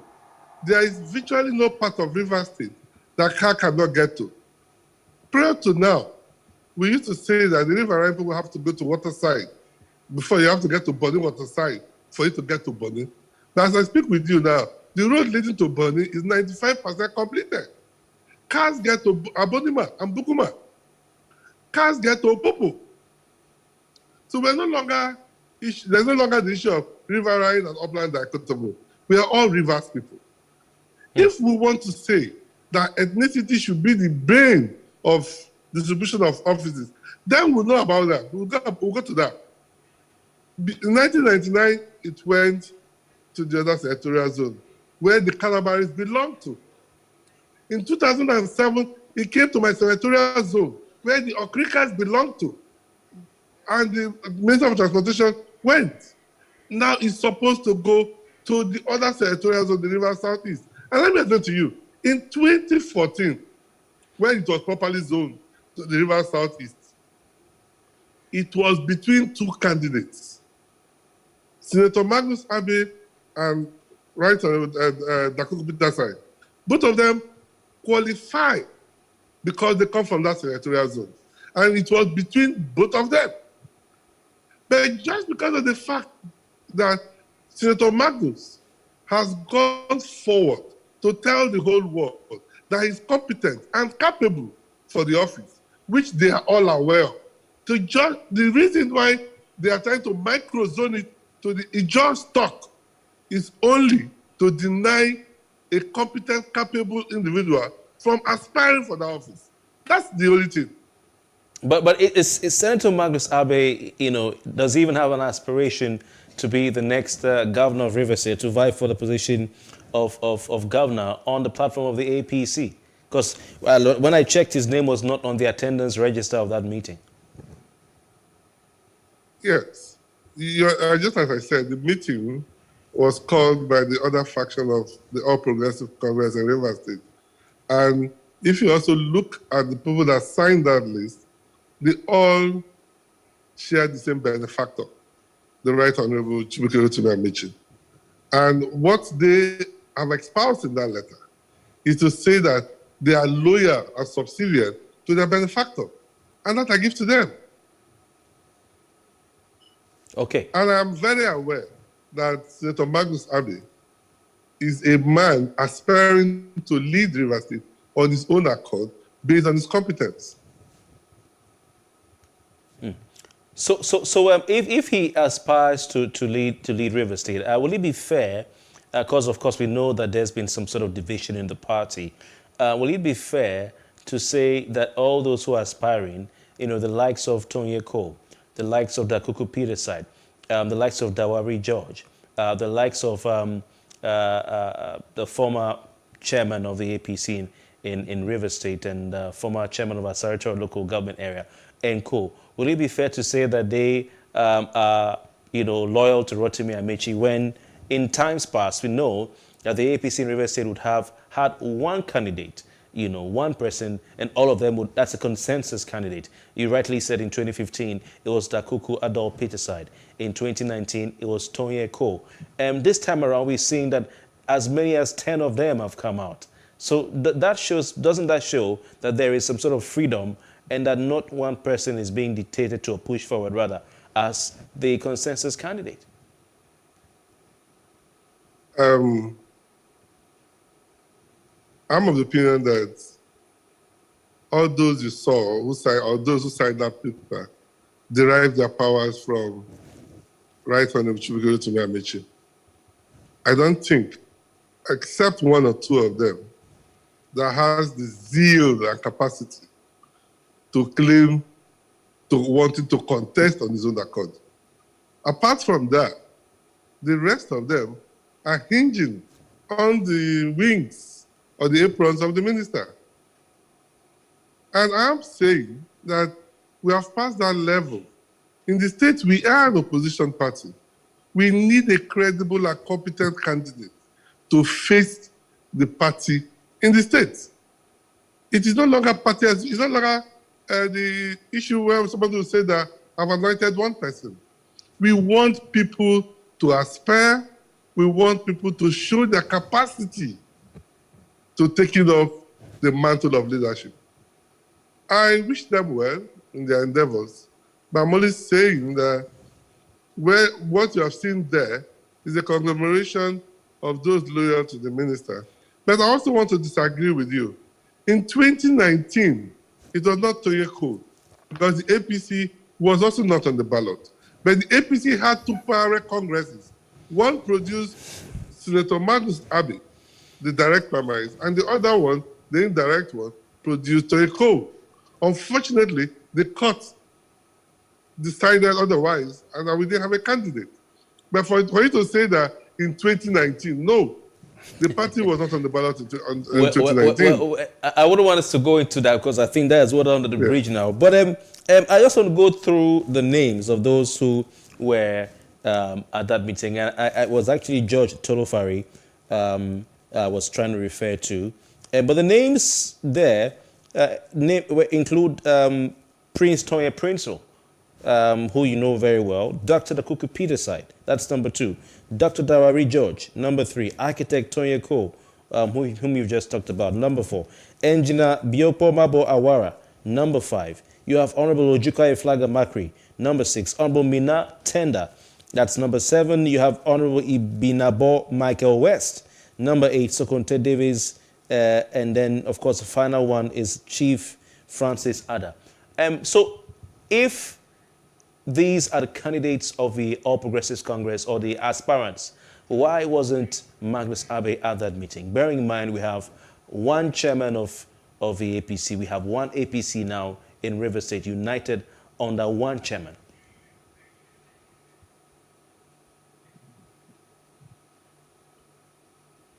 Hello. Kofi? Yes. Yes, Kofi, you're making statements I wouldn't want to join issues with you. I felt to have allowed those controversial aspects outside this interview. But let me tell you one or two things. Senator Magnus Abbey, I'm not speaking for him anyway, maybe he wasn't invited. 2, he is not a protege of the Minister for Transportation. Just as I've said, all those there draw their influence or their support from the minister. Now, from the names you read out there, you will find out that there's a common denominator. They will claim to come from the INC part of River State. That I give to them. But the election we're talking about will not be decided by the INC part of River State alone. So it comes to the fact that we have senatorial zones already, which could be referred to as administrative conveniences. And let me explain to you, all aspects or all parts of the senatorial zone of River State have riverine elements, if we want to go to that. So this zone we're talking about is the Rivers East that have not produced the governor. Okay. And that is where the governor should come from. Anybody from that senatorial zone is qualified by me. All right. All right. But how about the fact that you've had, if you go back to, you've talked about senatorial zoning, but if you go back to the upland riverine zoning, yes, I know you said, you can now drive a car to Opobo. But we all know that Opobo is still a so-called upline, or the Ijaw Rivers, if you want to call it that. We're talking about places like over 10 local government areas, Andoni local government area, Opobo Nkoro local government area, Boni local government area, Okrika local government area, Ogubolo local government area. We have Asaritoro, Degema, Akukutoru, and Abuadual. Even Port Harcourt South is what they call it. We've had people from the so-called upland parts of River State in power for, this will be 16 years, Honorable Chairman. This will be 16 years. So would it be fair to allow a so-called 20 years. 20 years, okay. Would it be fair to allow a so-called maybe senatorial zoning where possibly an upland person will still become governor? Yes. In a state where the Ijaw Rivers people control, like you said, INC, Ijaw National Congress, control about 10, not less than 10 local government areas. Kofi, politics is all about numbers. Let us not reduce this thing to issue of ethnicity. I come from a Che local government area. And in the last 21 years, if I'm not mistaken, my ethnic group has not gone to the Senate. What we are talking about here has to do with the governor of River State. Everybody is eminently qualified, irrespective of your ethnic grouping. In 1999, Ebenezer Ezekere lost the governorship with whiskers. He would have been the governor of River State. It has nothing to do where you come from. Let's be fair to ourselves. Ebenezer Ezekere would have been the governor in 1999. Dr. Odili, who became the governor in 1999, was from a minute ethnic group, if you want to put it that way. He's a minority in a local government, which is Anaga. His ethnicity or his ethnic group is a minority in that local government. But he became the governor in 1999. It has nothing to do with your local government. It has nothing to do with your population spread. In 1999, Senator Hussein lost in the political intrigues to Dr. Odili. What I'm trying to explain to you, Kofi, we should not reduce our governorship position to ethnic space. No, I don't agree with anybody. Okay. All right. Even the fact, Honorable Chairman, even the fact that the People's Democratic Party has names like the current Secretary to the State Government, has names like current Special Assistant to the Governor on projects, Dax George Kelly, and so on and so forth. These are the names being peddled. It seems the PDP might be tending towards a riverine Ijaw person, candidate. Should that not even be an indication of this? Yeah, Kofi, let me explain to you.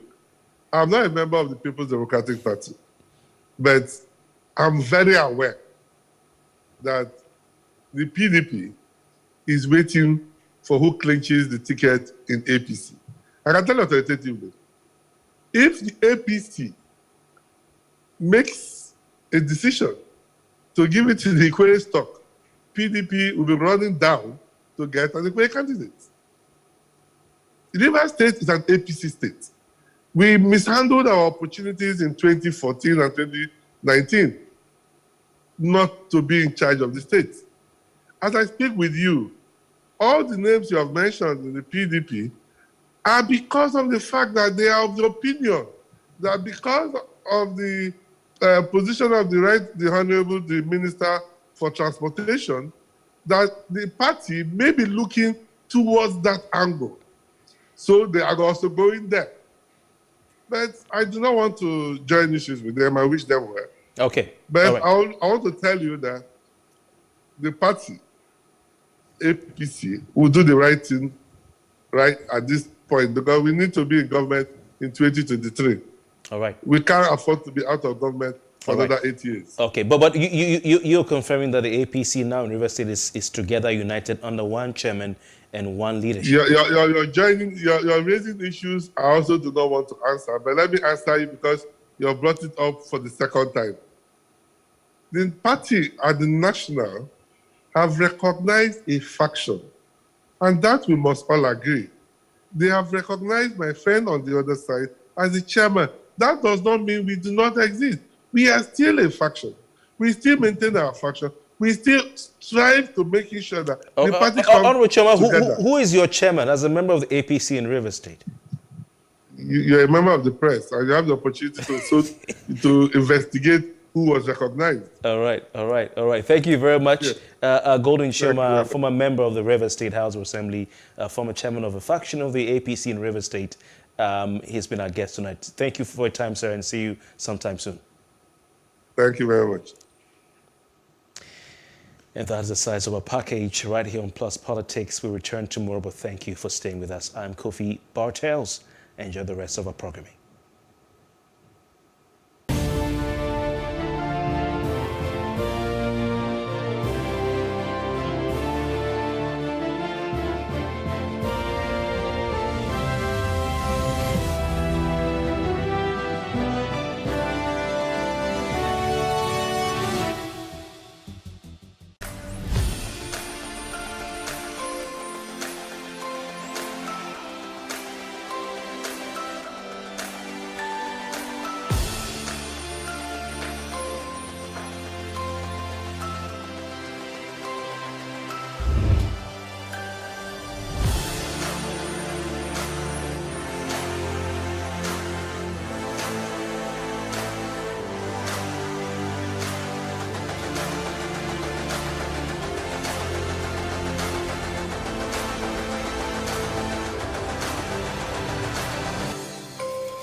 Reading is an essential habit and a culture that must be developed. Nigerians are generally believed to have a poor reading culture. The role of government in promoting reading and equipping reading spaces and libraries in Nigeria cannot be underestimated. But first, we must look at the development of reading habits from the home and the role parents play in encouraging their children. My parents, my mom used to be a teacher, so reading was obviously part of a curriculum. And then my father used to be a professor and is an author. So I started reading very, very early, and I started reading books that were higher than my age grade. I was reading African Writer series from age 7, age 8, and reading encyclopedias by that time. So obviously my parents had a huge part and encouraged that in me. In the Nigerian book market, there's a high influx of foreign authors writing for children, but very few Nigerian authors telling relatable, homegrown Nigerian stories. If you start out reading stories even to your baby, even before they're 1, and then as they get older, buy appropriate materials that are colorful, with easy to read words, and read with them. I think that helps. Adedotun Enyade, a co-founder of Robin Heights, a leading bookstore in Nigeria, has tips for Nigerian authors and how they can improve on their work and get into the hearts of readers. The story has to be good, right? If you're writing, whatever you're writing, if you're writing fiction, if you're writing non-fiction, it has to be really, really compelling, one. Next thing would be in terms of the packaging, right? People have gone past the era where you just take your books with just about any printer to print for you. I think, publishers, self-published authors as well, they need to invest in ensuring that the quality of the book, the final output is one that will stack up with any book published elsewhere in the world. So that's really important. Then I think what would be the most important tip for me to them would be just they need to invest in marketing. The book business, like any other business, is challenging. If you ask anyone who's running the business in Nigeria, they will tell you capital, of course, right? Book selling is also, as with any other business, is also quite capital intensive. Getting to pay your rent, getting to actually buy the books and stock up your shelves when you have them. Hiring good people requires decent amount of capital. So I would say it's getting the startup funds to set up something. And then if you're looking to do it at scale like we're hoping to do, then it also requires you raising funding, which isn't readily available in commercial banks, right? I don't think a bank would say they want to give you a loan to set up a bookstore. They probably will be skeptical about the number of people who read. So for us, I think it's just I would say capital is at the top of a totem pole. It is commendable that certain individuals and organizations are making concerted efforts to revive the reading culture in the country. The government should also redesign the school curriculum to incorporate more reading activities in primary and secondary schools.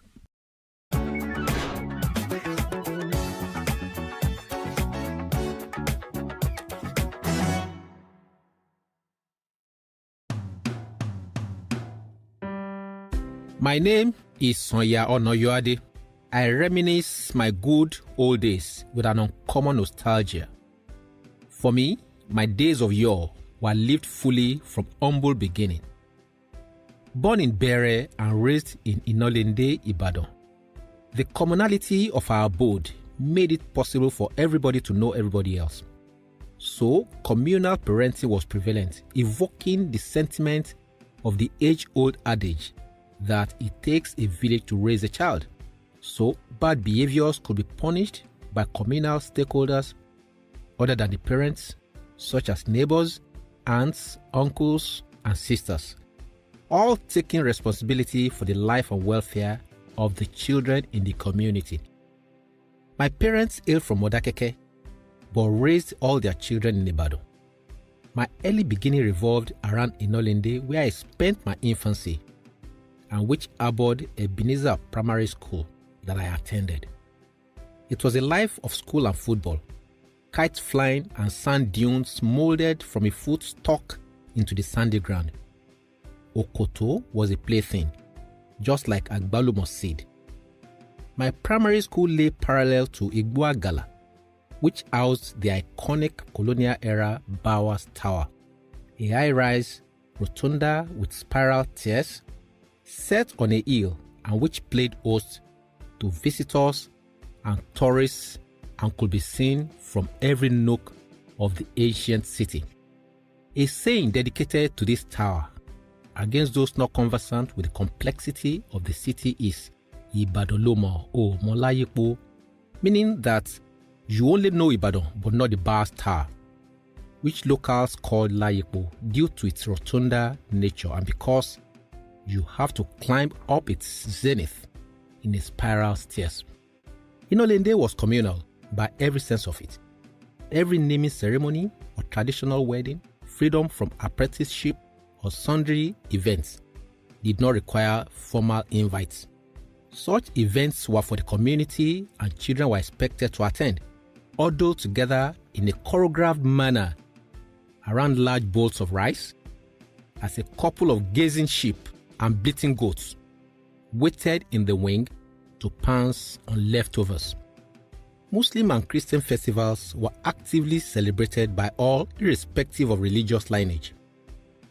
Ramadan was a time we looked forward to as children of Christian faith because we would wake up to eat sahari, and some evenings were filled with itinerant musicians who played were, a Fuji genre with Islamic lyrical underpinnings. Sikiru Ayinde, later called Barrister, was a regular team lead in the locality in those days. Will I forget the good old days of Egungun festivals when we followed Ololu or Alakpanshokpa or Atikpako, all dreaded masquerades from Inolinde to Bere and Makbo, sucking in their superlative acrobatic displays and guttural incantations. Young folks, especially those from humble background like me, found the serendipity of Ibadan around the 70s and the 80s. Odo Dandaru, a stream on the fringe of Mokola, was our swimming bay, and the elevator of Kingsway in Dugbe was our playground. Except for Cocoa House and a couple of high-rise buildings, the skyline was not dotted with skyscrapers, yet the serenity of Ibadan was profound, and the security unimpeachable. Family values were strong in my good old days. During school holidays, we would follow our father to his farm in Idiya, a village settlement in the outskirts of Ibadan. Farms were not an attractive sector to kidnappers or armed robbers then. It was fun in the farm, making small fires to roast corn or yam or rabbit caught by midnight traps.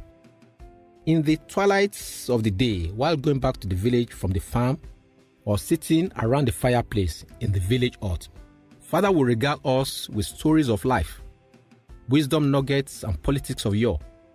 It was in one such sitting I knew the plant called Akintola Taku, so named because of the political crisis of the 60s.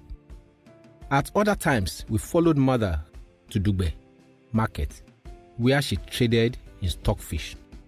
I went to Ibadan Polytechnic, Ogun State Polytechnic, and the University of Ibadan. And in my trajectory, educational value was in the quality. Handphones and other modern gadgets of pleasure were few, so there were less distractions. There was nobility of character among students and lecturers. Cultism, sex for marks, student prostitution, and absenteeism were only hush words, unlike now that those vices are threatening the survival of the academia. Our children need to know how we roll back in the days and begin to invent a more quality life. They deserve better today and brighter future, so that they can also have their own good old days in the fullness of time. I believe we need collective efforts to ensure that we make the difference in the lives of our youth now for a better tomorrow. That is why I am joining Sir Shemore Badijo in this patriotic drive. How about you? Won't you rather join us? Thank you.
There is no voting on social media.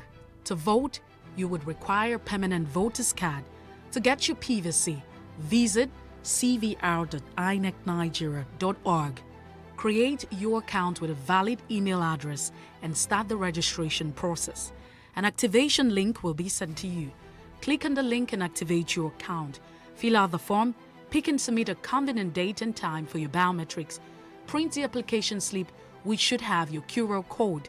On the appointed date, go to the nearest INEC office for your biometric capturing. Thereafter, you will get a registration slip to pick your permanent voter's card when ready.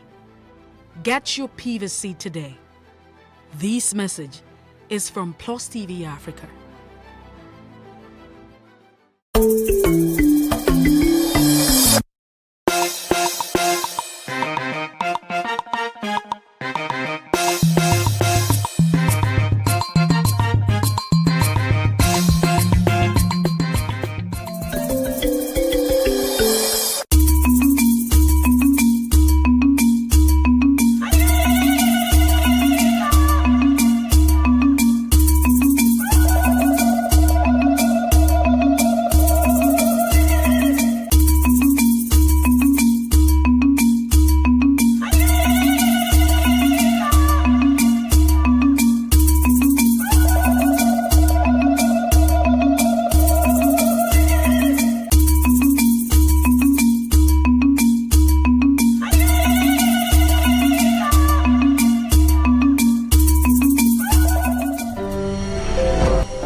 Good afternoon. I'm Loretta Chiogo with the news update. President Muhammadu Buhari would be meeting with the chiefs next Tuesday amid increased security challenges in the country. The president had earlier over a meeting of the Council State to discuss the economic insecurity issues in the country. In attendance at the meeting were the Vice President Yemi Osinbajo, the Secretary to the Government of the Federation, Boss Mustafa, National Security Advisor Baba Gana Mungudu, and the Chief of Staff to the President, Professor Ibrahim Gambari. Also, the President has sent a heartfelt message to the Christian community on the occasion of Easter celebrations. President Buhari mentioned that the 40-day season of Lent for Christians allowed faithfuls fast, pray, assist the poor, abhor injustice and strive, give alms, penitently engage in self-examination and repentance of sins. He urged Nigerians to increase their love for one another rather than hate and show more patriotism. The chairman of Kaduna State Chapter of the Christian Association of Nigeria, CAN, Reverend John Hayab, has said that Nigerians are thirsty due to the poor economy, bad governance, and insecurity in the country. In his Easter message to Nigerians, Reverend Hayab said, unquote, Jesus in the last days and hours of his agony made many spiritual revelations about life and how to address human, spiritual, and physical needs. Jesus on the cross shared in human pains by saying, I am thirsty. Indeed, Nigerians nowadays can say, like Jesus on the cross of Calvary, that they are thirsty, end of quote. He blames successive administrations, including the existing one, for the poor economic well-being of the nation. According to him, it is a complete disservice to the government to abandon for the government to abandon citizens in pains without showing genuine concerns. 106 persons have so far been buried following the attacks on communities in Plateau State. This is according to the local government area of Plateau State. That's the chairman, Dayabu Gaga, who gave an update about the renewed violence in some parts of the north-central state. According to him, the attacks have rendered hundreds of people homeless, just as he explained that the number of internally displaced persons, IDPs, has increased, while food items and other relief materials have been sent to the affected communities. He admitted that it is definitely not enough. Now, as parts of activities marking the 8th year commemoration of the abduction of Chibok girls in Borno State, the United Nations Children's Fund has appealed to authorities in Nigeria to make schools safe and provide a secure learning environment for every child in the country, especially for girls. UNICEF's country representative, Peter Hawkins, said attacks on learning institutions render the learning environment insecure and discourage parents and caregivers from sending their wards to school, while the learners themselves become fearful of the legitimate pursuit of learning. Meanwhile, human rights group Amnesty International has revealed that since the abduction of about 276 Chibok schoolgirls by Boko Haram, over 1,500 schoolchildren have been kidnapped by armed groups in Nigeria. Amnesty International's Nigeria's director, Osai Ojigo, said that authorities have failed to prevent mass abductions of school children by refusing to respond to alerts of impending attacks on schools across the north of the country. A statement by the organization faulted Nigerian authorities for failing to learn from the Chibok incident and prevent further crimes. Now, sequel to a request by President Muhammadu Buhari for the revision of the 2021 fiscal framework, the House of Representatives has approved 4 trillion naira for subsidy on premium motor spirit, that's the PMS, popularly known as petrol. In forwarding the request for the revision of the medium-term expenditure framework, the President requested the lawmakers to approve an additional 3.557 trillion naira in addition to the 442.72 billion naira provided in the 2022 budget for subsidy. The House also approved the reduction in crude oil production quota from 1.8 million barrels per day to 1.6 million barrels per day and a $73 oil price benchmark. Also from the House of Representatives, it has directed an investigation into alleged anti-labor as well as unfair treatment of some staff by the management of the news agency of Nigeria, NAN.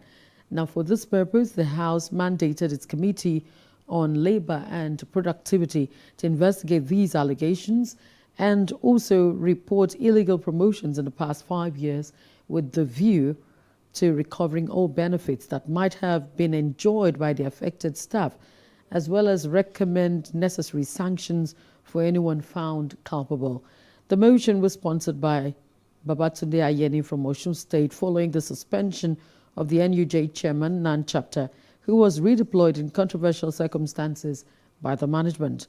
The House further urged the managing director of NAN and the editor-in-chief to ensure immediate payment of all outstanding allowances to the NUJ chairman, NAN chapter, and ensure that he is not victimized any further.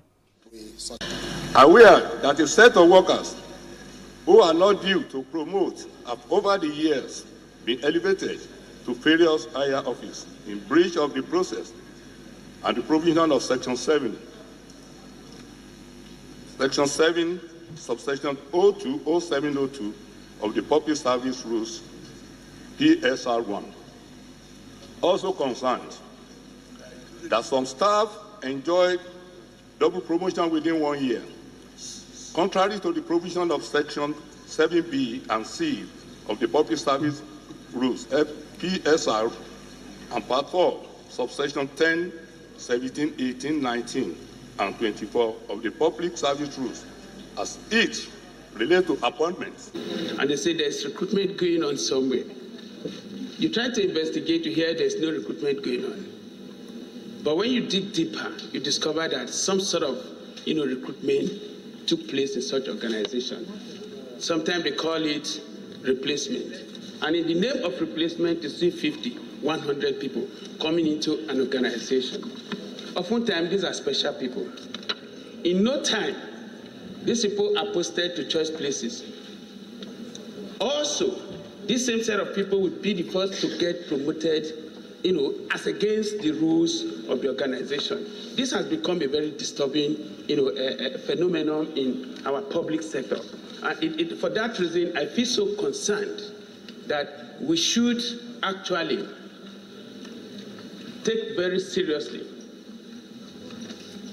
the motion that our brother has brought to the fore today. Lagosians are unhappy that repair works has not commenced on a core bridge weeks after a fire incident damaged it, forcing motorists to use alternative routes. That's on Street Views. Take a listen.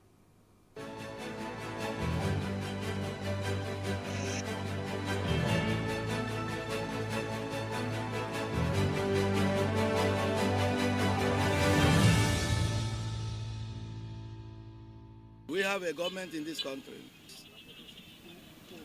You have leaders. They don't care for us. They don't care for us. They're just doing anything. The bridge affects us so much. Let the government open the bridge.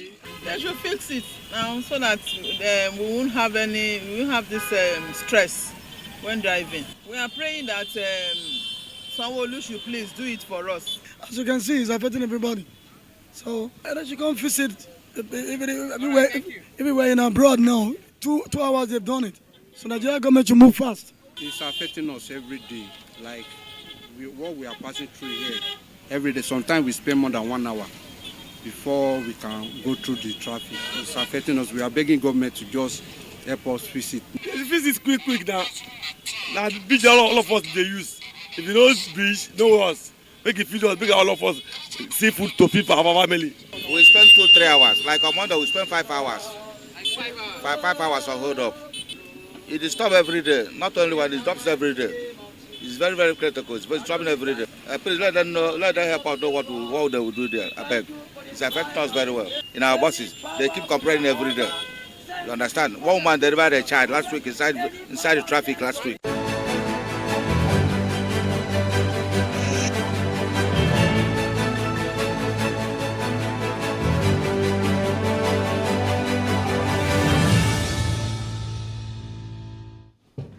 That's the news. For more stories, please follow us on Facebook, Twitter, and Instagram, and do subscribe to our YouTube channel at PlusTvAfrica and PlusTvAfrica Lifestyle. I'm Loretta Chiogo. Thanks for watching.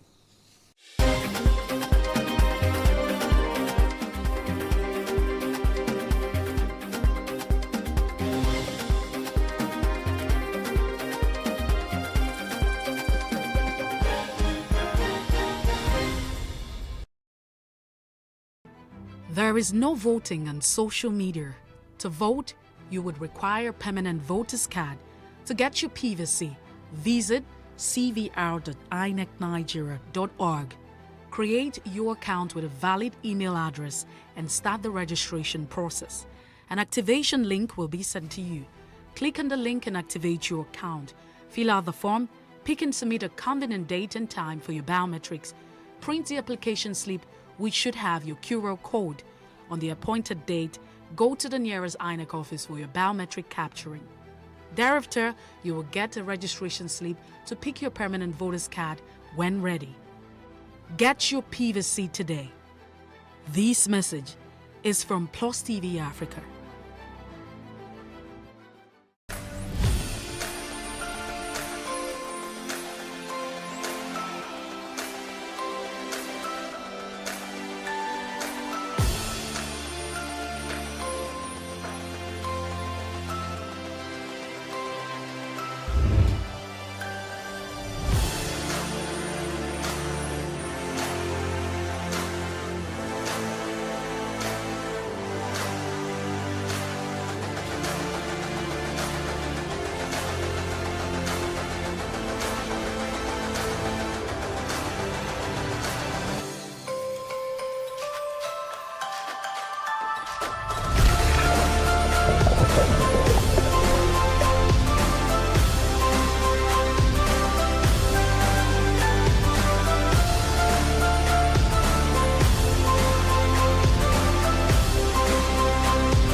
Life can be fun and rewarding, but it also comes with some risk.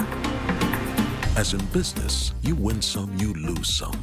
And that's why you need to be wise in the choices you make. It's like placing a bet. Again, you need to be wise.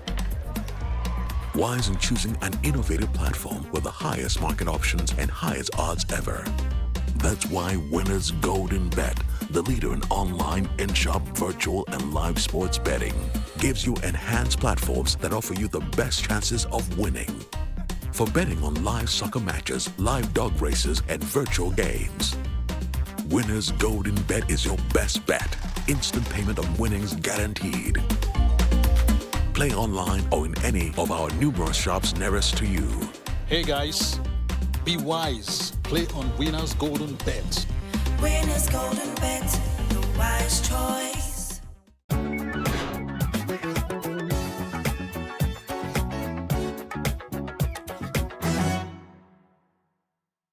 According to Minister of State for Health, Dr. Olorunimbe Mamora, about 18 states in the Federation are still endemic, with more than 1,000 new leprosy cases yearly. He explained that the number of new leprosy cases detected yearly has significantly dropped from over 7,827 in 1994 to less than 2,000 in 2020.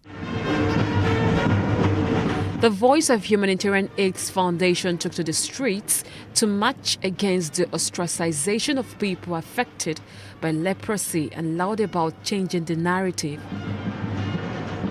At her office, the National Coordinator of Voice of Humanitarian Aids, Franca Emeko-Obum, shared the group's experiences on the field with people affected by leprosy. Even we that are even speaking up for them, sometimes, it wasn't easy for our families and our friends to even accept, that what we are doing is not risky. They are even afraid to come close to me. They're scared. Initially they say, oh, no. We don't want you and your leprosy people, please. Franca maintained that discriminating against the people with leprosy in itself is a deadly disease. Already they are in pain. Already they are in sorrow. We should not add to that sorrow by discriminating against them. Rather, we should, come together as, people of God, one nation, one love, one family. Dr. Yohen Akase is the head of infectious diseases at the Lagos University Teaching Hospital, Luth. He confirmed that leprosy is not contagious. With leprosy, the truth of the matter is that over 90% of people, in fact that's a conservative estimate to be honest, but over 90% of people who get exposed to leprosy are not going to have leprosy. Okay?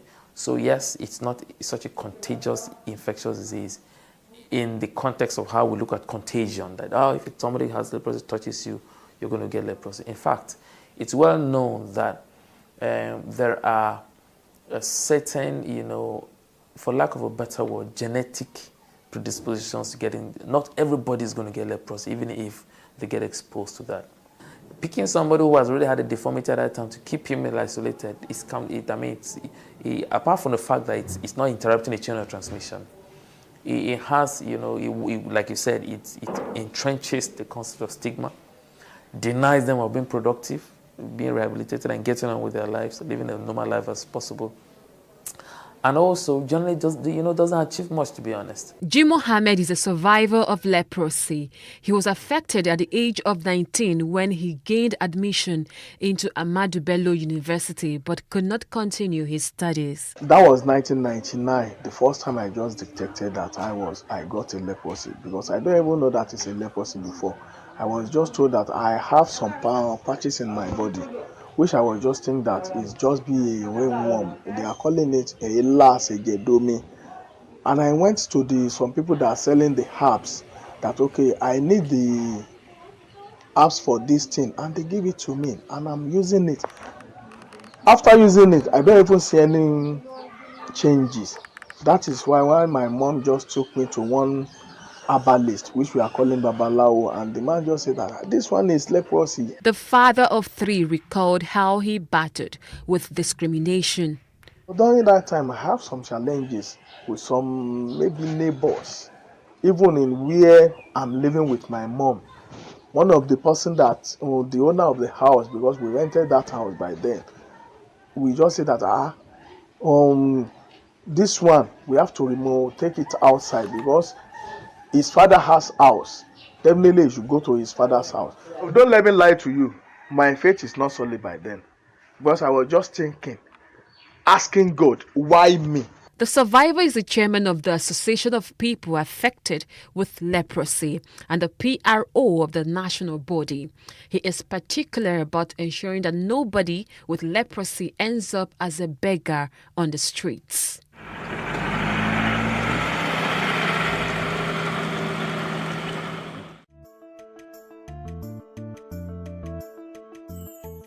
Imagine that you're going to live for 100 years. The way you treat your body right now, would your liver and your kidney take you that far?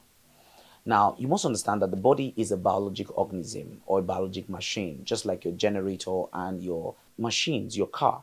How do you treat them? You can replace the parts, you take them for regular servicing. There is an input talking about your fuel, and there is an output talking about your combustion, your gas. That same way, the body thrives on an input, maintenance, and output system. The body, like every other biological machine, takes in organic matter because that's its source, comes from the earth, and then uses it for the production of many chemicals, hormones, and synthesis of cells and tissues, and then excretes it organic manure, and it gets back to the soil. How does this happen to maintain your health? You must take in organic-based meal. And that's why the closer your meal is to the earth, the better for you. The closer it is from the earth to you, the better such meals. When many foods stay a long distance before getting to you, it's not as good as when it just gets from ground to you. All right? Very importantly, that you reduce the intake of chemicals. You can't keep taking chemicals. The body doesn't understand it. It's not able to process it. And then for every time the body tries to process these chemicals, it experiences what we call breakdown, especially your excretory organs like your kidney and liver. This has been the cause of many liver damage and kidney damages. So when you take a lot of chemicals, one of them is pure chemicals, such as alcohol, such as spirits, such as tobacco, many of them cigarettes. When you're taking these things, the body tries its best to absorb the exogenous substance and excrete them. And of course, you have free radicals running through your system. If you're not able to break them down, your tissues die slowly. All right. Other things are things like even polyprocessed meals. For example, roasted meat, what you call suya. That suya is not very fantastic for your health, especially for your liver. It's not so good. When you take in a lot of carbonated drinks, you further cause damage to your system. And more importantly is that you may not notice them between the ages of 0 to 35, 40. The moment you begin to get off that peak period where your energy, where your body is supposed to start going uphill, you will notice that you cannot go longer than normal, and then you begin to break down. All right. Very important that you take fruits, lots of fruits. And it's important that you're particular about your source of fruits.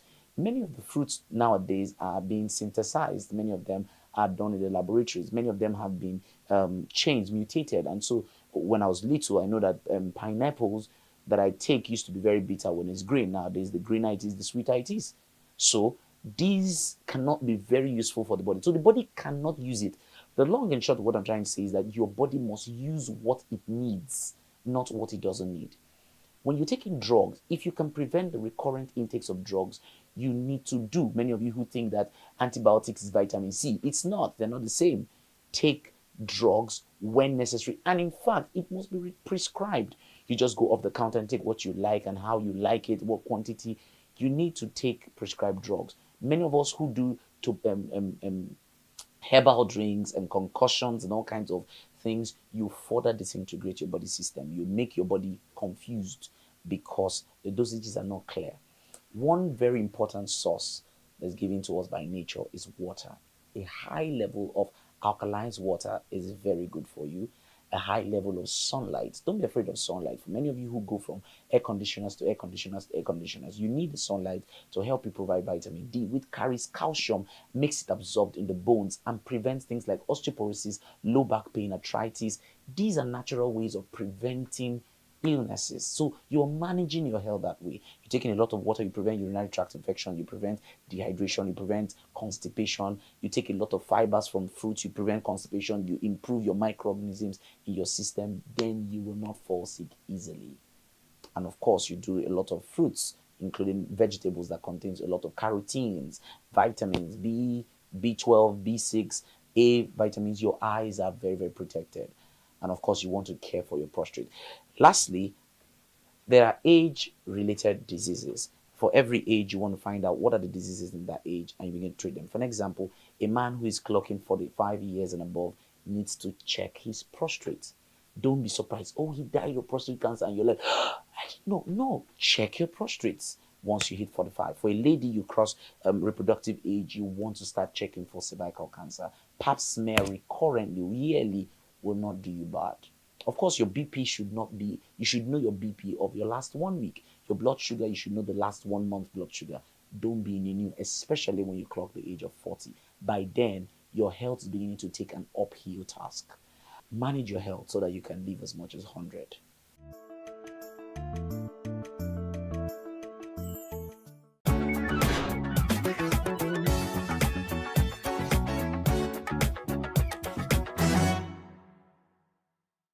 In raising our kids, parents should stop playing God. The internet is actually using the people. But when you are looking for money to help other people, then it becomes easy. Don't rush into marriage. I always say this. You rush in, you rush out. Family is the bedrock of every society and the essence of life. On Today with John and Helen, We dig deep into family values in every sense of the word. Join us every Saturday at 9:15 a.m. on PlusTvAfrica, DSTV channel 408. With you, we play a part in strengthening the values passed from generation to generation.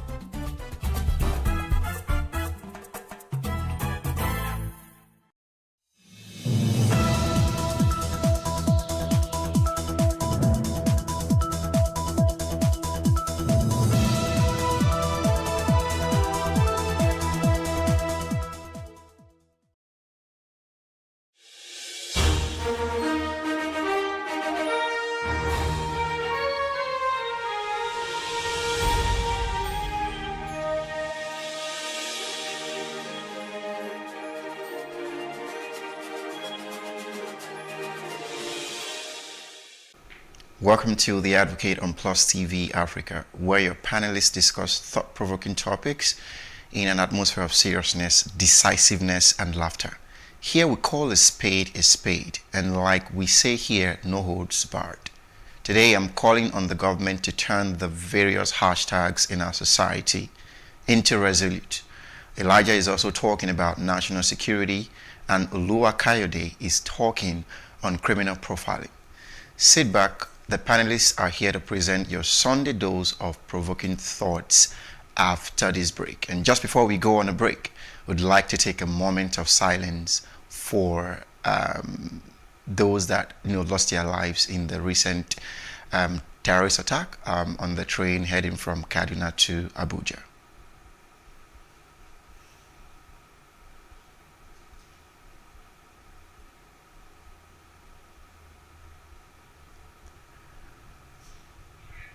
May the souls of the dearly departed rest in peace. Hashtags to results. It's almost becoming a recurring pattern that is increasingly worrisome to us in Nigeria. Many social issues have been swept under the carpet after their respective hashtags ended. We must understand that these are real issues affecting real people. We're not playing games of hashtags here. I personally think that these hashtags are super important to raise awareness and consciousness of these issues. If you think about it, there are several cases of social vices that we would never have heard of if we didn't trend these hashtags. The roadblock is being able to transition these hashtags into actual results. This is where I believe the government should step in and deliver what we elected them into office for. And just to re-emphasize and remind the government who constantly keep failing us, Ini Umaran was not just a hashtag. Sylvester was not just a hashtag. NSARS was not just another hashtag. Bamishe was not a hashtag. And most recently, Dr. Chinelo isn't just another hashtag. These hashtags are doing the job it was designed for. What is the government really doing with these hashtags? How can we hold the government more accountable? Well, it's important. Someone was telling me earlier today, that way back in the 80s, that he had an interaction with the first premier of Nigeria, Nnamdi Azikiwe, and he told him that, listen, the newspaper and the radio are the most important tools for a politician. The third is the television. But that was in the 80s. When he said that, I just laughed, because right now, social media seems to be the most important. Sure. Although in our part of the world, it is important, but we don't understand the importance because we don't lash onto it. We use it to catch crews. Last week, I think Tonye was talking about virtue signaling. The what? No virtue signaling. Yeah. The signaling. And, we all jump on issues without identifying with it necessarily. We jump on issues just to trend. We see a lot of people talking about, okay, for example, let's use the unfortunate passing of Dr. Chinelo. I've heard a lot of people insult people that disbelieve her at the beginning. When she tweeted about it. Yeah, when she tweeted about it. But the truth of the matter is that on my program last week, I interviewed someone, or during the week, I interviewed someone who was caught up in the attack, Abuja rail stuff. And for about 2 days or 24 hours, it was trending that he was dead, whereas he had a gunshot wound. He's been to the hospital twice for 2 operations in Kaduna. Wow. Yes. So, I mean, I'm coming back to that to say, you see, just the same way a lot of people have come out now to just insult everybody that disbelieved. Why? People are just pointing out anger. Because of the fake news, the amount of fake news that permeates our social media, at times people struggle to believe. But the question is, after people realize that it was true, did they still continue to say negative things? Most likely no. A lot of people follow. So what I'm drawing out of that is that people just trend. A lot of times people just do hashtags. So that's why, tying it into what you said, that when the hashtag fades, who's talking about them? So that's why once the few people that really believe in the hashtag, they still tweet about it. But once the frenzy of the hashtag goes down, the other people that supported and made it, trend, they're no longer tweeting because it's no longer something as relevant. Take, for example, the NSAS. Except for a few like the Mr. Macaroni files and a few others who still use it because it's a recurrent event. That's why you still have it trending a bit. But apart from that, what does it really mean to people? So with what you're saying, I think people should begin to understand that hashtag goes beyond just signaling. Let me just follow the trend. You must buy into that hashtag. Break the bias. Okay, the week is gone. So what next? Everybody was signaling. Everybody was signaling, and after that, and like Tonya rightly said, a lot of people, even with Down syndrome, break the silence. A lot of people that speak on this, in their office, they don't even give them any chance. Yeah. They don't they don't employ people with physical disability. They don't employ people with physical, Well, I quite agree with you. No virtue signaling, and he's saying hashtag. We should not just see these things as just mere social media frenzy or something. These are people's life. Yeah. Sylvester Oronomi, Vamishi, even the Susan Ubu, the one I talked about that was killed in Benin last 2 weeks.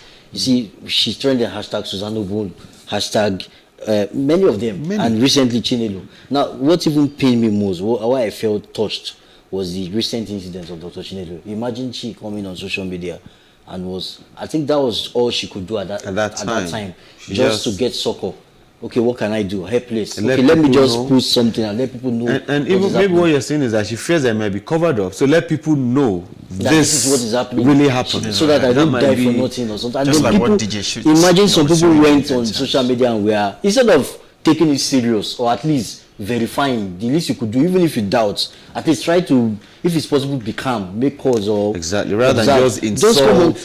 No, I felt very bad. Like we can do better than this. Nigerians, let's do better than this. Let's do better than this, please. But coming back to the issue of hashtags to resort. I think it was first time I was at the social media week, which is now African Next, and Debola Williams was talking about hashtags to ballot. Right, and it dawned on me the fact that it is at the end of the day, we're not going to count hashtags, to say, Buhari has 1.5 million hashtags. We really shouted at him. And so we're going to count votes. So the hashtags must go to the ballot. So I sort of looked at the social issues that we're having, and I'm coming from the angle of, this is where I call Anyton out. I've had a banter with Anyton, on Advocate here, right? And it was something around people being responsible for their actions. Yes. Of course, which I agree with Anyton. But today I'm also here to turn the tables, right? Okay. What we want from the government, right, is, and what we've been crying about here. Okay, you agree with me that you did not drive on air to come here, right? I mean, you're using government roads, amenities. When you're buying fuel, you're buying something that is, government owned or something, or so to speak. So we need government to fix enabling systems. Why do we have people relocating out of Nigeria? It is because not even necessarily They want to go get good jobs. Some live here as MDs and go there as cleaners. Definitely. Do you understand? So, but the system is working. They have effective systems, effective processes. Their judicial processes are working. Everything is working. So what we're just saying is fix the system, because these hashtags. Before I've been against the hashtag. After this hashtag, what happens next? We did horrible bosses on Tuesday. I was on a Twitter space for 7 hours. We ended at 1 a.m. Right?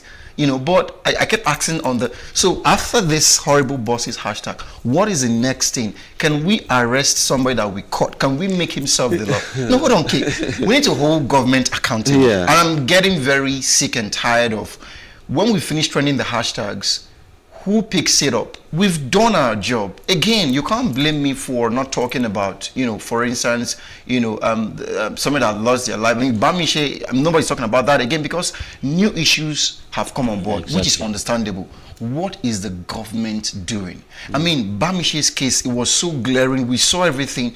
What has Lagos State governor done about it? What has the federal government done about it? If you look at the answers, I was even talking about which solution have we created to go and track all these issues that have been swept in the carpet?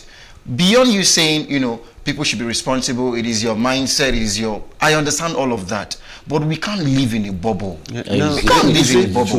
We have to be held accountable. Let's just keep saying, even what Anita says, change your mindset. Even what I Anita understand says, I understand, and I still agree with that. But this is what I'll say. You see, the hashtag, and this is where change your mindset and everything comes in. The hashtag you're trending it's like, okay, let me use this to tie this in.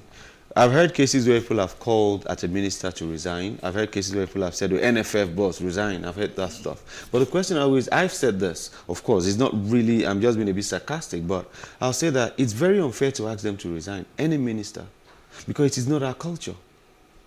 Abroad, you don't need to be a minister before you resign. If you're a school prefect and something happens under you feel it's not pressure. You just feel that, no, I haven't lived up. Based on the culture there. Exactly. But for us, even in our culture, amongst ourselves as the people, when people go wrong, you see people say, better stay there. The person we do in 2004, resign. No. So it's us. So that's where this thing of we comes in. Now, having said that, when it comes to hashtags, again, let's look at the culture. Over there, once noise gets to a certain level, it gets the attention of the government. Somebody picks it up immediately. Yeah, that's right. It gets the attention of the government. Why? Because the government understands social media, understands internet. They supported in creating it and everything. Now for us, and over there too, while the hashtag is going on, there are people that are escalating it. You see, in Nigeria, the mistake we make is, we believe once you make noise, government must pick it up. No. You need people the likes of, I'm not promoting anybody here, the likes of budgets, who will rise up and challenge government. I mean, they've been trying. You need people the likes of Sarah, who will stand up, and that is how things work in even in advanced countries. The CSOs must be active. But they've been doing it now. No, listen. Before the likes of the Sarah and the budget came in, what was the relationship you had with CSOs? You only hear of them. You don't see what they do.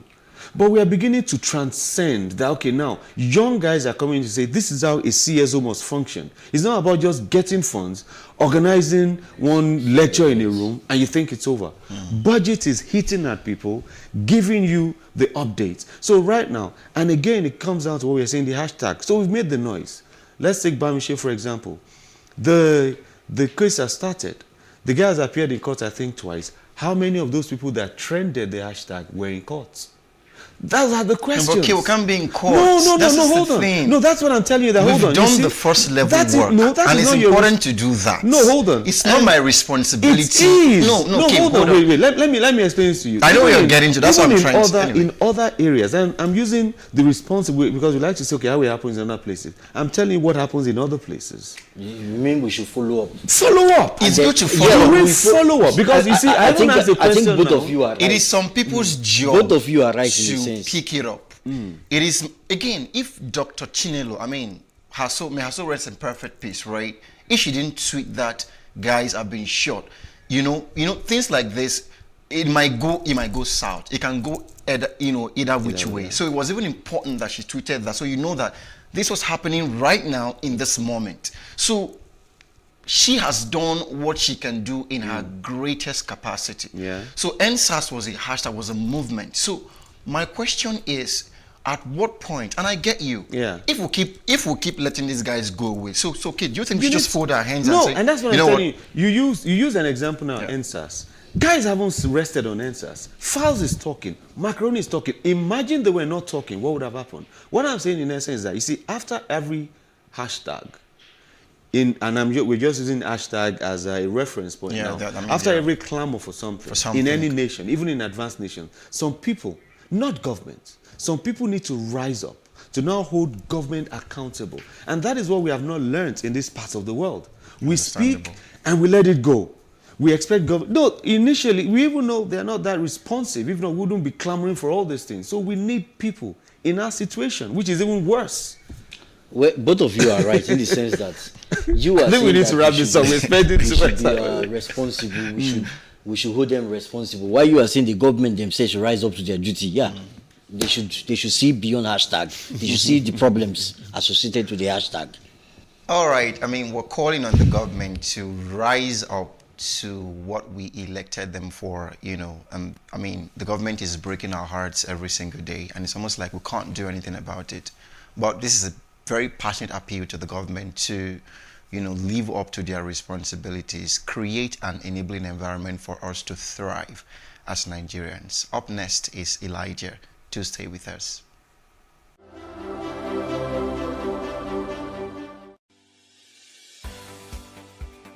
Businesses in Africa can be very challenging. In Nigeria, it is particularly intimidating, and successful builders have learned how to navigate a hostile environment to unlock opportunities. But one major challenge businesses face is how to filter through the noise and identify where their ideal customers exist. Get insight and practical steps from industry players and captains of industries. Hear success stories to help you make informed decisions as you scale your business in Nigeria. Watch Business Insights at this time on PlusTvAfrica.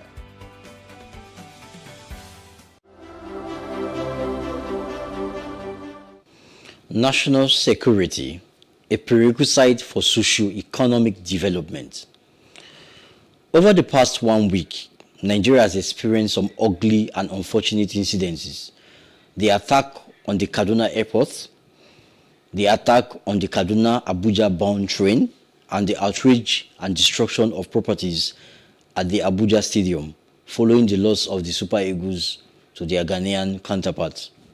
These incidences are not in any way associated to any part of the country, nor in isolation as a one-time event. Rather, these are unfortunately recurrent in many parts of the country. The question is, what does the future hold for the young Nigerian dreamer who hopes to realize his or her full potential in Nigeria? Can we experience true development when we mostly live in fear? Marco Rubio, a lawyer and US Senator, once said, "National security, the government is in charge of that, and you better have a president that understands the threat that we, the states, face and what we have to do about it. And if you can't articulate that as a candidate, you cannot be commander-in-chief."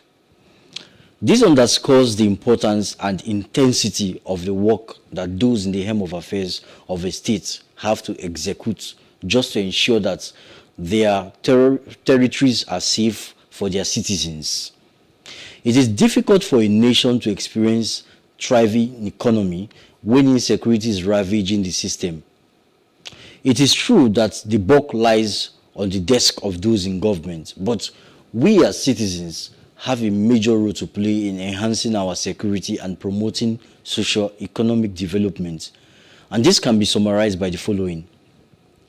By holding our politicians and government officials accountable in every situation, promoting virtues and positive values in our localities, being security conscious and genuinely concerned for the welfare of our neighbors or environments, having a sense of patriotism and promoting national values above tribal or parochial sentiments. It is important to note that insecurity and citizens' unrest would pose a big barrier to development of local businesses and influx of foreign investors in diverse sectors of the economy, thereby inhibiting socio-economic development. In conclusion, let us ponder on the words of General Dwight D. Eisenhower, the 34th President of the United States. A people that values its privileges above its principles will soon lose both. My fellow Nigerians, the world is watching. Let us build our nation, promote virtue, and hold our leaders accountable for the sake of our future. May the soul of Dr. Chinelo Magefu and the other victims of the Abuja-Kaduna bomb train attack rest in peace. Amen. Well, when it comes to security, I don't know where you want me to start first. You want me to start, rather. When it comes to security, the question is, where do you start from? Do you do the blame game? Do you do the analysis? If you do the blame game, what does it get you? If you do analysis, okay, what next? We have, I don't know if to say we have failed or we are failing or we are doing our best, it's just not coming out the way it should be. First of all, security is a responsibility for everyone. That is not to say the higher, what's it called, responsibility falls on the government. Keeping the people safe, creating a sense of belonging. In my view, that's where security starts from. It's not even the capacity of the government itself, but just creating a sense of ownership and belonging. If you were to go to, there's a man that was interviewed on my station some time ago. He said in their area, there are cattle herders, and in the north, that they were there one day when some herdsmen came, Fulani herdsmen, attacking other Fulani herders. Yes, it happens a lot. So that's why I don't like to say Fulani herdsmen, because the amount of harm caused on Fulanis in the north, if you are to hear it in the south, you realize at times in the south we are very insensitive. What the Fulanis in the north go through on daily basis, it cannot be. It's not something you won't talk about. You should be ashamed saying Fulani herdsmen, because these are just terrible criminals that are wreaking havoc everywhere. It's not about their tribe. It's not the tribe. So anyway, so this Fulani guy says there, as usual, the herders came and attacked them and rustled, took their flock away. So they ran. It's their territory. They know the area. So they had to go around, gather some guys, arm themselves, and they chased after them into the deep and recovered their cattle. Now, what I'm saying is that in that area, government failed. Government was not available to protect them, because the people had the sense of, this is mine. This is my territory. You can't come here. And they understood the area. Yes. You see, what we are going through now, for me, when we look at security, I said earlier that I don't know where to start when it comes to security. It's not about being a prophet of doom or having any intel from any area, but just using normal common sense. What we are seeing might still be just the tip of the iceberg. Because right now, it's so ridiculous that we don't even know our neighbors. We are so individualistic, such that you see a strange face in your area, you don't call the person and say, who are you looking for? And we know our current states. Now, like I said, if you're just going to do analysis or just want to complain, we don't get anything. We've been doing that for so long. So I'm taking it from a different angle, that what we think we're going through now might be very little compared to what might come. Because so much is going on and we're breaking apart. The community is disintegrating. We don't know ourselves. Well, whatever happens to him, that's his own problem. Today, someone said he saw 2 dead bodies between, is it Aja and this area or so, along the Bejileki axis. And said people just looked from the bus and looked away. Nobody even cranes. You say, oh, what is that? This is where we are now. So you see, the insecurity in Nigeria, if it's not handled, I don't know how we're going to do it. I'm not an expert. But if it's not handled, what we have now. Well, I quite agree with you, Kayode. You said quite a lot. It's true that we cannot associate this problem of Nigeria to any particular tribe. After all, was it Fulani herdsmen that attacked Susan Obu, a student, 611 pharmacy student in Uniben? Or was it a Fulani herdsman that killed Bamishi? Or, you know, I can go on. A lot of so them it's not tied to a particular section. It's just in several parts, unfortunately. Yeah, unfortunately. But I'd like you to address something, Victor. You know, you saw what happened recently. I know why we face this challenge as a nation, insecurity, the government failing in their duty to protect citizens. It's their duty to protect citizens. There's little to which citizens can do. You cannot, it's difficult for you to take up arms. You just defend yourself. It's very difficult. You become a banana. This what happened in. Okay, just we were watching this. We were talking about train attack recently. Now they've launched. There was another attack. Are you aware? Just is it today or yesterday? Yesterday, yeah. Yeah, A day after the initial after attack. the train incident. So for the past A day after, like for the Tuesday past or 1 week, it was back to back, one problem or the other. It's not new. This 2 years ago or 3 years ago, where there was a massacre in Benue. You remember that? You remember that bloody? Yeah. There have been about 2 or 3 attacks. Yes, it's continuous. It's a recurring decimal. Now, while we face this challenge as a country, it's important that we citizens will get ourselves out together to see how we can hold the government responsible and also try to do the right things, promote positive virtue. Now, this leads me to you, Victor. You saw what happened during this. I think that was the day before the train attack. Is it the Super Eagle versus Ghana? And you saw what happened at the stadium. The day after. It doesn't go away. What do you think about, you know, already the world is watching us that we're having these challenges, but seeing us as hostile or no virtue, what do you think about this situation? Well, I mean, it's just, Nigeria is a titration. We're just titrating. Like, you know, in chemistry, litmus paper, we're doing testing, put NaCl today, put CH2 tomorrow.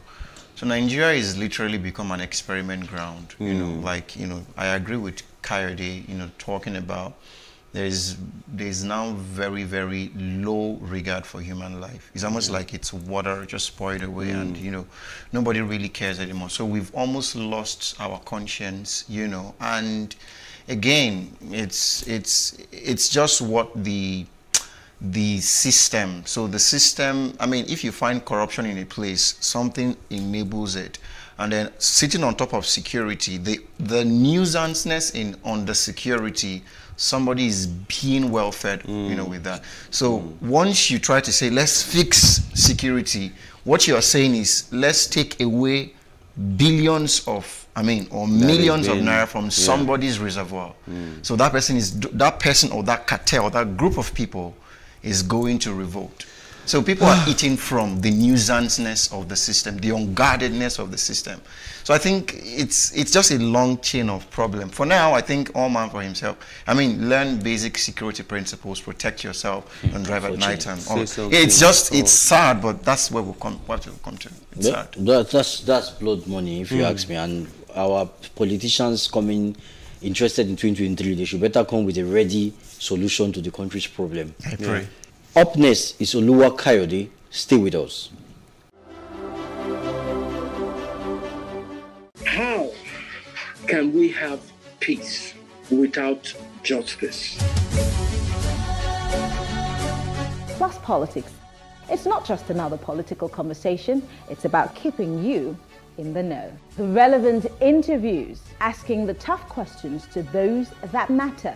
Get the answers you need. Does it mean that the people who were injured, people who were shot at, those who were involved in that stampede are not going to get justice? It is unfortunate, it is sad that we have a government of deaf and dumb. Analysis from top experts. The last election was not really an election. We feel that Obasanjo has a very special place in his heart for hating Ijaw people. I think it really boils down to two things. One, trust and accountability. Plus Politics, every weeknight at 7 p.m. on PlusTvAfrica.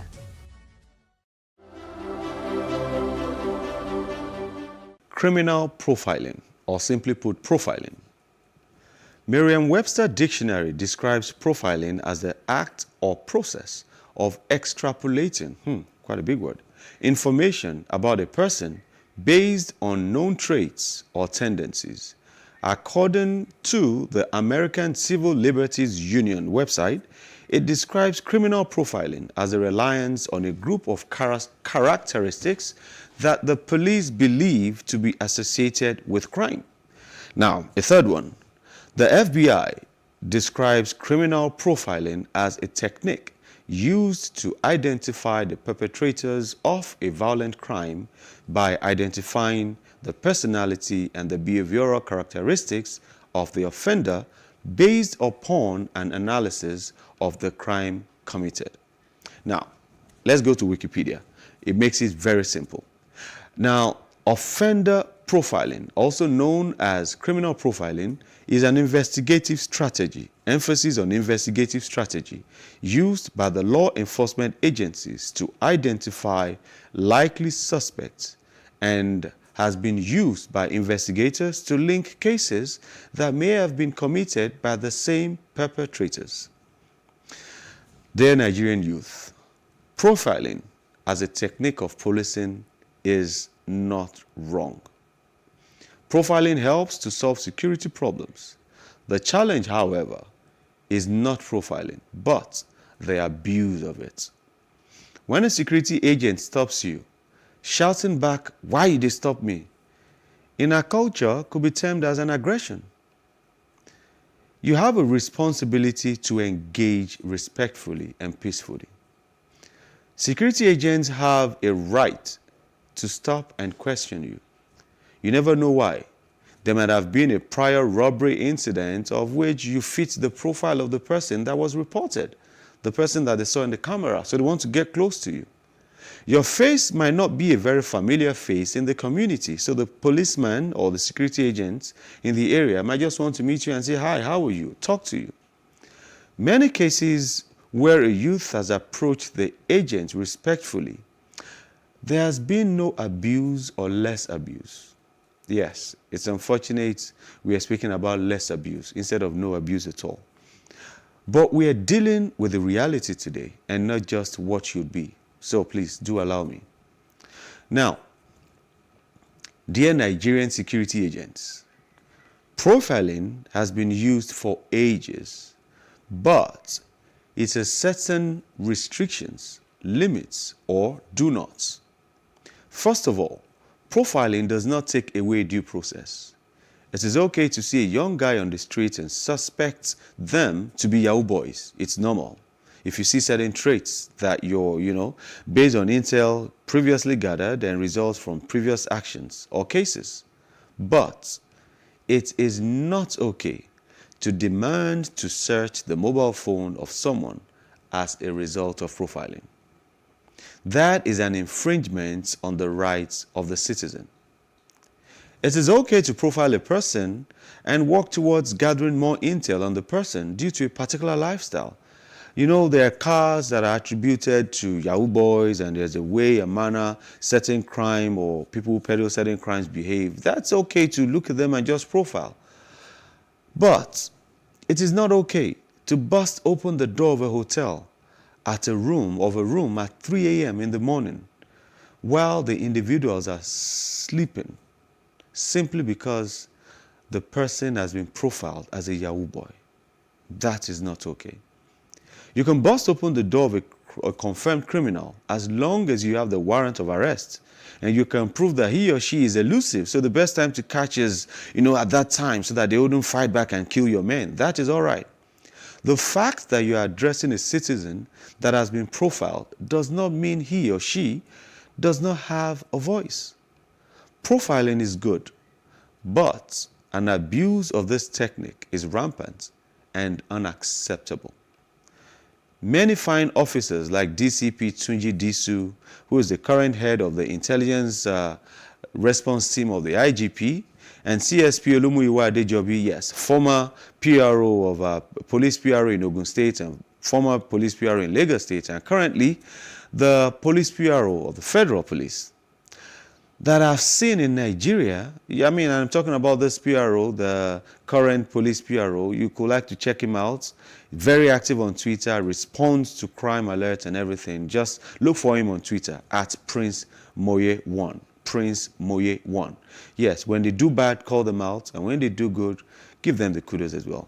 Well, some of these policemen have committed their lives to service of Nigeria, and they have their names, they've made their names, but their image are tainted due to the unruly activities of some unknown gunmen, I dare say unknown officers.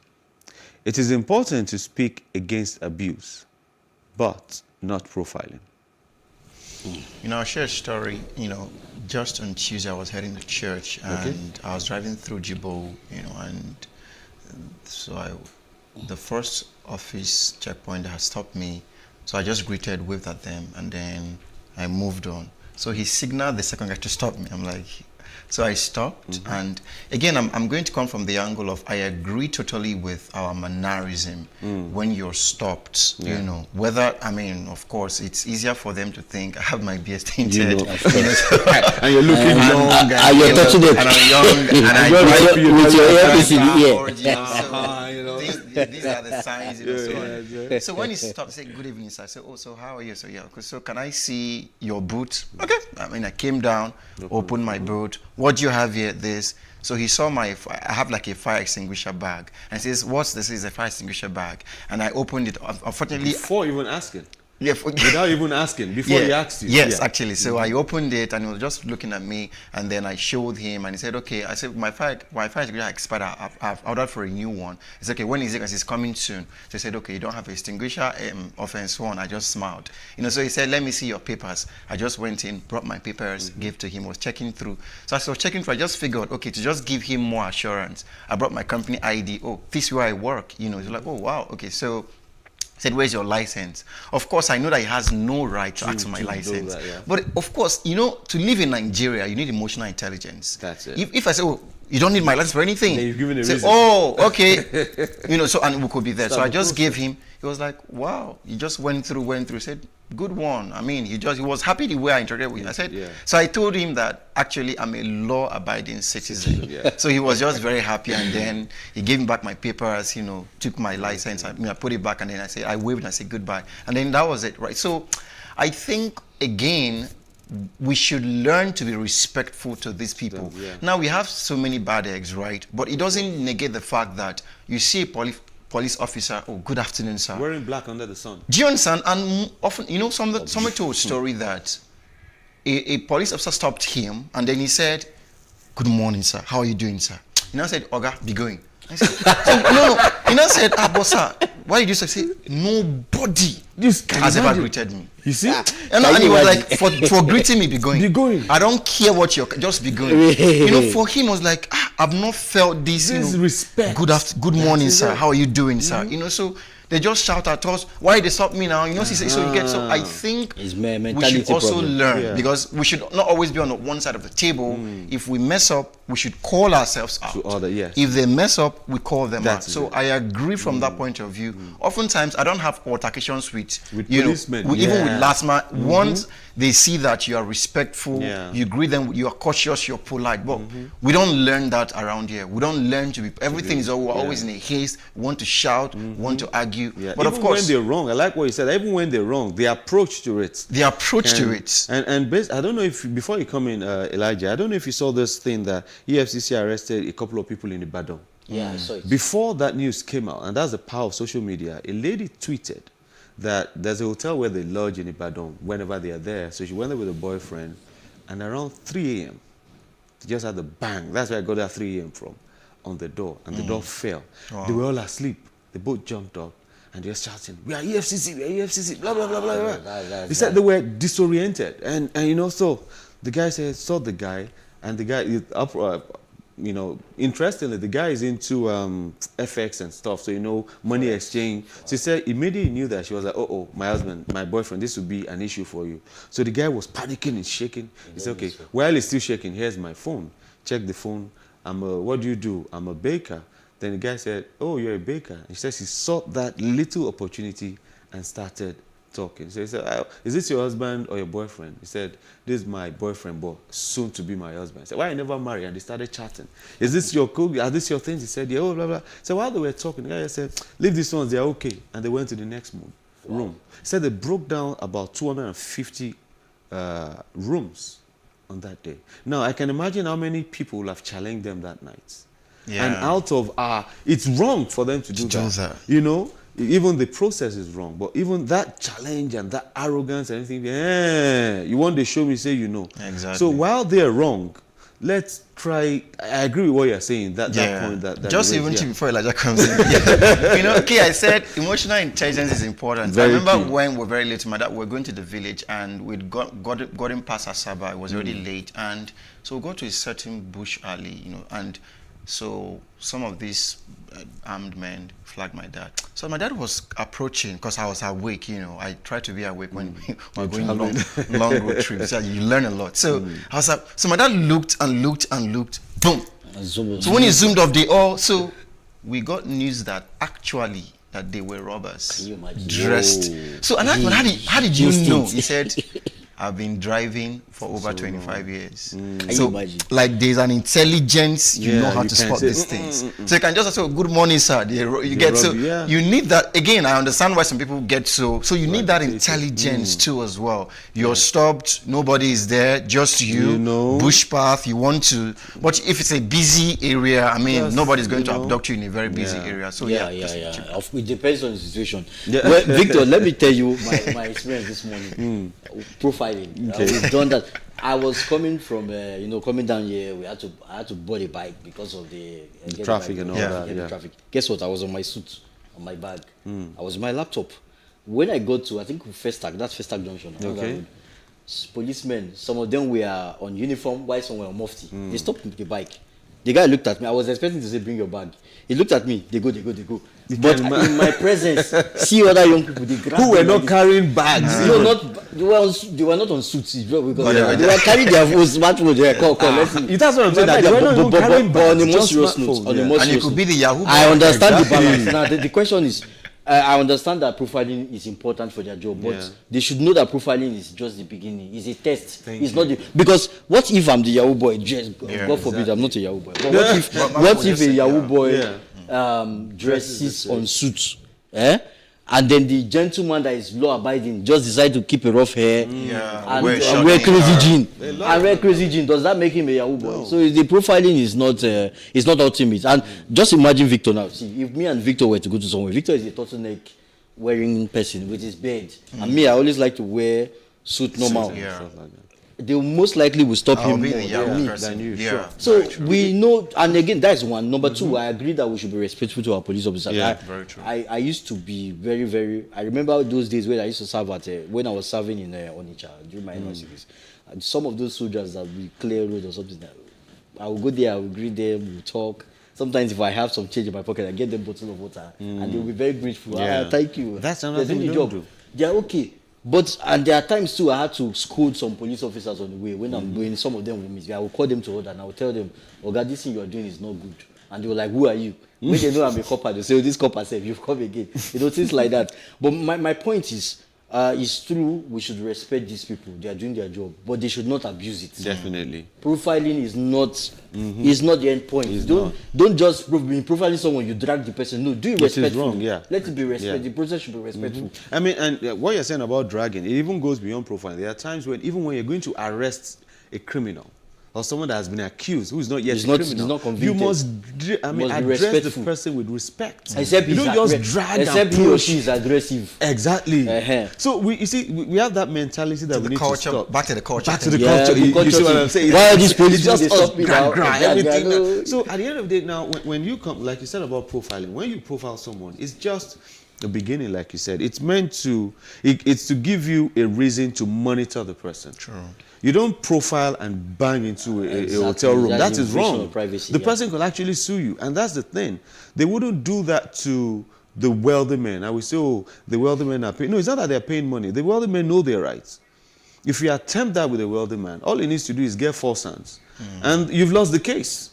it will twat the case. Even that process of arresting is messed everything up. So well, I think that comes to play that even the youth, we need to look for a way to fight let me use this without being opportunity aggressive, physical. to say this in profiling. Nigerian police, please, the government should try and train them on recent things. For instance, when I mean recent things, you don't see a young person with a laptop and assume he's a criminal. Don't assume. And when he opens his laptop, if you see certain apps, no, even do you have the right? You see, you can see the laptop and suspect, but you don't have the right to open the laptop.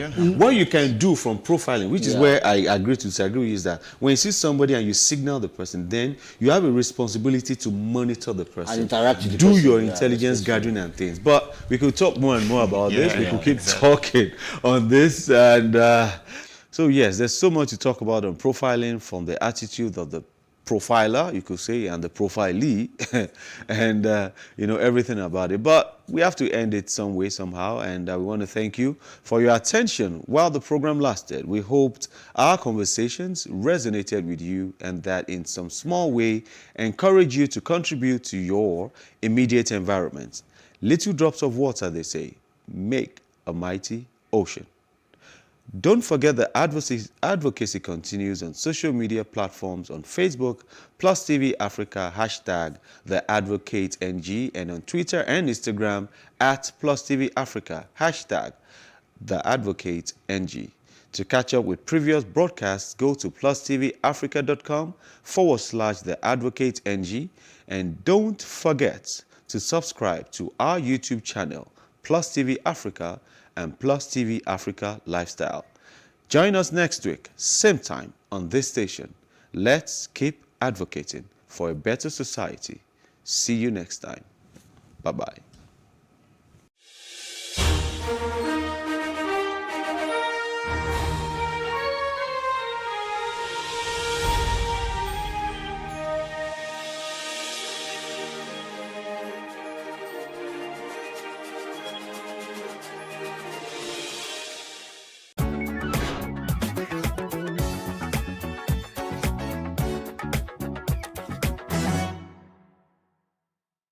My leg represents my hand, God is a miracle worker, and nobody's useless. It's only when you want to make yourself a useless person. God sees that I cannot make use of the hand, so He gave me the opportunity to be making use of the leg.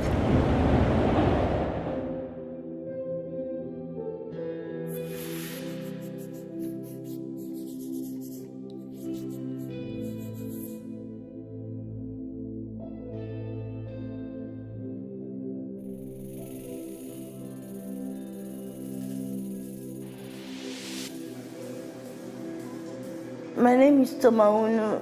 I'm an artist, a landscape painter. I'm from the other state. I love colors a lot. I love playing with colors. My painting mostly based on landscape painting. So since I love colors, I will just think how to mix the colors together to bring out the stuff that I have in mind. Oftentimes in Nigeria, people with any form of disability are most of the time treated with a certain level of compassion, maybe love, and sometimes pity. Today, I meet Toma, differently abled person, and she shares her story of strength, of courage and resilience with me. My leg represents my hand, this thing that I believe that God do. God is a miracle worker, and nobody's useless. It's only when you want to make yourself a useless person. God sees that I cannot make use of the hand, so He gave me the opportunity to be making use of the leg. So I use the leg to feed myself. I use it to operate my phone. I use it to do so many things that I can do. Toma is not defined by her situation, but fiercely and graciously uses her gift to express herself. Painting is just like my voice. Majority of my painting is just expressing yourself through colors, just appreciating the nature. So. This is her work. She used this leg to paint, but she didn't use the hand. I'm telling mo dúpẹ́ lọ́wọ́ Ọlọ́run gidi gan pé ọ̀pọ̀lọpọ̀ mi gan tó ń lo ọwọ́ gan tó máa better than 100. O kì í ṣọ̀lẹ. ó dẹ̀ ṣe kò kí ń ṣọ̀lẹ kò dẹ̀ kí ń ṣọmọ tó yẹ pé bó ṣe ó máa ń rí iṣẹ́ ó máa ń sá sẹ́yìn kò kí ń fi iṣẹ́ ṣeré bó ṣe wà yìí iṣẹ́ kò kí ń fi ṣeré ó tẹ́ lọ́rùn kó ná last kobo lórí iṣẹ́ yẹn tó bá ná last kobo lórí iṣẹ́ yẹn á fi iṣẹ́ yẹn á fi pè owó jáde. God has given her a kind of knowledge that is beyond human understanding.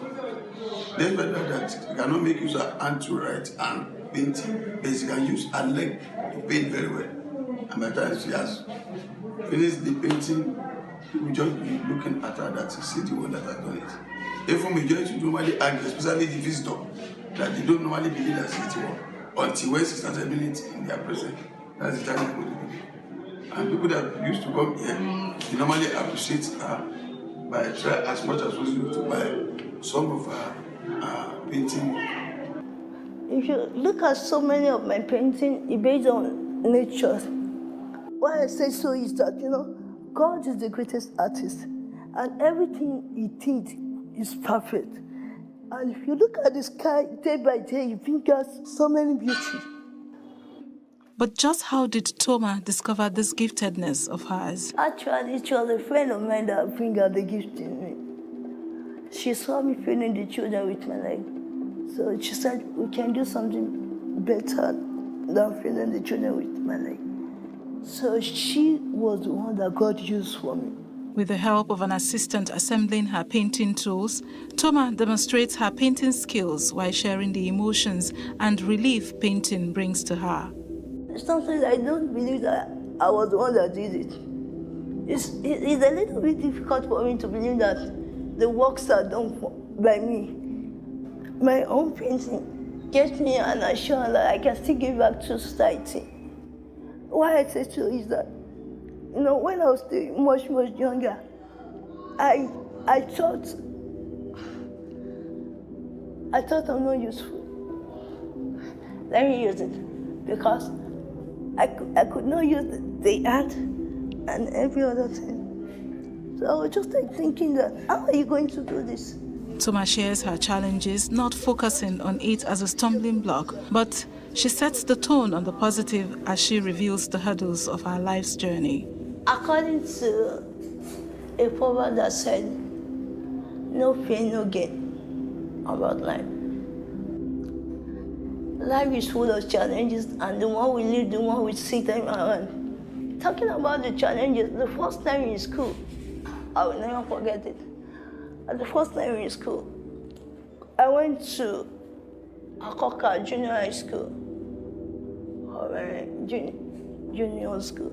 But the first time I went to that school, when I went to go meet the principal, that I went with some of the staff here, and when we got there, the principal does not know that I understand Yoruba. He said something that, why do they bring someone like her to school? And that she's not supposed to be in school. All she needs is just for you to put her somewhere to be eating until God says. I have to say something that, sir, may the good Lord have mercy on you. He was shocked. He could not believe that I heard what he said. I just thank God for the owner of the challenges, because he holds the key to every challenge, and he makes a way when there seems to be no way. I give glory to God, because if not for him, I don't know what could have happened to me.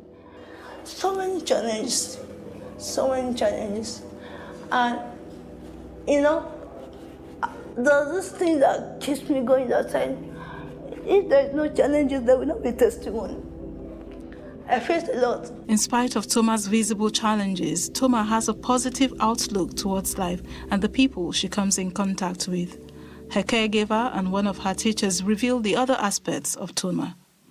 Toma jẹ́ ọmọ kan tó jẹ́ pé kọ̀ra mọ́yàn, ó dẹ̀ kó gbogbo ìyànjú, kò kọ́ra, ó ń bọ́mọdé ṣe, ó ń bá gbà ṣe, gbogbo àwọn òṣìṣẹ́ gan, ó ní ibi kọ̀ọ̀kan tó ti máa ń dùn wọn nú. Òye ó jẹ́ pé èèyàn tó jẹ́ pé bó ṣe wà yẹn kò mọ bó ṣe hide the feelings ẹ̀ tí nǹkan bá ti ń dùn bá máa sọ ń pé alágbádá bá ó dẹ̀ ṣẹ̀ mí o, ó dẹ̀ ti tán nínú ẹ̀, kò mọ bó ṣe ń báyàn yàn jẹ. Ó jẹ́ ọmọ alálùbáríkà, gbàdúrà kọ́ lọ bá mi pèsè ọkọ̀ alálùbáríkà fún kọ́ iṣẹ́ kó má di ṣẹ̀wọ̀n lọ́wọ́. She's the type that wants us to move quickly because of behavior, attitude, characters, and the kind of love that she used to show to people.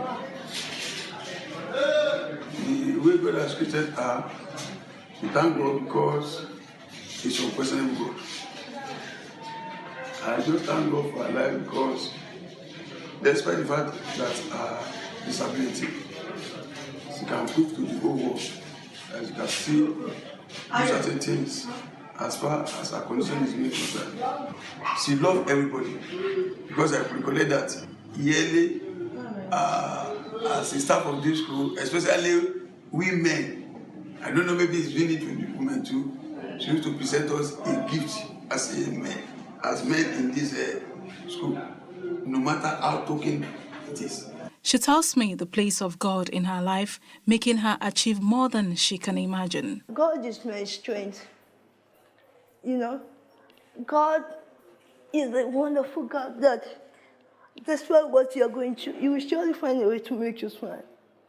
You will surely find. Though the world may tell you that you are not this, you are not that.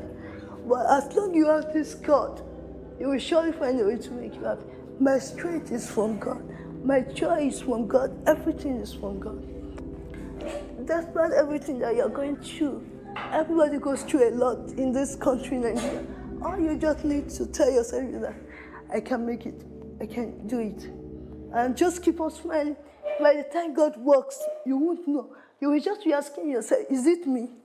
Am I the one? Just put your trust in God and try to do the little things that you know how to do. Don't give up on yourself. Don't give up on God, especially if you give up on yourself, people will give up on you. And what's more, this 28-year-old lady challenged once again the thought of entertaining self-pity. I used to feel pity for myself, but not anymore, because God has given me the strength. God has shown me that despite my challenges, I can still go places. By giving me the opportunity to paint with my leg, by giving me the opportunity to show that there is ability in disability. Well, not much is known about the condition data-wise, and so according to a 2018 article from The Guardian, there are more than 100,000 cases of cerebral palsy in Nigeria, with most affected individuals in need of care due to cerebral palsy effect on functional abilities. But more alarming is a recent data according to Benola Initiative, an initiative aimed at creating awareness on cerebral palsy in Nigeria. The condition affects 17 million persons worldwide and over 700,000 in Nigeria alone. Whereas that data claims a huge number of people live with cerebral palsy, what is more unnerving is that half that number may likely wallow in self-pity. Toma has proven to be an exception, full of life, deep in thoughts and full of cheers.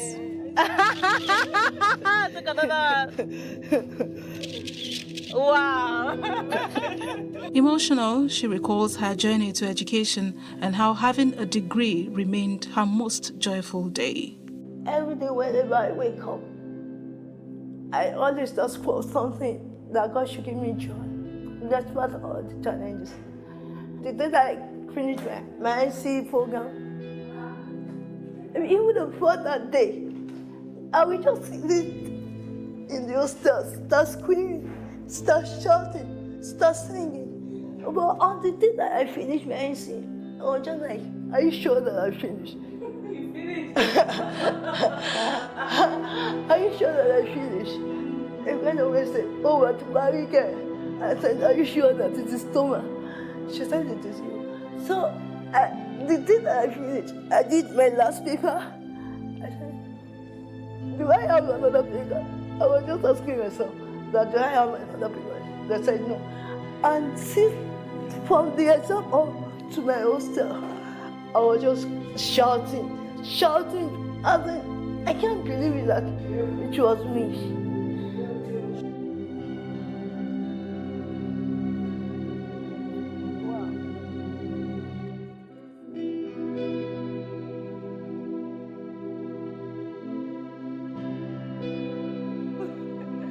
very much. Thank you too. That was great. High five. Thank you. Oh, high five! Woo! This is beautiful. Let me take it. Thank you so very much for having us. Thank you so very much. Thank you so very much.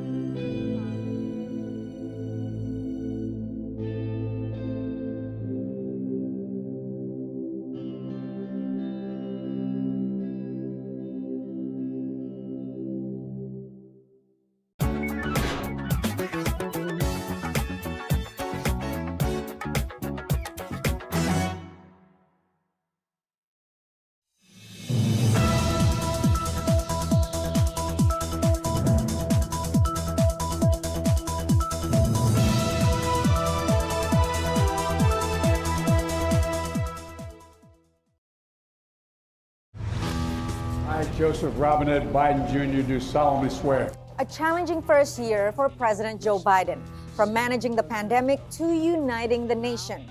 The way forward is to recognize the truth and to live by it. From competition with China to Russia's growing shadow over Ukraine, the challenges, accomplishments, and expectations on the inside story, Biden's first year.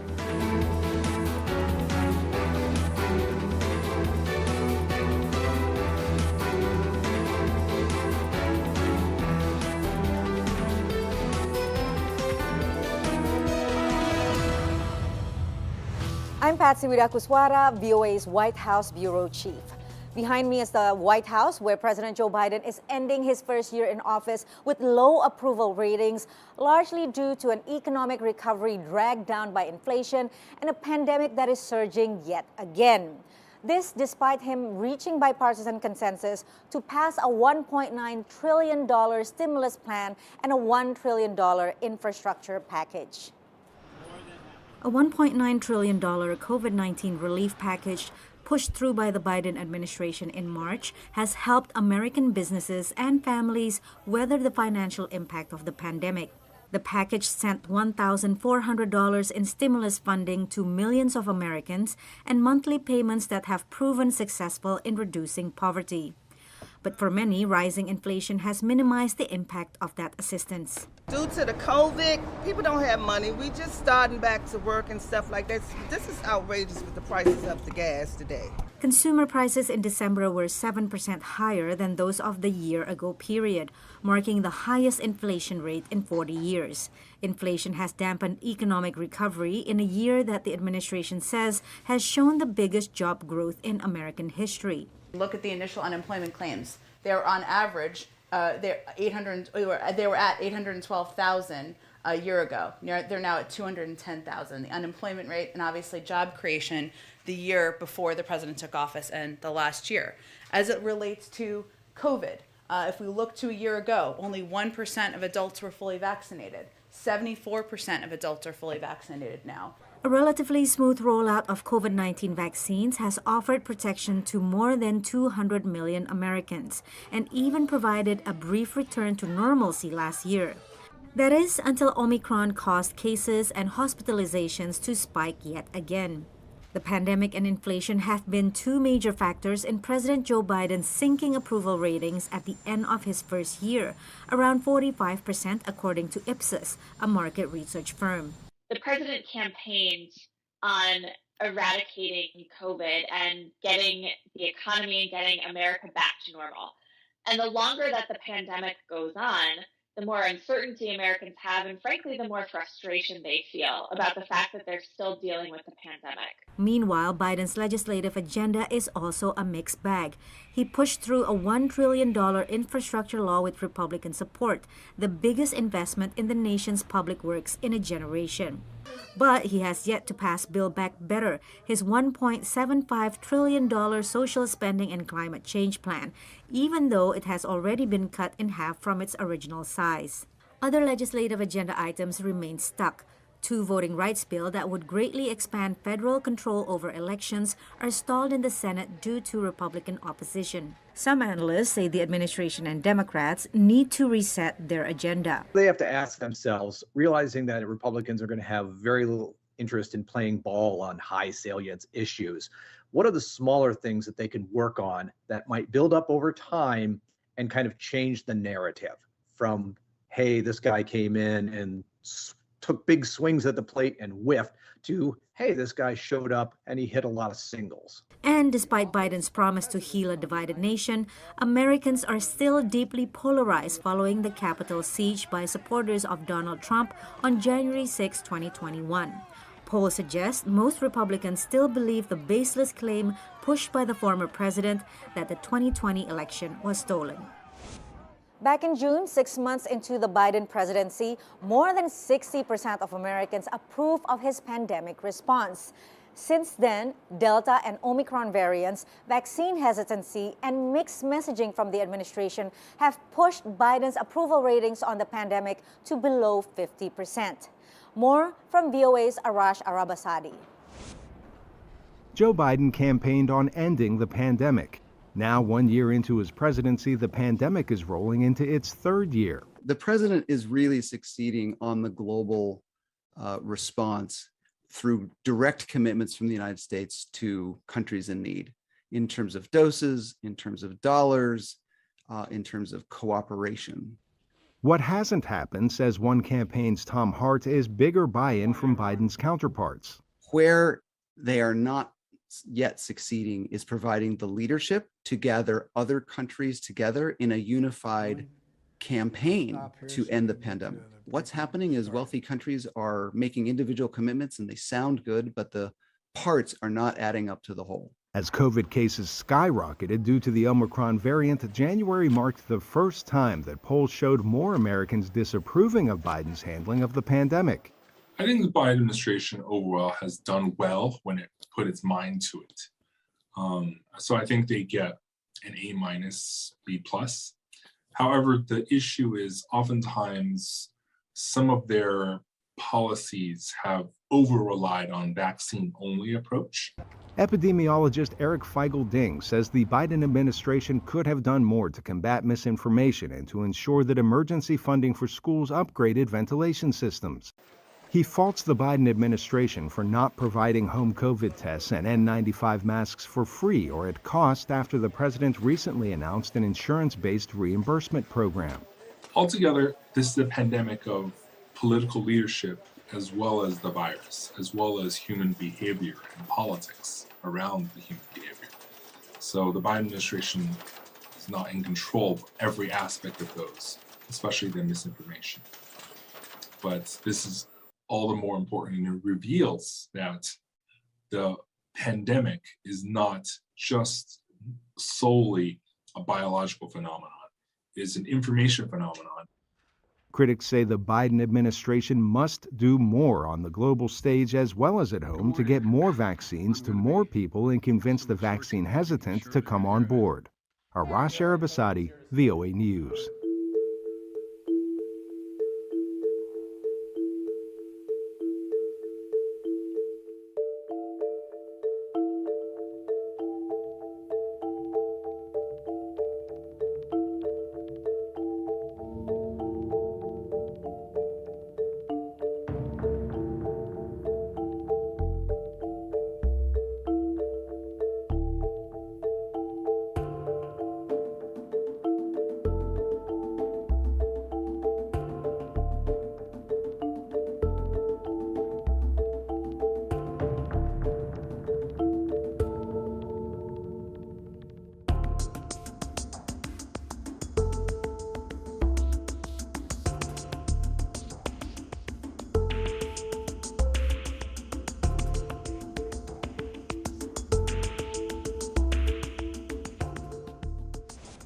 A bitterly divided U.S. Congress is presenting a challenge to Biden's ability to deliver on his agenda, and that includes voting rights legislation to prevent states from imposing laws that limit voting access.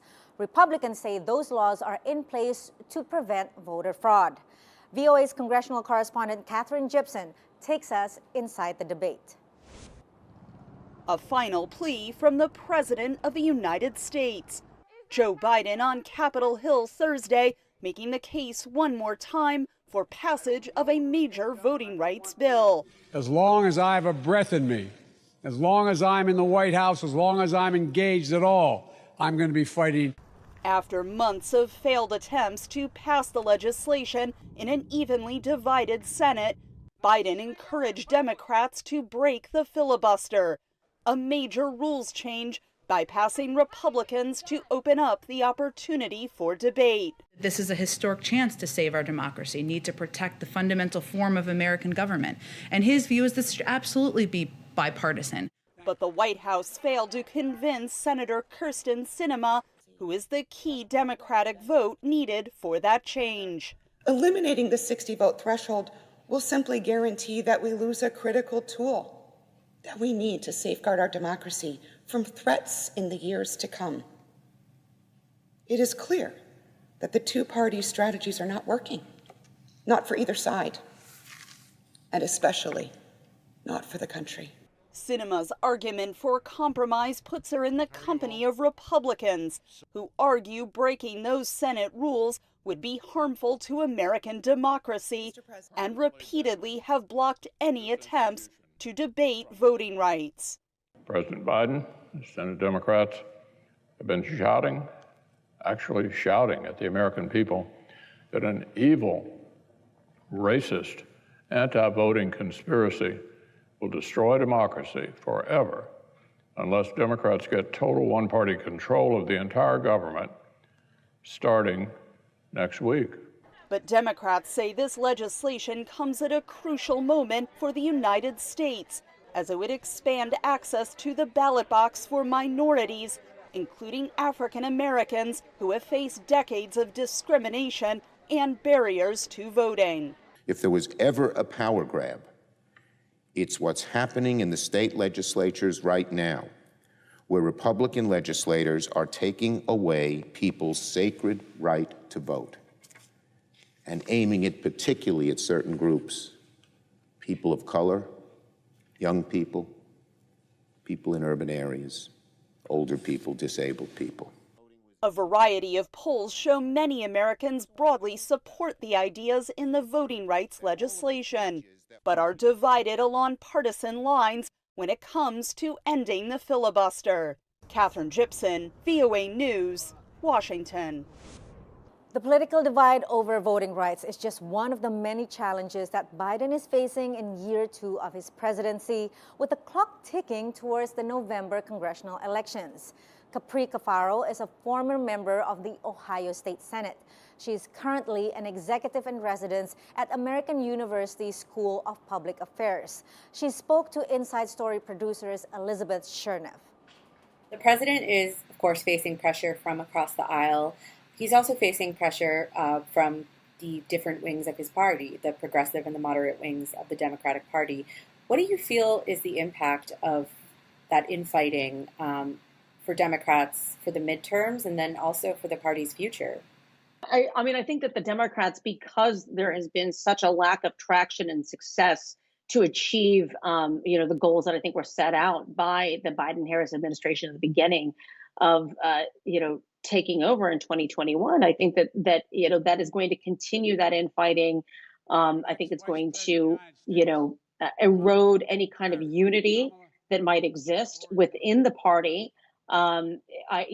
Geographically, ideologically, and a number of other factors that I think, draw into that. But, I think to say that linking a Democrat to the Biden, White House is not a winning formula for success. I think in this midterm election, and that's bearing out in opinion polls about Biden, and even opinion polls about, self-identifying as a Democrat or Republican. More and more individuals are self-identifying as Republicans than ever. And I think part of that, is because there is this perception, whether or not it's real or not, but I think there's a perception that the Democratic Party maybe has lost sight of, maybe wanting to compromise. Maybe it's more progressive than what people perceive as a center-right nation in the United States. So it really is going to be a very difficult midterm climate. So the public's general impressions right now are kind of hovering around 40%, give or take. somewhat low, but they may not be lasting, and there's always fluctuations in opinion. What can President Biden do you think, to sort of regain public confidence in his administration's ability to get things done?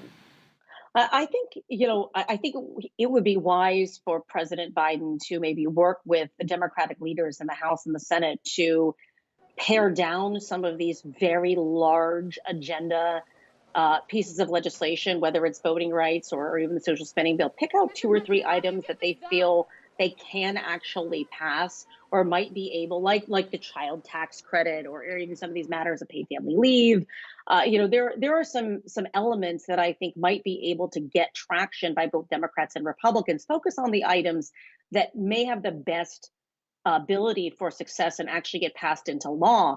And I think sending that message to the American public as well as to Congress, I think would say, the Biden administration is here not to just put forth what we often hear as a wish list, of policy priorities, but actually mean business to pass the elements that are possible in order to at least move the ball forward. Under Biden, how would you assess the U.S. relationship with both Russia and China right now? I would say that, the relationship is strained, obviously, with both Russia and China. And in some circumstances, certainly with China, our relationship even under the Trump administration was strained because of, the tough stances that the Trump administration took on matters of trade and tariffs and the like. And I think, those matters continue. Democrats historically have been very critical of, unfair and unbalanced trade relationships between China and the United States, and workplace and human rights violations that exist in China. Those things I think remain a sticking point. The same I would say with with Russia. I think that, again, depending on who you're talking to, some may say that we are weaker with Russia, depending on sort of the position you take, because I think that the argument may be, well, in the previous administration, Russia would not have encroached on Ukraine, and it was under the Obama administration that Russia went in and annexed Crimea in 2014. The United States isn't stepping up for lethal aid, and so we're weak. All of those things, are definitely part of the narrative as far as the United States not being strong enough against Russia. But there is no two ways about the fact that the relationship between the United States and the Russian Federation remains incredibly contentious. President Joe Biden came into office with the message that America is back. He promised that diplomacy would replace military power as the main instrument of U.S. foreign policy. 1 year in, we take a look at how America's allies and adversaries are interpreting that message.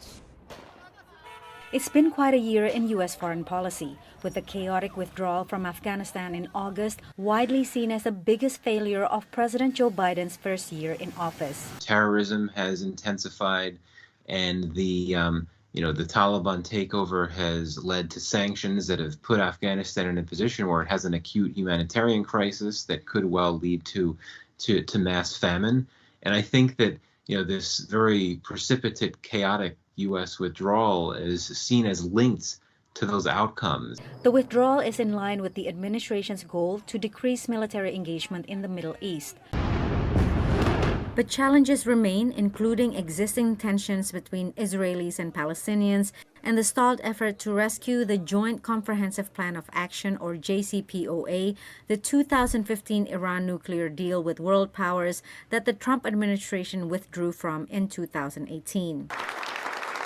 Still, following years of America First under former President Donald Trump, Biden's message is that America is back. We'll stand up for our allies and our friends and oppose attempts by stronger countries to dominate weaker ones, whether through changes to territory by force, economic coercion, technical exploitation, or disinformation. But we're not seeking, say it again, we are not seeking a new Cold War or a world divided into rigid blocs. But Biden has drawn fault lines, what he calls the struggle between democracies and autocracies. He rallied more than 100 countries at a virtual summit for democracy in December, excluding Chinese President Xi Jinping and Russian President Vladimir Putin, whom he met virtually on separate occasions, reinforcing a key theme in his foreign policy doctrine. Global cooperation around complex issues like the environment and pandemics that require cooperation with China, that require cooperation with Russia. But on the other hand, also trying to keep on this theme of the United States will cooperate with democracies. The United States is a democratic nation, and the United States does see an authoritarian challenge as a significant challenge. China, now a major adversary in military might and geopolitical influence, is Biden's foreign policy priority. But Russia, another rival, is not staying on the sidelines, mobilizing tens of thousands of troops along the Ukrainian border. Russia is not a solved problem. It's still a major actor that has interests that are divergent with the United States and our European allies. And so it really can't be put in a box. I think what we're seeing here is some behavior from the Russian Federation to remind the United States that it's still there, it still has interests that it wants to pursue, and that those interests can't be ignored. Another unsolved problem is North Korea, where the administration is unwilling to cut a deal unless Kim Jong-un commits to winding down his nuclear weapons program. In this week's Press Freedom Spotlight, Julian Assange is appealing to Britain's Supreme Court to reverse a lower court ruling that the WikiLeaks founder be extradited to the United States. The 50-year-old founder of the whistleblowing website is facing charges of hacking and theft. But press freedom advocates say Assange's case could have broader implications. More from our Henry Ridgewell in London. The ruling by British High Court judges Friday overturned an earlier court decision in January blocking Julian Assange's extradition from Britain to the United States. In that earlier decision, Judge Vanessa Baraitser ruled there was a high risk that Assange would commit suicide if held in an American prison. US prosecutors appealed, and the British High Court has ruled in their favour. Basically judging that the assurances they gave to the UK that Assange would not be subjected to basically isolation or solitary confinement unless he does something new to merit it, that those were sufficient to address the concerns raised by Vanessa Baraitser about Assange's likelihood to commit suicide in US jails. US authorities accuse Assange of conspiring to gain access to US military databases containing classified documents that were later published in WikiLeaks. Supporters of Assange reacted to Friday's court ruling with dismay. Assange's fiancée and mother of his child said the US assurances were inherently unreliable. Julian represents the fundamentals of what it means to live in a free society, of what it means to have press freedom, of what it means for journalists to do their jobs without being afraid of spending the rest of their lives in prison. Friday's ruling now leaves the decision to extradite Assange in the hands of Britain's Home Secretary Priti Patel. However, defence lawyers can appeal the ruling. They've also talked about appealing the underlying decision that ruled this did not impinge on journalism. It's unclear whether they're going to do that next. They also could appeal to the European courts. Recent revelations could be used by the defence in their appeal. A former WikiLeaks insider turned FBI informer has said that he fabricated evidence used by the prosecution. And in September, Yahoo News published a story alleging that the CIA had plotted to kidnap or even kill Assange in 2017. Assange argues the freedom of the press is at stake. In 2010 and 2011, he oversaw the publication by WikiLeaks of hundreds of thousands of diplomatic cables and military reports relating to the wars in Iraq and Afghanistan, which were leaked by former US soldier Chelsea Manning. Assange says the leak exposed abuses by the US military. He faces 18 US federal charges relating to allegations of hacking, theft of classified material, and the disclosure of the identities of US informants, which prosecutors say put their lives at risk. one of the things Barrister said in deciding that he was not protected as a journalist is that at the very same time he was soliciting these files from Chelsea Manning and offering to crack a password in doing it, he was also hacking targets in Iceland. He ultimately hacked a WikiLeaks or attempted to hack a WikiLeaks dissident. There's a lot in there that WikiLeaks doesn't like to talk about because it has nothing to do with journalism. Human rights and press freedom groups have strongly condemned the High Court decision. Any appeals must be lodged within the next 2 weeks, but it's possible judges would reject any further hearings on the case. Henry Ridgewell for VOA News, London. That's all the time we have for now. Follow me on Twitter at PWidakuswara. Follow VOA News on Twitter, Instagram, and Facebook. Stay connected at voanews.com. Thanks for being with us. See you next week on The Inside Story.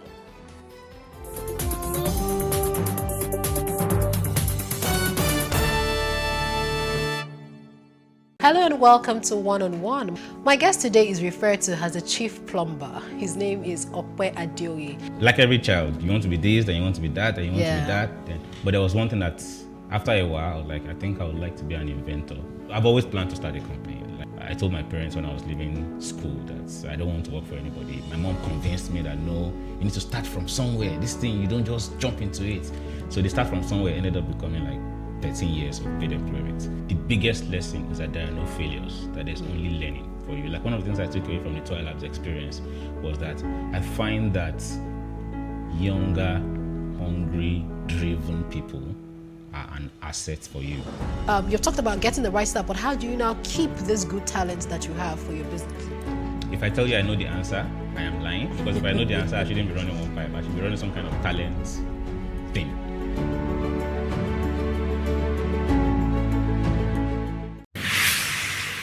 So what are the top decisions that the United States considers necessary that Nigeria must take? I like to think of my interactions as conversations, not interviews. And that's why I say asking questions is both an art and a science. Everyone says in Islam you are allowed to have 4 wives. Is it mandatory? The right question enables answers that educate, inform, clarify, and help you, the viewer, to better understand the issue before making up your mind. Our goal is to reduce from 10 to 2 days the time it takes to register businesses in Nigeria. Join me every week on this station, PlusTvAfrica, and gain exclusive access to my conversations. I'm Angela Ajetumobi. Tenancy agreement. So in a case that the landlord wants to evict the tenant, in a case there's no tenancy agreement, what happens in court? Well, usually what the court will do, or what is expected of the landlord in that situation, is to look at the mode of payment. Number one, it is established, there is no controversy as to the fact that the tenant is a tenant of the landlord, whether or not there is a written tenancy agreement. The fact that there is possession, the tenant is in possession of the premises, and he has made some form of payment, which is rent, to the landlord for the use of the premises, that would create a relationship, a tenancy relationship between the landlord and the tenant. Space and Style, 6:30 p.m. on Saturdays and 5:30 p.m. on Wednesdays.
There is no voting on social media. To vote, you would require permanent voter's card. To get your PVC, visit cvr.inecnigeria.org. Create your account with a valid email address and start the registration process. An activation link will be sent to you.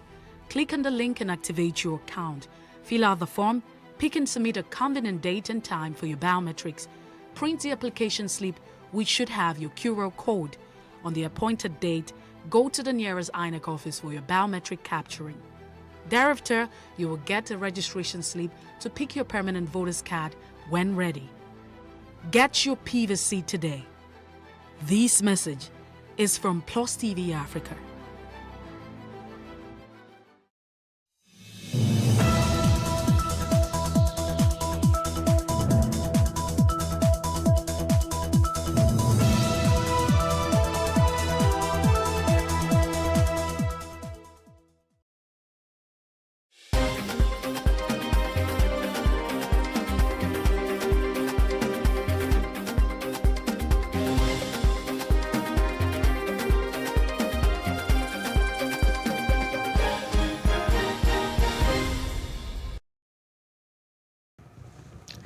Good evening, I am Khadija Balogu, and this is the news update. President Muhammadu Buhari would be meeting with the service chiefs next Tuesday amid the increased security challenges in the country. The president had earlier presided over a meeting of the Council of State to discuss the economic and insecurity issues in the country. In attendance at the meeting were the Vice President, Yemi Osinbajo, the Secretary to the Government of the Federation, Boss Mustafa, National Security Advisor, Babagana Moguno, and the Chief of Staff to the President, Professor Ibrahim Gambari. The President has also sent a heartfelt message to the Christian community on the occasion of the Easter celebrations. President Buhari mentioned that the 40-day season of Lent for Christians allowed faithfuls to fast, pray, assist the poor, harbor injustice and strife, give alms, penitently engage in self-examination and repentance of sins. He urged Nigerians to increase their love for one another rather than hate and show more patriotism. The chairman of Kaduna State Chapter of the Christian Association of Nigeria, CAN, Reverend John Hayab, has said that Nigerians are thirsty due to poor economy, bad governance, and insecurity in the country. In his Easter message to Nigerians, Reverend Hayab said Jesus, in the last days and hours of his agony, made many spiritual revelations about life and how to address human, spiritual, and physical needs. Jesus on the cross shared in human pains by saying, "I am thirsty." Indeed, Nigerians nowadays can say, like Jesus on the cross of Calvary, that they are thirsty, end of quote. He blamed successive administrations, including the existing ones, for the poor economic well-being of the nation. According to him, it is a complete disservice for the government to abandon citizens in pain without showing genuine concern. As part of activities marking the 8th year commemoration of the abduction of Chibok girls in Borno State, the United Nations Children's Fund has appealed to authorities in Nigeria to make schools safe and provide a secure learning environment for every child in the country, especially for girls. UNICEF's country representative, Peter Hawkins, said attacks on learning institutions render the learning environment insecure and discourage parents and caregivers from sending their wards to schools, while the learners themselves become fearful of the legitimate pursuit of learning. Meanwhile, human rights group Amnesty International has revealed that since the abduction of about 276 Chibok schoolgirls by Boko Haram, over 1,500 school children have been kidnapped by armed groups in Nigeria. Amnesty International's director, Osei Ojiro, said that authorities have failed to prevent mass abductions of school children by refusing to respond to a lot of impending attacks on schools across the north of the country. A statement by the organization faulted Nigerian authorities for failing to learn from the Chibok incident and preventing further crimes.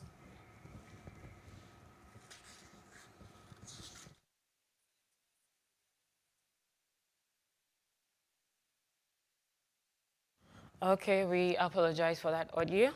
Moving on, stakeholders have been challenged to ensure the actualization of a 35% representation of women in politics and decision-making in the country. The submission was made in Ijeru-Ekiti by a member of the Federal House of Representatives, Honorable Wumi Ogunlola, during a parley with women and APC party stakeholders in the state. Ogunlola observed that Nigeria's present political arrangement has significantly excluded women's participation. The wife of Ekiti State Governor Bisi Fayemi, who was also at the program, called for the inclusion of more women in the sensitive political positions to drive socio-economic development in Nigeria.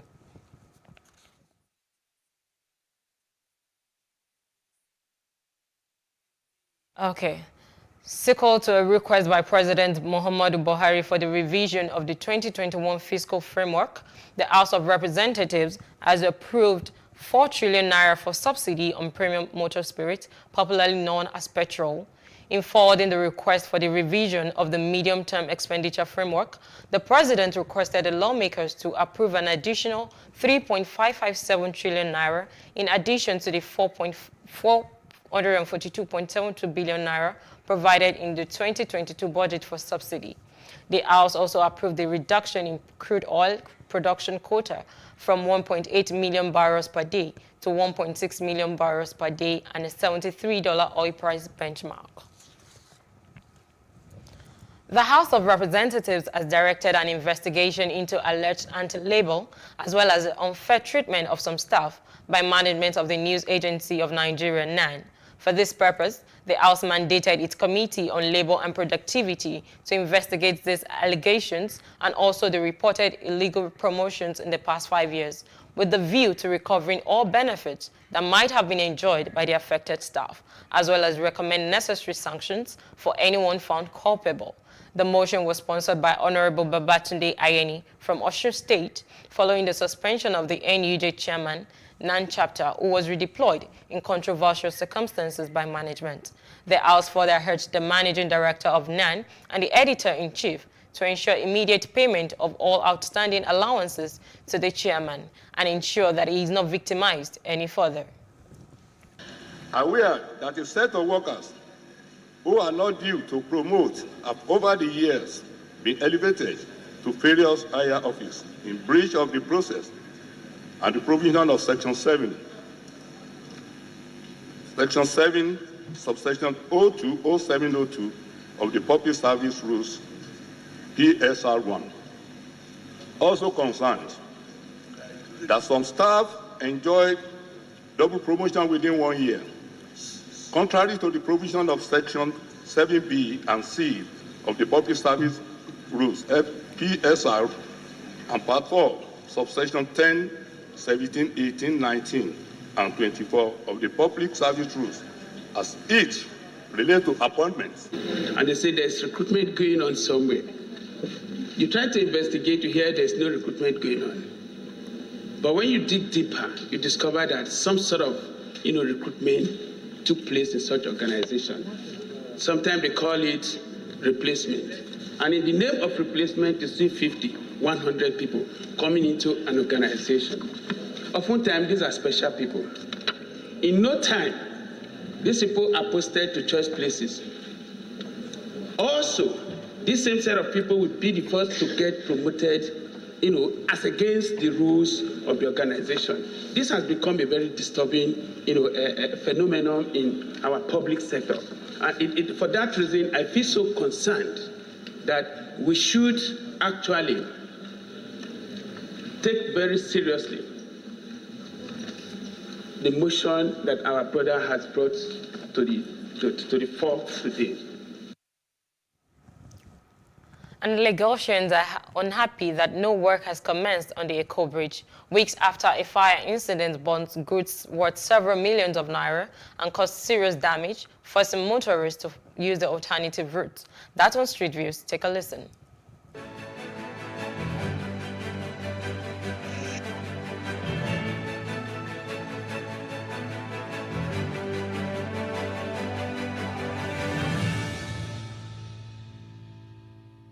We have a government in this country.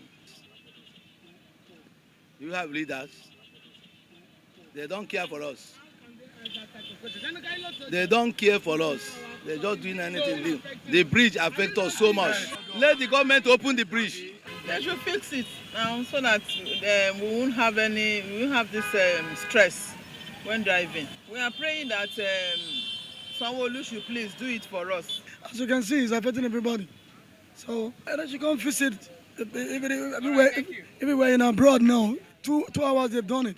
So Nigeria government should move fast. It's affecting us every day. Like what we are passing through here every day. Sometimes we spend more than 1 hour before we can go through the traffic. It's affecting us. We are begging government to just help us fix it. Fix it quick now. Now the bridge all of us they use. If you know bridge, no us. Make it feed us, make all of us seafood to feed for our family. We spend 2-3 hours. Like on Monday, we spend 5 hours. 5 hours of hold up. It is stopped every day. Not only one, it stops every day. It's very, very critical. It's stopping every day. Please let them know, let them help out know what they will do there. I beg. It's affecting us very well. In our buses, they keep complaining every day. You understand? One woman delivered a child last week inside the traffic last week.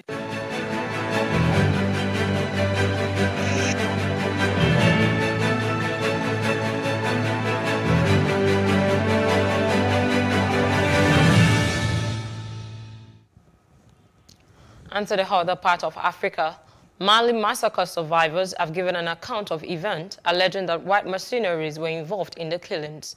The witnesses said it was on a market day in the town of Mura in central Mali, where Malian troops backed by white mercenaries descended from helicopters and opened fire on bewildered residents. Stall owner Hamadou said he saw the soldiers fan out across town on the morning of March 27th and ran home, but was arrested hours later and taken to a riverbank on the outskirts of town, where thousands of other men were seated with their hands tied.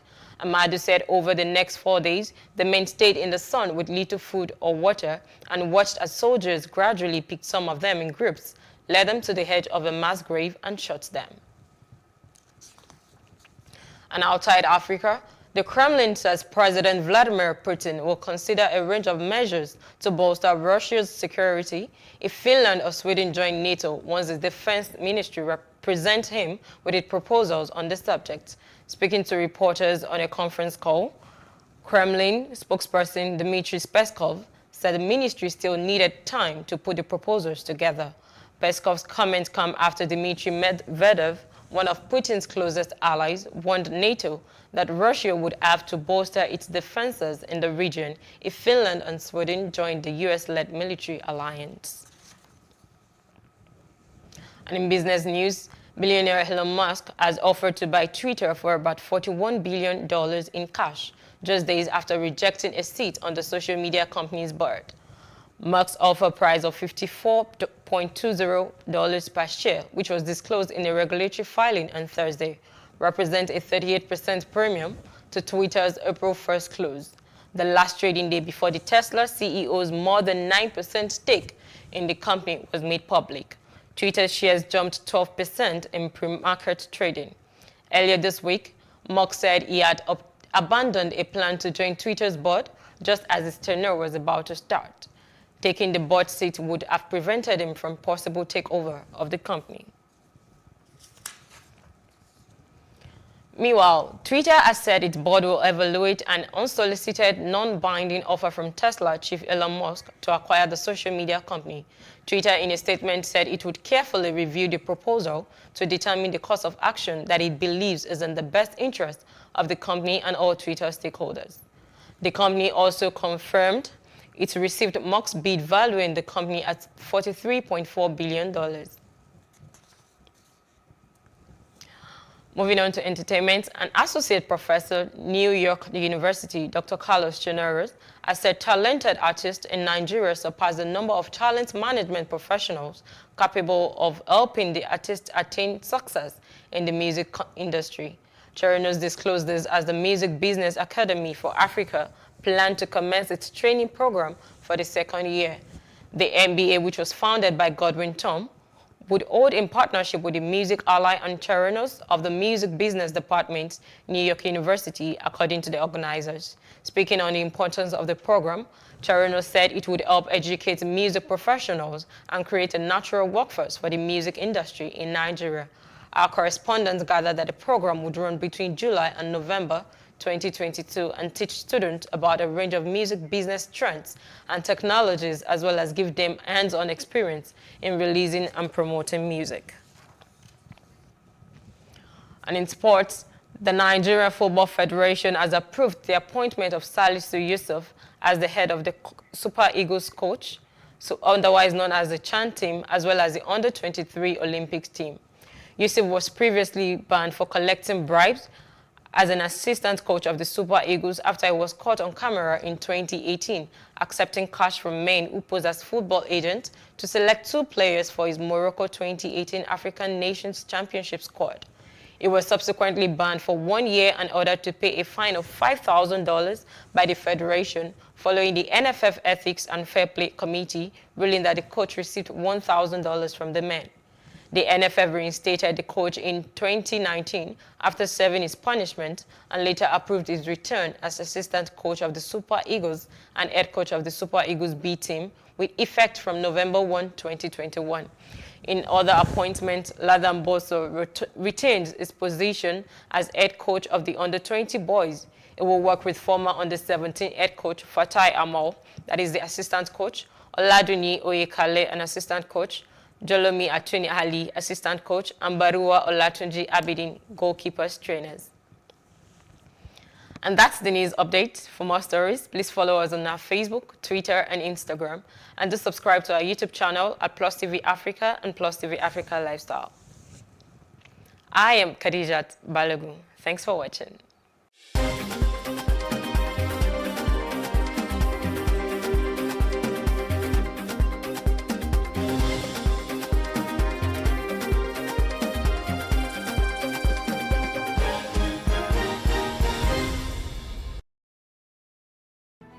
There is no voting on social media. To vote, you would require a permanent voter's card. To get your PVC, visit cvr.inecnigeria.org. Create your account with a valid email address and start the registration process. An activation link will be sent to you. Click on the link and activate your account. Fill out the form, pick and submit a convenient date and time for your biometrics. Print the application slip, which should have your QR code. On the appointed date, go to the nearest INEC office for your biometric capturing. Thereafter, you will get a registration slip to pick your permanent voter's card when ready. Get your PVC today.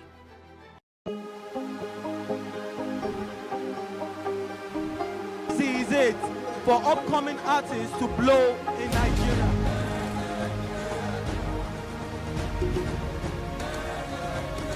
Welcome to Plus Trending.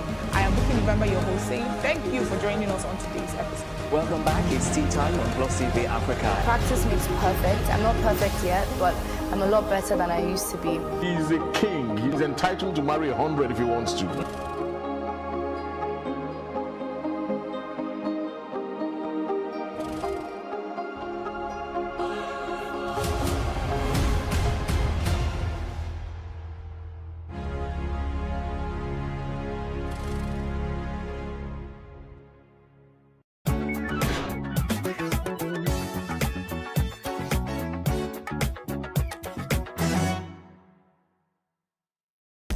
I bet your eyes and ears are thrilled with music videos coming from Nigerian artists.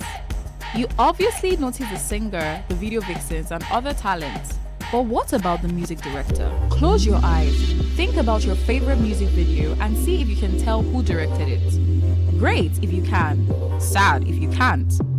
We're here to celebrate the brains behind the videos out there, and here are 5 top Nigerian music video directors. Number 1. Clarence Peters. He's a director, filmmaker, and cinematographer. The founder and chief executive officer of Capital Dream Pictures was involved in a mobile-sponsored music video for a documentary on AIDS in 1998.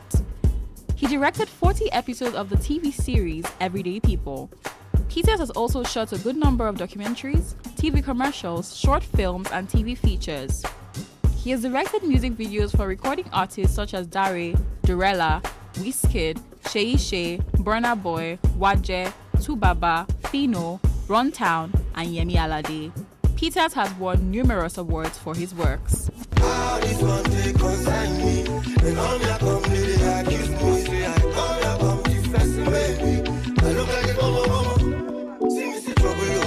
Number 2, TG Omori. Also known as Boy Director, TG Omori is a Nigerian music video director and cinematographer. He started directing at 15 while overseeing stage plays at school and church. He began making videos a year later but took it up professionally at 18 after graduating from Pencil Film Institute.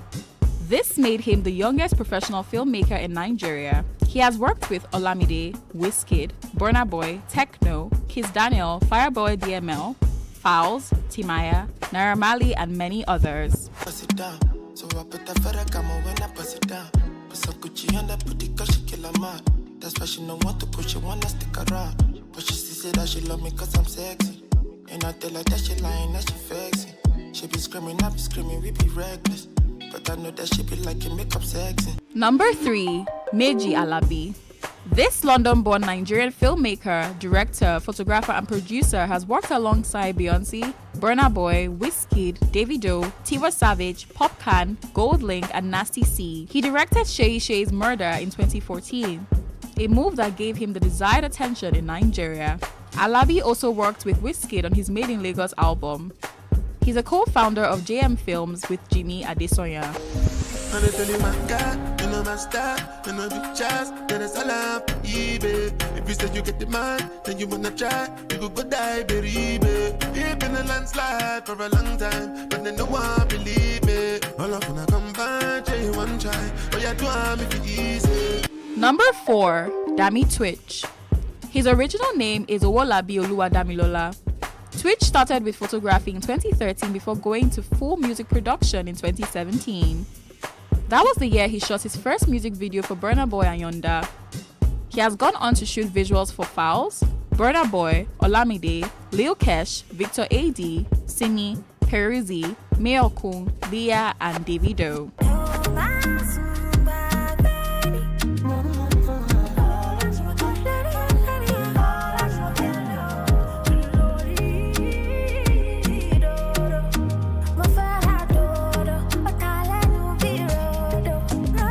Number 5, HG2 Filmworks. Olaolu Olabode Folarin, also known as HG2 Filmworks, is a Nigerian-American music video director, graphic designer, entrepreneur, and cinematographer. Olabode began his production journey as a graphic designer and later went into full-time music video production in 2010. He has directed music videos for big-name artists like D'banj, Kiss Daniel, Dami Crane, Reminisce, Nice, and Scales.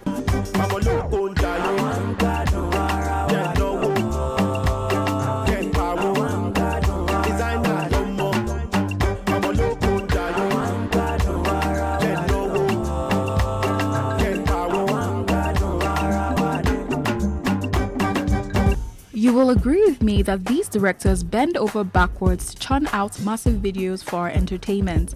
And such, they deserve more than enough accolades for their contributions. So whenever you watch your favorite artist